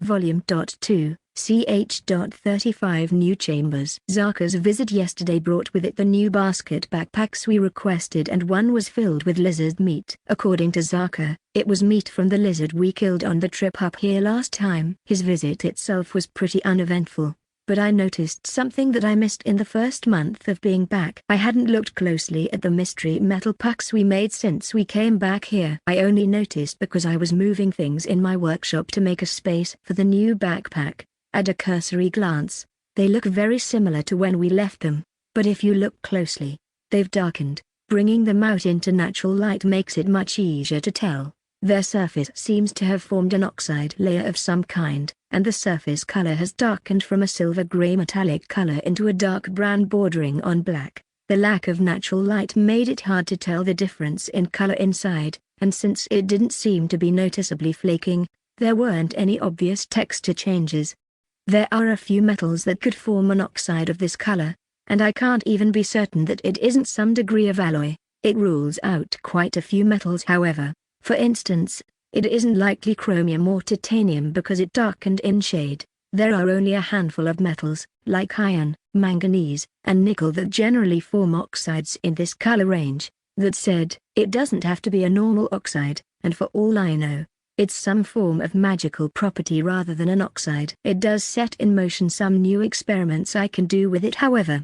I'd like to smash a few pucks down into very small pieces if I can, and expose them to water both outside and down in the cave, and see if the oxide color remains the same, or changes. It might give me more insight into what metal or metal alloy I have on hand. It'll add a day or so of processing to set that up, but then I can just check up on it occasionally. After that, I'll start work on a large vacuum chamber on the surface. What I'm thinking about doing is carving half the chamber into the ground of the mountain just outside, so the whole chamber is underground. Then I'll put a large column in the center using stone shaping, so that I can hopefully lower the crystal down into the chamber, all while keeping it surrounded by rock. I'll probably need to do some test runs to get it right, but hopefully that will work. Then I can just run a cart track right next to the pedestal where I'll place the crystal, and that will provide Zeb and I a way to move the crystal. 12 days of work and I finished the vacuum chamber on the surface and smashed the metal into small bits and put it in bowls in a few places to develop a new oxide layer. The surface vacuum chamber took longer than I hoped due to having 2 failed tests. During the first test, the top of the chamber collapsed as I reduced the pressure inside with stone shaping. So I had to clean out the rubble and then dig it deeper to give it a thicker roof. The second time, I was using a stone meant to act as a fake crystal to lower into the chamber, and again, the top of the chamber collapsed down into it. So I thickened the chamber much more, and this time I finally successfully used stone shaping to lower the test stone down into the chamber without it breaking. I wish that was the end of the work I have to do for this, but I still need to build the larger crystal growth apparatus down in the cave lab. Given the sheer size of the new apparatus, it's going to need to be much larger, and I'm going to need to test it again for issues with being under a vacuum. After building the surface chamber though, I hope I have a better idea of just how thick the chamber walls actually need to be. The whole process took 15 days of work to complete. Initially I thought about just building the whole apparatus on the ground, but instead now, I've dug it into the ground like the one on the surface. The major difference though is that I've also carved out an underside to it, since I'll need access down there. The inside of the chamber is 6 feet tall, so that I can grow crystals in the 4-foot range with some extra space inside. The ceiling and floor are over 2 feet thick, to prevent any accidents from occurring. The chamber held up to my normal tests, which was a relief. On another side of the lab there are the stairs down to the underside of the chamber, and a second pathway for a cart to run along. That pathway slowly rises up and eventually out some way ahead along the wall of the cavern. That way I can close it off if Zaka needs to summon imps in the cavern, but I can still use it to transport any finished 4-foot crystals out on carts. Quite a lot of the construction time actually was building these paths in the lab. While I was working on this, Zeb has been working on the stairs outside and hauling the stone I've been removing to continuous construction. It's coming along alright, but somewhat slow. I presume it's because his mana pool is quite a bit smaller, and it's outside work, which means he has to go back to the crystal charging room just to recharge his own mana. Since that room is about halfway between the crystal growth lab and the surface, I've been piling the stone I cut out there, and then when he needs to come back into charge, he hauls more stone out himself. As for the actual distance he's gotten, it's only about 50 feet in a month, which might not seem that impressive, but considering the extra steps he's having to go through, it's pretty good. Where he's been working, the bedrock is about a foot down, under soil and some loose rock. The loose rock he can stone shape to attach to the bedrock, but the soil needs to be removed manually. Then he has to solidly attach the stone to the bedrock with as few gaps as possible. In addition to this, he's been in charge of running the charcoal kiln, which has built us up a nice stockpile of charcoal, which I hope we won't go through too fast. I think we've collected enough of our blood mixed with water to attempt a usage of that as an intermediate for the crystal transfer as well. Rather than use the new 2-foot crystal, I'd like to just use our largest natural crystal on this test, mainly because I'd rather not have to deal with as large of a blood mess when the tests are done. Not that they're completely submerged in blood. The mix is about 10-to-1 water to blood. But it'll still be gross. For that, we'll wait until Zaka leaves to do that test. Depending on the results, I'd rather not give Zaka any weird ideas, since he'll be returning tomorrow. It'll be 2 days at least before that test is done. We got all set up to run the test after Zaka left, loading a small tank up with my blood water. When we submerged the crystal into the tank, it initially didn't seem to be doing anything, so I started to drain my mana. Before I submerged my hand in the blood water though, the tank sprang a leak, which we initially thought we must have bumped the tank and accidentally cracked it somewhere. After repairing the tank, we noticed the crystal had emptied. After letting it recharge, and got ready to test it again, and the tank again sprung a leak. We got a few more crystals and dumped them all in the tank on a hunch, and sure enough, the stone of the tank started to shift and move in unpredictable ways, becoming irregular, and forming small holes and bumps. The working hypothesis is the mana from the crystals is somehow using stone shaping, which must be related to my blood. We attempted with Zeb's blood, and although it was barely perceivable, the surface of the stone did start to deform. On one hand, this is exciting. Something lets us use stone shaping, and that something is at least partially found in our blood. There will be great difficulty in finding a use for something that just randomly shapes stone, however. If we can find a way to control it, that is a different story. But as of right now, we have plenty of other tasks we're working on, so we'll file this one away to work on later. Of course, if inspiration strikes either of us on a way to utilize this, we may revisit it sooner. Volume 2, ch.36 A New Face. I've been hard at work for the last 4 weeks growing an even larger crystal in the new apparatus. I'd say I'm about a third of the way to getting it to 4 feet tall. Zeb doing other work alongside this process has been a big help as well. In the evenings when I finish with my set of crystal stuff for the day, I've been cutting stone from an exploratory tunnel we're mining out from in the cavern. It's already about 50 yards long, and at a slight decline in the mountain. The stone from this has been a little bit of a pain to haul out to the front of the cave, but we've been managing. The path down the mountain is now about 100 feet long. I did some napkin math from when we laid out the path, and the total linear length of the path is about 30,000 feet, which means he's barely making a dent in the project himself working on it. It'd take him almost 50 years to complete the work himself. I don't plan on making him complete the work himself obviously though. Right now he's making progress. There will be sections where that progress speeds up, and others where it might slow down too. Once the dam is fully complete, I'd like to transition to working on the path myself over the winter alongside building some buildings for the goblins in the town. All that is months away now though. Tomorrow, Zaka will be back again, so I want to have things cleaned up around here somewhat, so I'll be closing off the work tunnels and hauling any loose stone out today, and then I'll help Zeb with the path for any remainder of the time.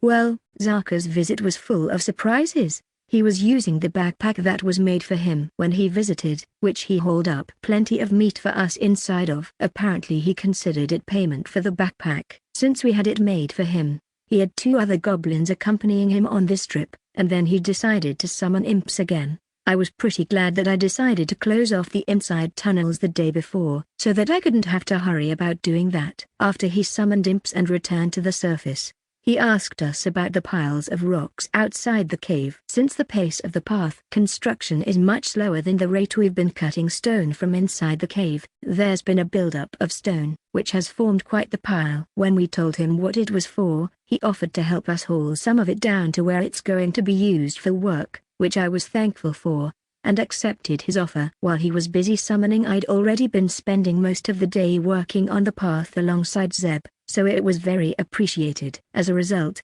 I also got a first-hand look at just how strong Zaku is. I had presumed that he was stronger than the average goblin by quite a lot since he was a hobgoblin, but I was surprised that he was easily hauling 10 times the weight without breaking a sweat. After a few hours of hauling, the sun was setting, so we called it quits on work for the day, and honestly, the help Zaka and the 2 goblins gave is probably going to save us quite a bit of work.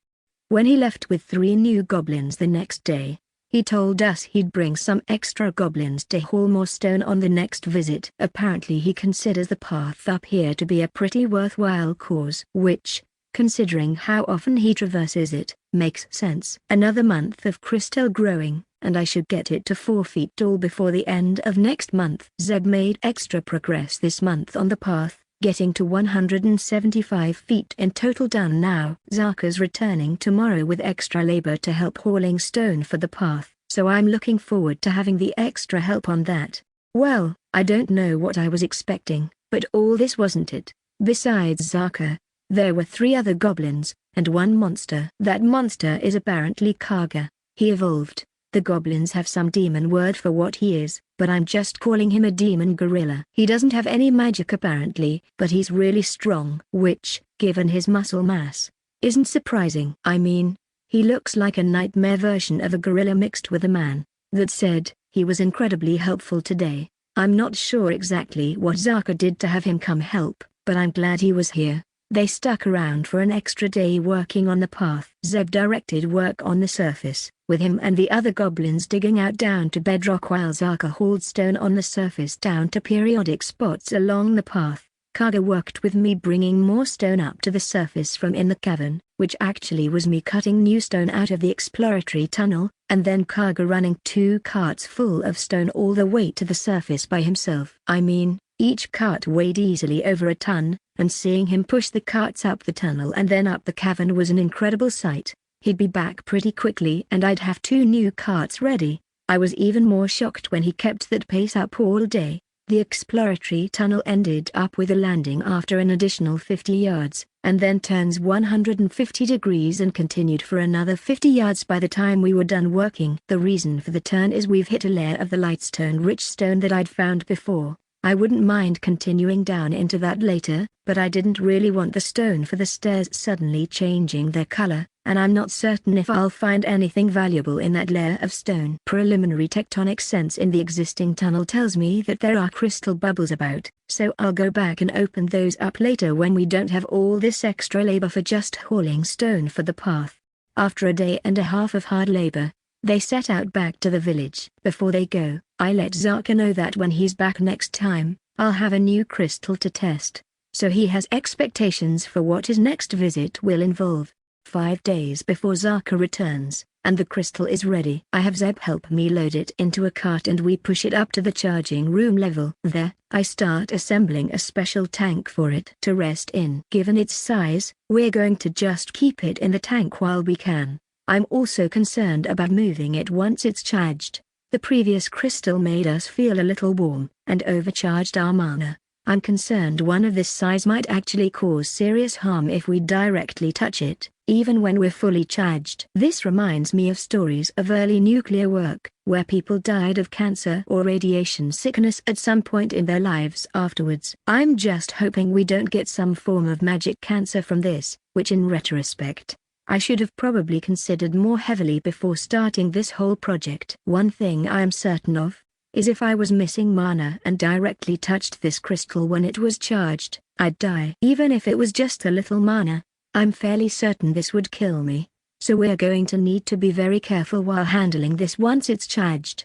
Well, the crystal doesn't seem to be fully charged yet, and Zarka is supposed to arrive tomorrow. I think we'll just operate without it fully charged while we show him it tomorrow. This does make me hopeful that it might be able to survive on the surface. That'll be the next test after Zarka leaves. The test with Zarka was not good.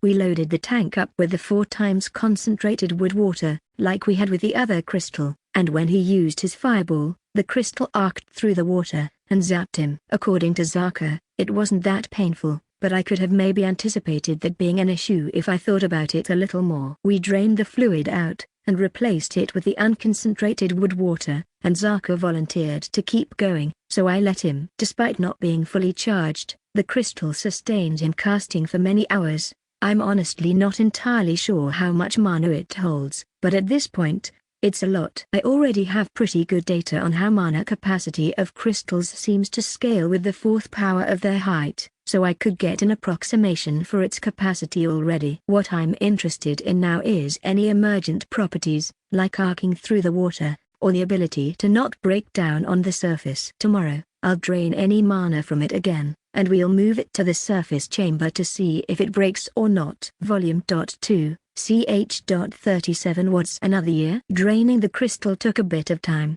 but once we were done, Zeb and I moved it up to the surface in a cart with a bit of effort. Thankfully, it didn't break right away, and actually made it to the surface. The bad news, however, was after about 2 hours in the vacuum chamber on the surface, it broke. When it broke, I felt what I can only describe as strong magical pressure from the area for a short while. It reminded me somewhat of a sudden emptying of a pool of water, with a very strong flow initially, and over 10 minutes or so, dwindling to nothing. During that time, I was using tectonic sense to check on the crystal as it disintegrated in the chamber. For the first while, my mana stayed topped off as the magical pressure flowed over me from the chamber. I suppose all that mana had to go somewhere. The unfortunate effect of this discovery is that we're back to square one for making a more giant crystal. The next one is going to need to be even larger, so I'll have to build an even larger apparatus for growing it, and the process of growing the crystal itself will easily take more months than are left until winter, so it won't finish until next year. That's fine, however, since we'll need a cart system to get a crystal that large down to the village anyway, so this winter I'll be quite busy finishing the dam's valves, and then working on the path up to the cave. Zeb and I were awoken early this morning, the day after the crystal broke, by horrible hissing sounds and claw-scraping noises.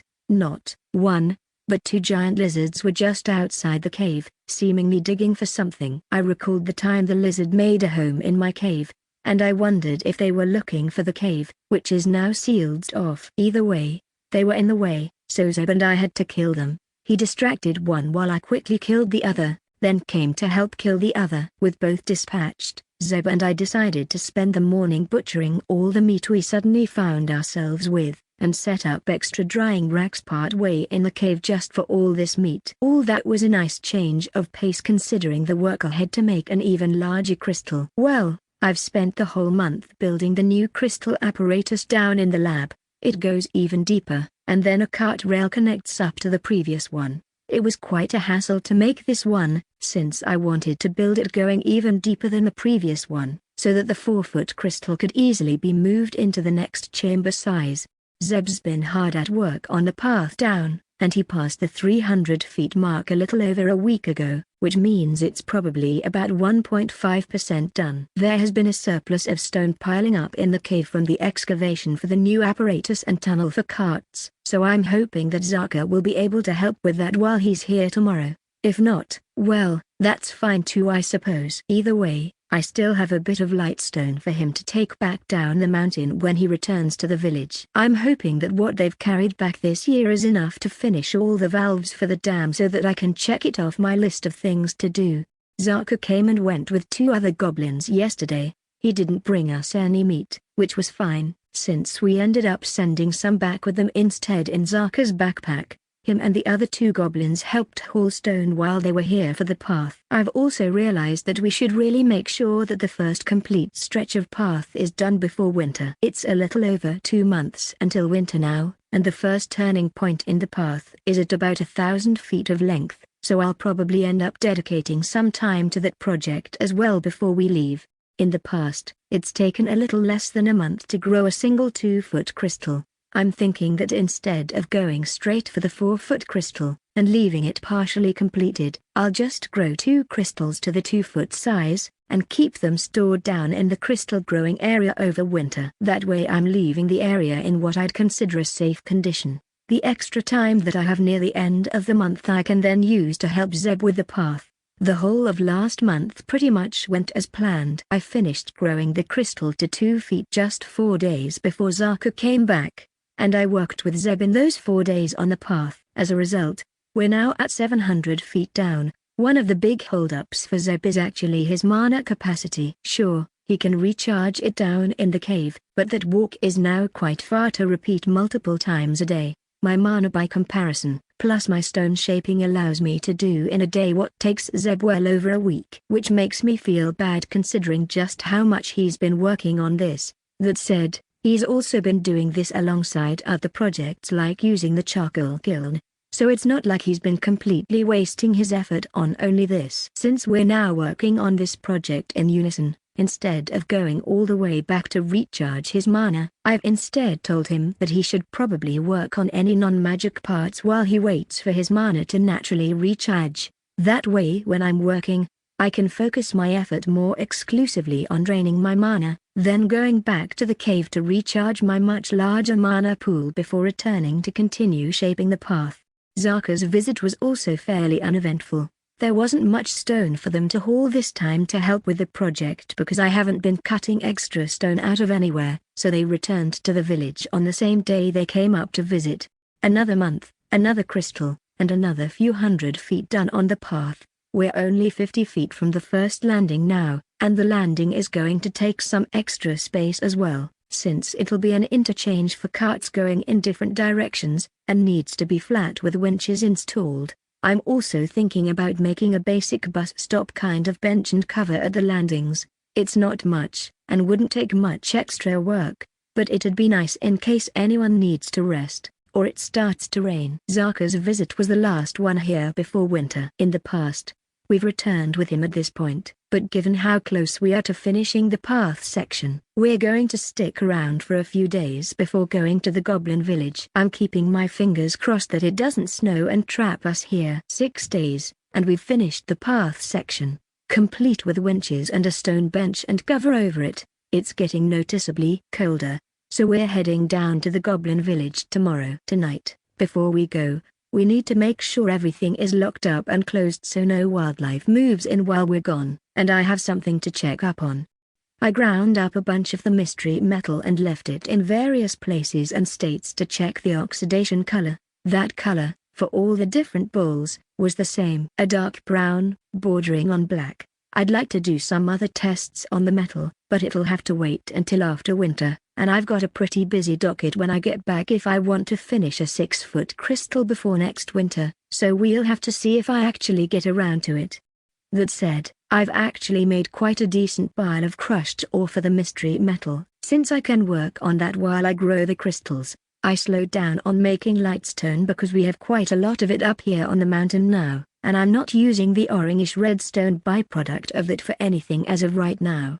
As for Zeb and I, our stats have been steadily increasing thanks to the tree cutting we've been doing to keep up with our charcoal demands for the crystal project. Honestly, if Zeb cuts down a decent number of trees over winter while we work on the path in the village, then he'll probably reach level 100 before we return up the mountain. I, on the other hand, will be lucky if I reach 100 by next winter. Volume 2, ch.38 New Shops. When we return to the Goblin Village, there are a few things that have changed, but not quite as drastically as the last time I was here. It seems the basket backpacks have become quite the popular item, and I see a few goblins out and about with backpacks carrying various items about, and a few are wearing plant fiber clothes. There are 2 new shops as well in town. One looks like there is a picture of a vase above their shop, the other has an offset square from the sign. I'm guessing the second one has the clothing, and I can imagine what the vase shop has, so I'll want to check both out soon. A preliminary check of other facilities in the town reveals that most of the infrastructure is holding up fine,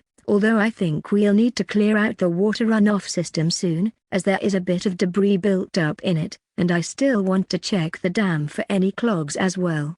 It's only been another day, but I looked over the dam. It seems to be functioning well, although I had to do some cleaning as sticks and mud had partially clogged the bottom valve. Mud has started to build up in the bottom of the reservoir as well, which was to be expected. It'll probably take about a week of work to remove the mud buildup. Other than that though, the reservoir is pretty much empty, which was to be expected given the very slow flow rate of the stream. After clearing the clogged valve, I went and checked out the 2 new shops in the village, starting with a picture of a vase. What I found had me pretty impressed. There are varying quality of works, all made from clay. While I was looking around, I was surprised when Zeb entered. After a short discussion, he had apparently been helping this goblin while he was in the village last year after they wanted to make buckets like I'd made. Considering I made mine with magic, it wasn't possible for them to make my stone buckets, but they worked with some different kinds of dirt, and after testing, found clay to be useful after cooking it in a fire.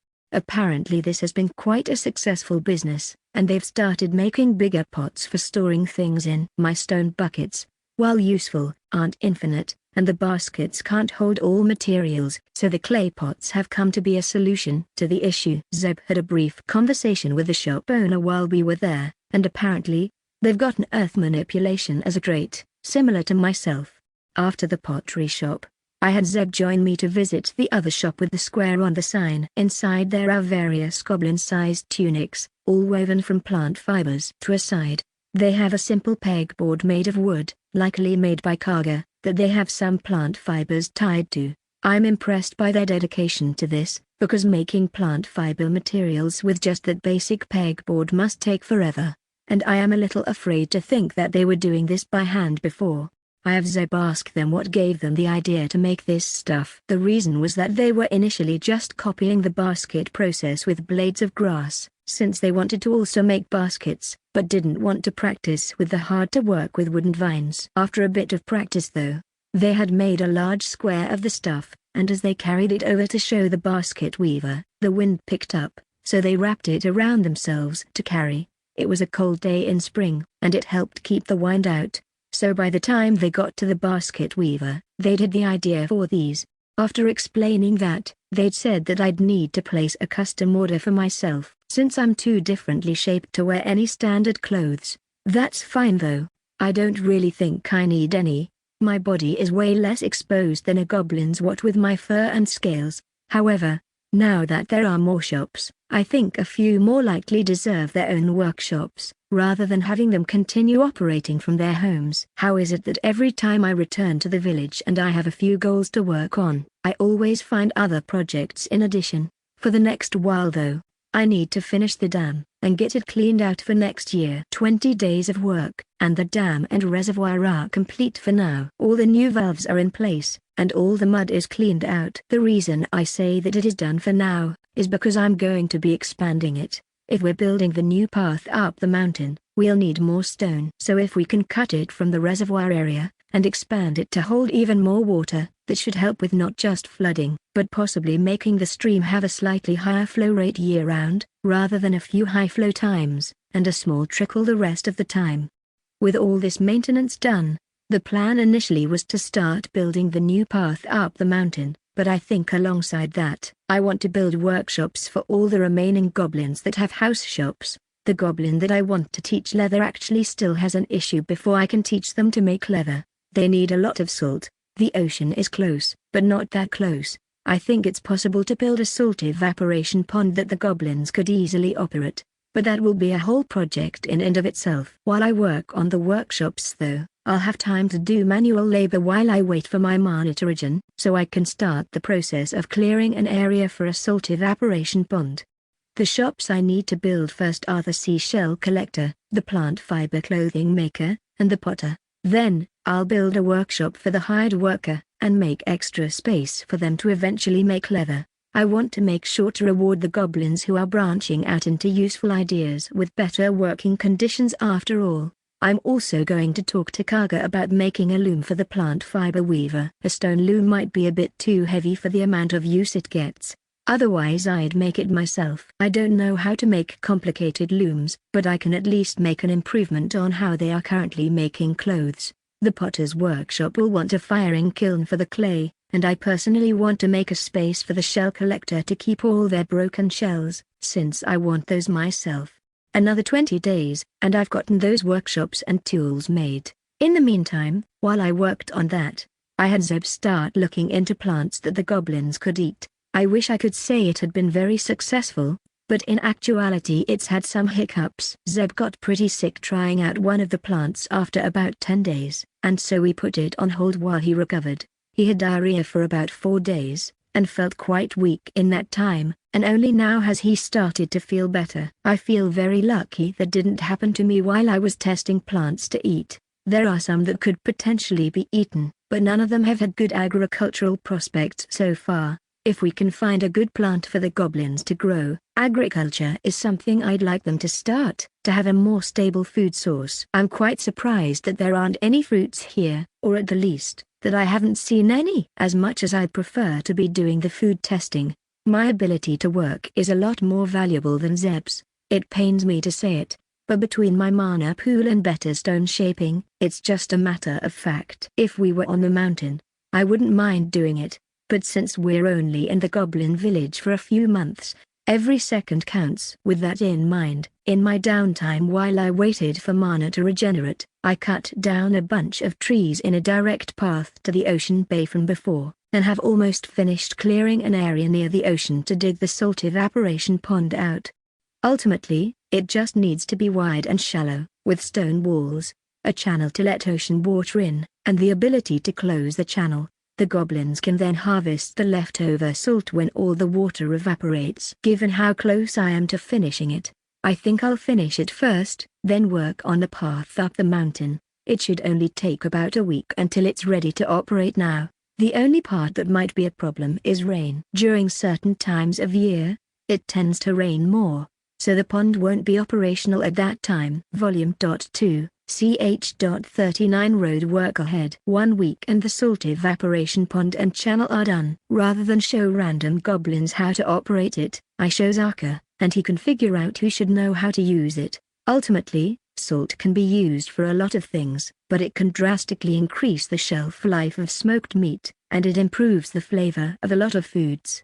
I'm certain the goblins will put the pond to use. I did decide to make one additional change to my initial design. Namely, it has 2 gates for closing off water. The first is much closer to the ocean, and the second is at the pond itself. That way, in the future, if necessary, more ponds can be made to expand the salt production. In the time it took me to finish that project, Zeb seems to have fully recovered, and he's back to testing plants as potential food sources. Apparently, some of the other goblins have started to think he's a little crazy because he's continuing to test plants. I don't fully disagree either, but sometimes you have to be a little crazy to make progress. Starting tomorrow, work begins in earnest on the path up the mountain. I've been working for almost 10 days, and progress has actually been happening much faster than I thought. The reason for that has been assistance from goblins and Zaka. Zaka seems to have convinced some that this is a project worth working on, and we've had teams of 10 working with me at any given point. I suppose if you are making a long trek up the mountain once a month, it'd probably be nice to have a more comfortable and safe walkway up and down. As such, I've been operating at mana capacity every day, and the others are hauling and placing the cut bricks in the way I've described, so I can just fuse them together, which takes very little mana.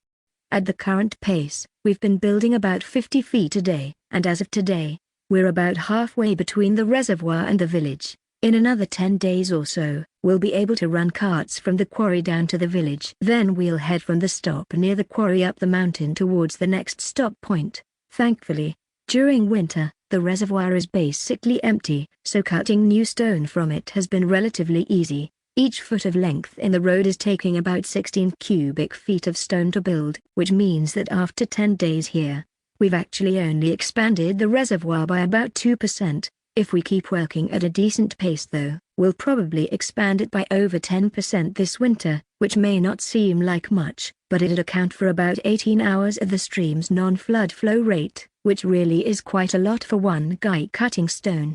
3 more days of work, and although there isn't anything new to report with the path, there has been a breakthrough in plants from Zeb's side of things. He found a different forest clearing where the ground was quite muddy despite the lack of recent rain. In that clearing, there were a lot of somewhat tall stalky plants. When he pulled some, he found that multiple in close proximity all shared the same larger bulb root. So he brought one full plant back, and it seems that not only is the root bulb edible, but the stalk seems to be as well. I gave him some advice on how to make a floodable field, and told him to try to make one on the downstream side of the village within the city walls. I told him to make it pretty small, since this would be a testing field. If it turns out to be useful, then we can try to build a larger field outside the walls, but we need to have the goblins observe the plants for a longer period of time before we consider them to be useful for agriculture. Once he gets the field done, he'll transplant a handful of the plants into the garden for more observation. Only 6 more days, and the leg of the path between the village and the dam is completed. With this,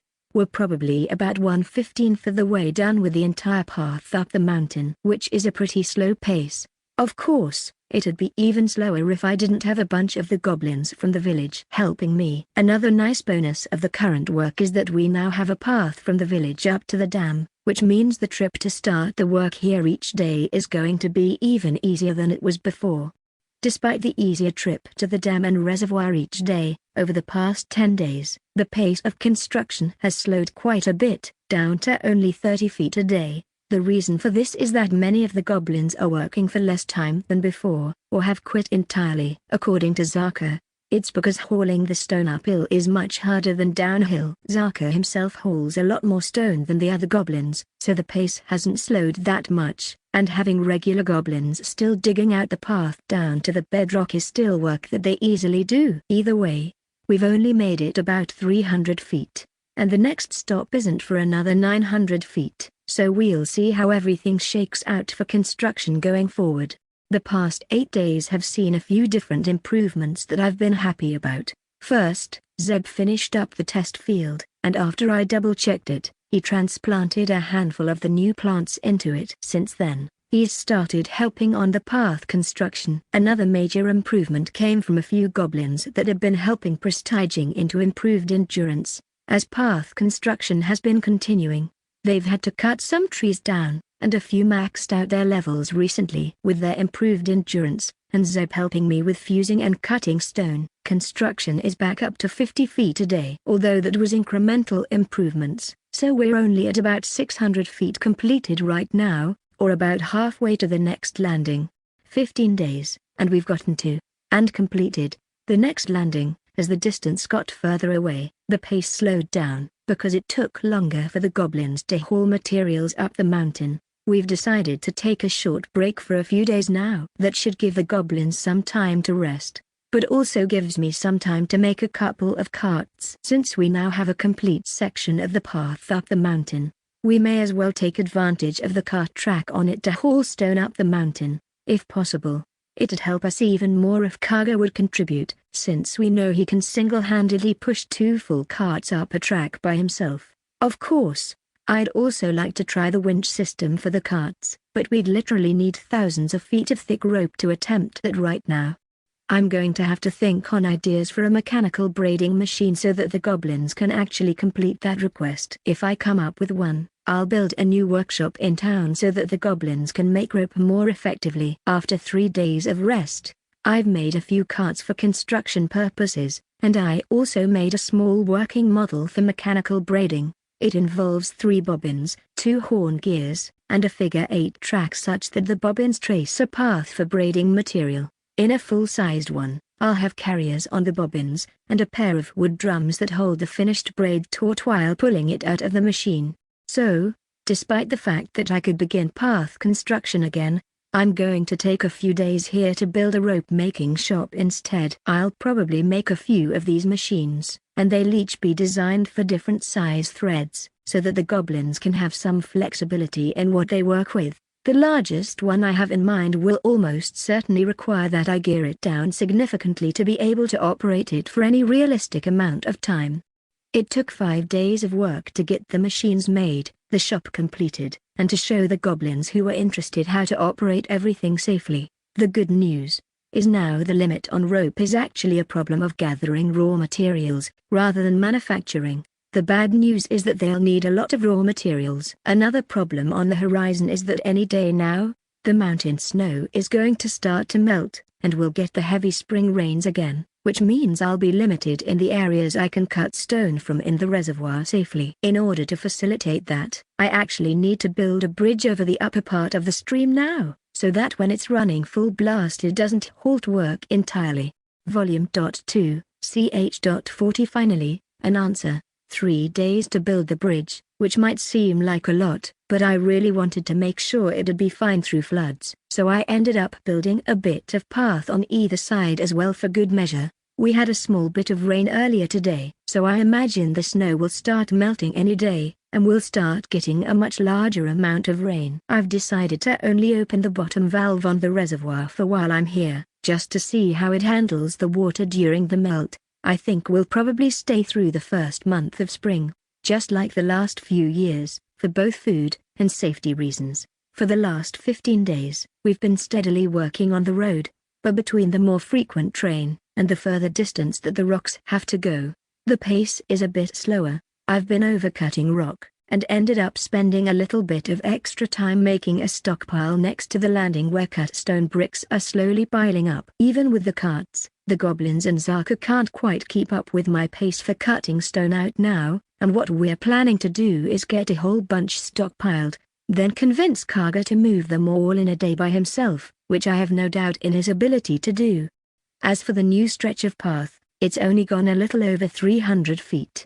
These sections are exceptionally slow, and a large reason for that is the train. Down here in the valley that the village is in, I'm having to construct the entire path up, which is similar to the first stretch up on the mountain. However, for most of the middle of the path, we'll actually be cutting away at mountain in order to make the path, which means no stone hauling to the worksite. I'm fairly confident that those stretches will be much faster for both me and Zeb to make. It's been 5 days, and today, we didn't work because of the heavy rain. It was fairly warm as well, so I decided to go and watch the reservoir during the rain. I can't say for sure, but I'm pretty sure it helped prevent a flash flood. Over the course of a few hours, the water level in the reservoir climbed to almost 3/4 capacity after starting at 1/4 before the stream finally calmed down somewhat, and the water level stopped rising. There was enough water that large branches have been floating into the reservoir, which I've been pulling out if they get close to the edge. I'll have to make sure that Zaka knows that it needs cleared out once the rains slow down, and also make sure he knows how to open the other valves. I don't want any jams to suddenly cause a catastrophe. Also, yesterday, I traded Kaga some new tools in exchange for him helping haul a bunch of stone up to the next landing on the path. I said it once before, but he truly seems like a monster, pushing 2 carts full of stone up the path, and then returning and repeating it until he'd moved the whole stockpile. He easily moved another 200 feet of path's worth of stone up the mountain in one day, by himself. Well, I doubt we'll make it to the next landing before Zeb and I return up the mountain even with that help. It's been 10 more days, and we've only made it another 400 feet on that stretch, for a total of 700. Normally, Zeb and I would return up the mountain tomorrow, but I'm thinking it might be worth spending the 20 or so days to finish this stretch of path, since it needs another 400 feet or so. We'd basically be losing a month on the mountain, but I think I'd rather have this section finished in one construction cycle. My estimate was pretty much spot on for needing 20 days to finish that stretch of the path. We also got a small added benefit that I wasn't expecting. Once the rain started to become less constant, those plants that Zeb had gathered all flowered and seeded. Their seeds ended up being decently large nuts that float on water. Zeb sectioned off a part of the field and let the seeds float there, and we'll see what results it yields next year when we return. More exciting than that though, we'll be seeing how the goblins make use of their new workshops and if they come up with any new ideas while we're gone. We made it back up the mountain easy enough in one day, but I'm a little upset, because I realized that I made a mistake in estimating how long the road up the mountain would be. While the path we laid out is about 30,000 feet, the path is going to be considerably longer than that, probably at least 50% longer in fact. The reason for the miscalculation falls on me not properly estimating the zigzags we're going to have to do in the middle section of the path given the slope. We decided on about 7.5 degrees for the slope, but when we made the path, we didn't do that, and instead just picked areas that it would be easy to make zigzags in when the slope was steep. So all those areas are going to take quite a bit longer. The walking path will still be about 30,000 feet though, since we'll be able to put stairs between those zigzags for a more direct path. Zeb should be prestiging any day now, as he hit 99 2 days ago. I thought he'd be prestiging while we were in the village, but since he ended up working on other tasks for most of the time, he ended up gaining much fewer levels than I expected. I'm looking forward to him prestiging almost as much as when I myself prestige. Well, until then, he's at the highest mana capacity he'll be at for a while, so it's a good idea to have him work on as much stone shaping related tasks as he can until then.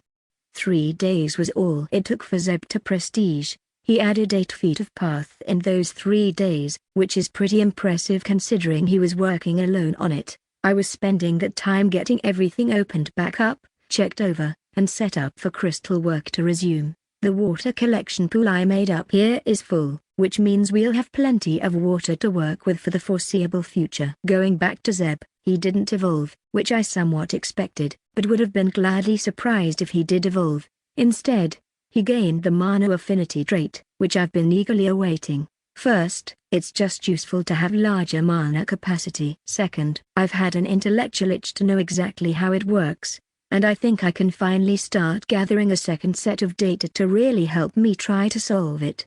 Although I can't say for certain just yet, but based on my previous data of both Zeb and my prestiges, I think mana affinity is granting us an extra 5% of carryover from when we prestige, and an additional 10% capacity overall. Further information as Zeb gains levels will either support or deny this theory though. If it's accurate, he should gain about 2.2 mana per level from here on out. Also, given Zeb's weaker state right now, I'm going to have him just cut trees down in the nearby area for a few levels, and build up our charcoal supplies. Instead of clear cutting though, I'm going to have him only cut down the trees that make travel difficult, so it'll probably end up being around half the trees. That way we aren't clear cutting the nearby area, but he'll still be close enough he can run back to the cave if he needs to for safety.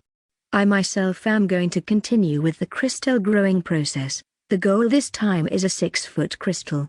Although I'm not certain that I'll get to that point before winter this year. If the pace I worked at last year is anything to go off of, then it'll be 3 months before I'm to the 4-foot crystal, and I can only guess how many months after that to get to a 6-foot crystal. In the downtime in the evenings, I'm going to start excavating those extra crystal bubbles that I found while I was digging the exploratory tunnel last year. Given the scale of the crystals I'm trying to grow, having the extra material sooner rather than later sounds like a good idea. Volume 2, ch.41 1 whole year. It's been a little less than 40 days. Zaka didn't arrive last month because we left the village so recently, but he did visit yesterday. There wasn't much to report on, other than he hasn't particularly enjoyed cleaning out the branches that had settled into the reservoir once the stream had let up. Progress has been steady for growing the extra large crystal, and I've started expanding the exploratory tunnel again. After the first 10 days, I'd cleaned out all 14 of the crystal bubbles I'd found during the initial tunnel dig, so I went back to expanding it. I try to haul a cart's worth of stone from the tunnel each evening. Zeb's built up quite a charcoal stockpile as well, and even more than that, has a massive wood stockpile to use for making charcoal. He seems comfortable enough with starting work on the path again now that he's gained a few levels, which means he'll start needing stone again for construction. I might end up doing a lot more stone cutting when Zaka returns next time just to have someone there who can actually haul more of the stone out. Another month, and we've made pretty average progress. Zeb restarted construction on the path down this month, and at the end of the month, Zaka returned and helped haul stone alongside 2 other goblins. Zeb's pace was a little faster than I expected last month, thanks to him using the already constructed section of path with the cart. He himself can use the carts to bring rock down the mountain, and he can push an empty cart up the incline, so he's actually been able to move the rock he needs a lot faster than I anticipated. He's made it about 100 feet on his own now, which, considering his smaller mana pool, is pretty impressive. Part of it has been sending standardized blocks to him. I've been attempting to make sure everything I cut is roughly a brick so that it's easy to fuse to each other. I'm hopeful that his pace next month will be slightly faster since the goblins helped haul stone to periodic points along the path while they were here. Well, during the last month, I finally regrew the crystal to 4 feet, and moved it into the new apparatus for growing. If this doesn't work, I have no idea what I'm going to do. That said, it'll take a long time to grow the crystal to the size I want, so I'll just keep at it. As for the path, Zeb made it another 120 feet, which I'd say is pretty impressive. The soil where he's working is more shallow than it was down by the village, so he doesn't have to dig as deep, or place as much stone to build it up to the right height, speeding up his work. I have a feeling it's going to be quite the boring rest of the year as we work on these large projects. End of Block 2.